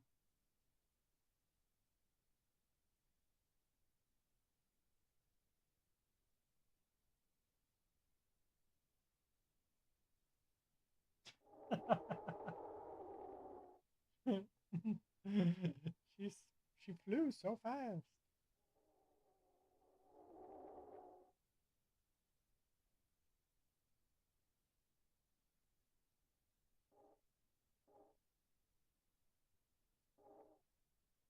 Uh oh. Uh oh. Too much pie. Too many. Too many anime girls. No. Look at them all.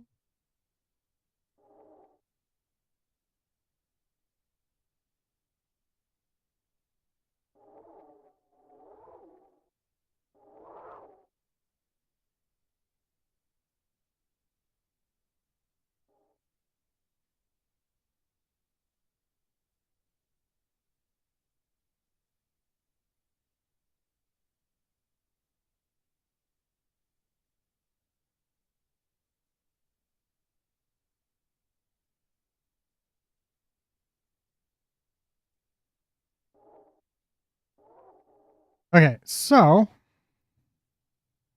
there is also a small, slight problem here. And that problem is that 500 is way too many. I think 150 will be good. Good for this.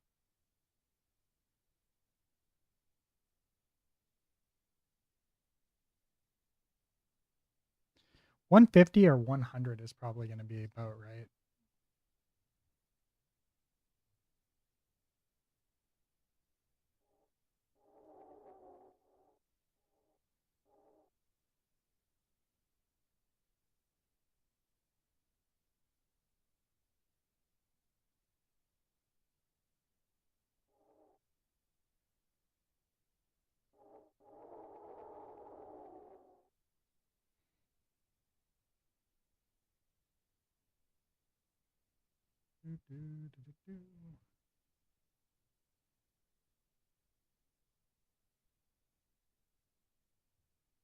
Blur, blur, blur.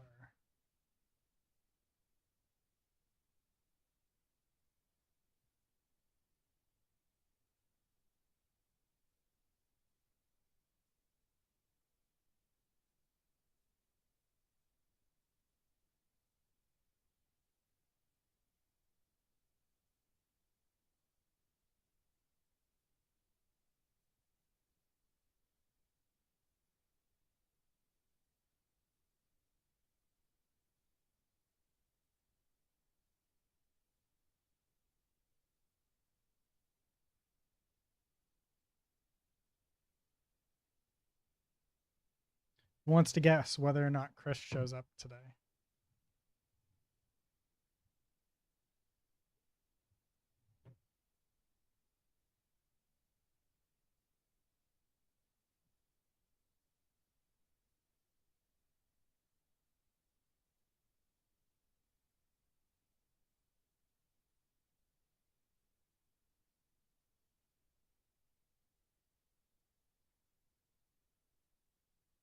I don't know that there's actually anybody watching.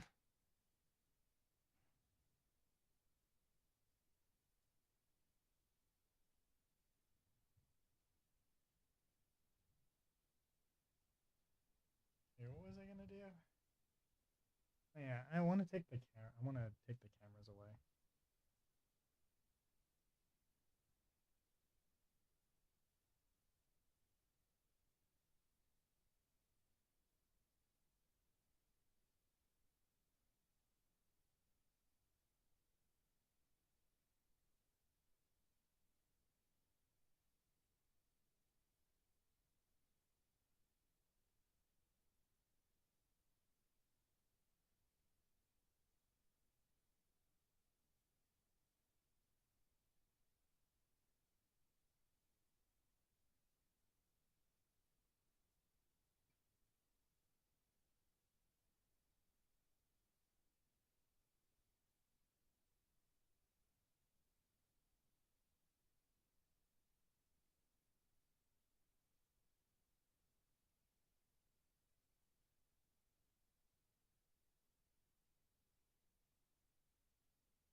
Do, do, do, do, do.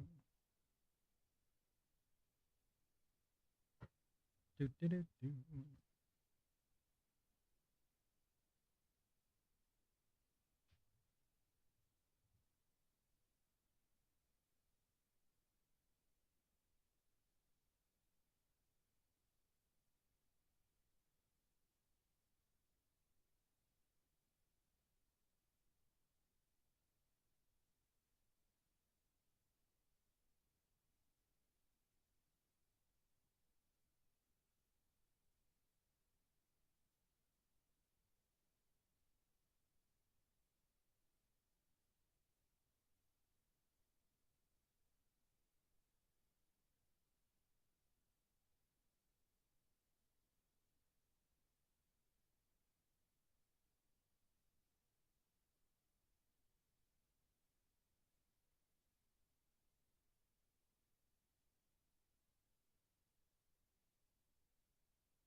Mm-hmm. Mm-hmm.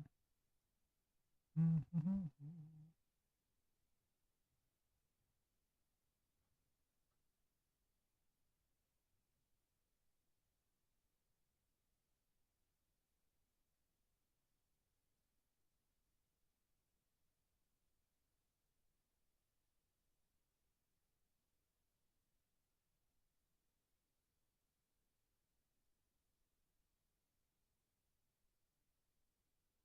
Oh, that's not right.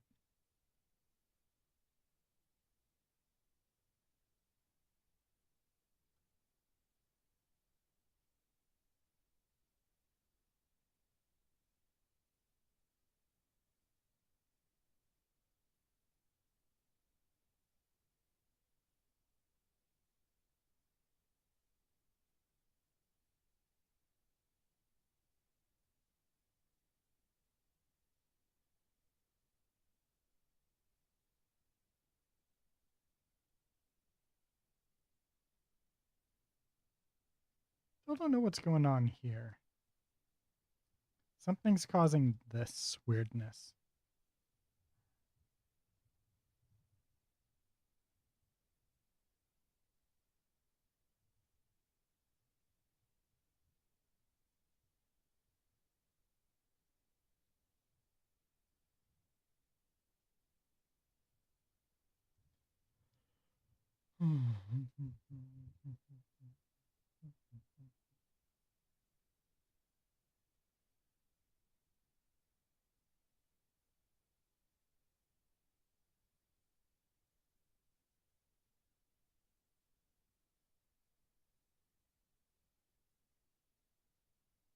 It's not that. It's not that.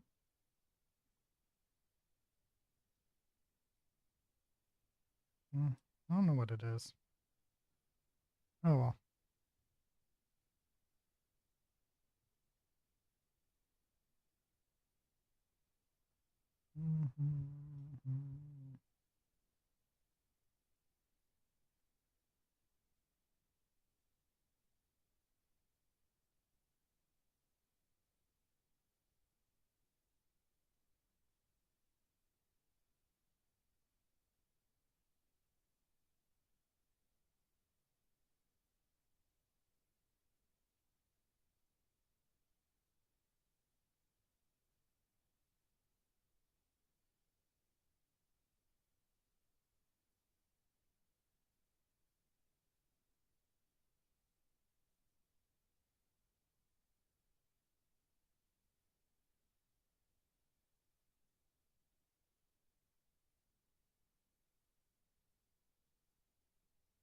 Actually, I don't think we need that because other reasons. I just do this. Do nav. Nope. Okay.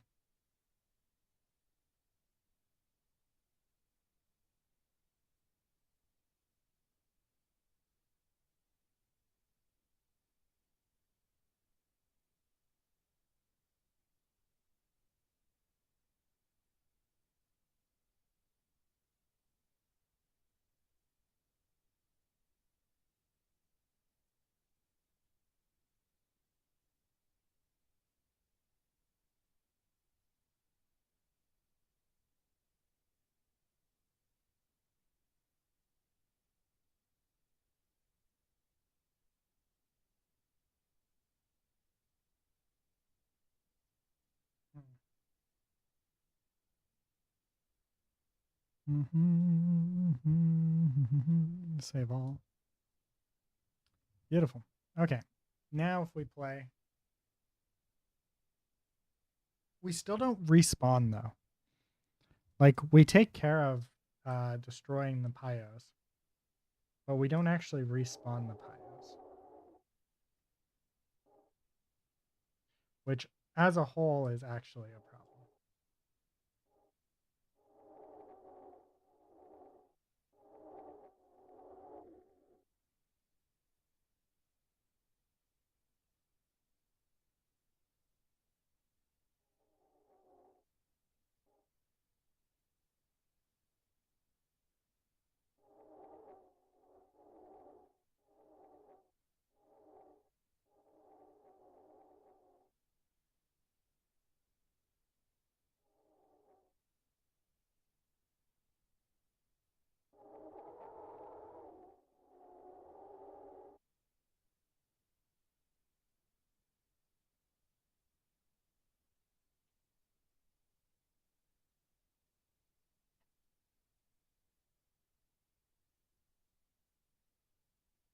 IO is now in the game.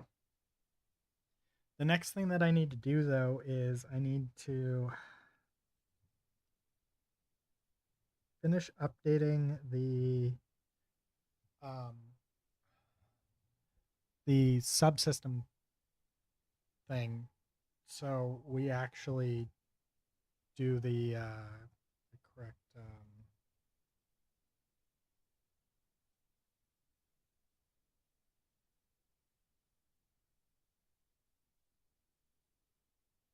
We do the getting and setting and whatnot of the. Sorry, we want the AI to walk along the specific path effectively.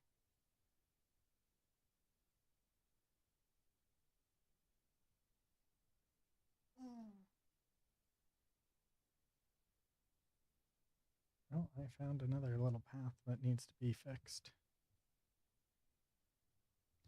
This here will become a less of a problem in the future. I don't know why it does that. There. Excuse me.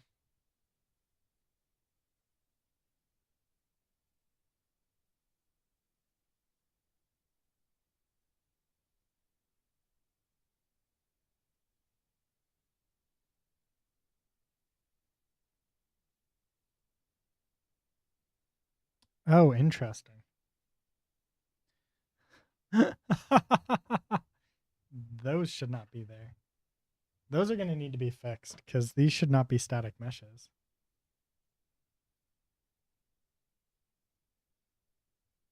This is actually a skeletal mesh?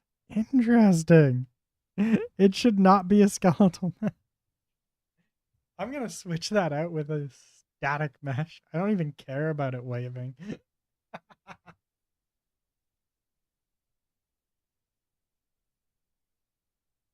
Yeah, whatever. For now, that's fine. Whatever. That's so good to know, though. Because these are actually animated then.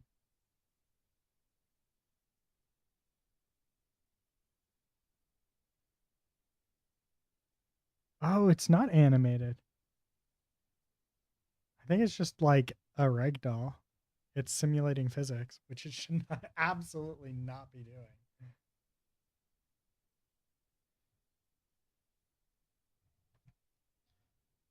Ugh.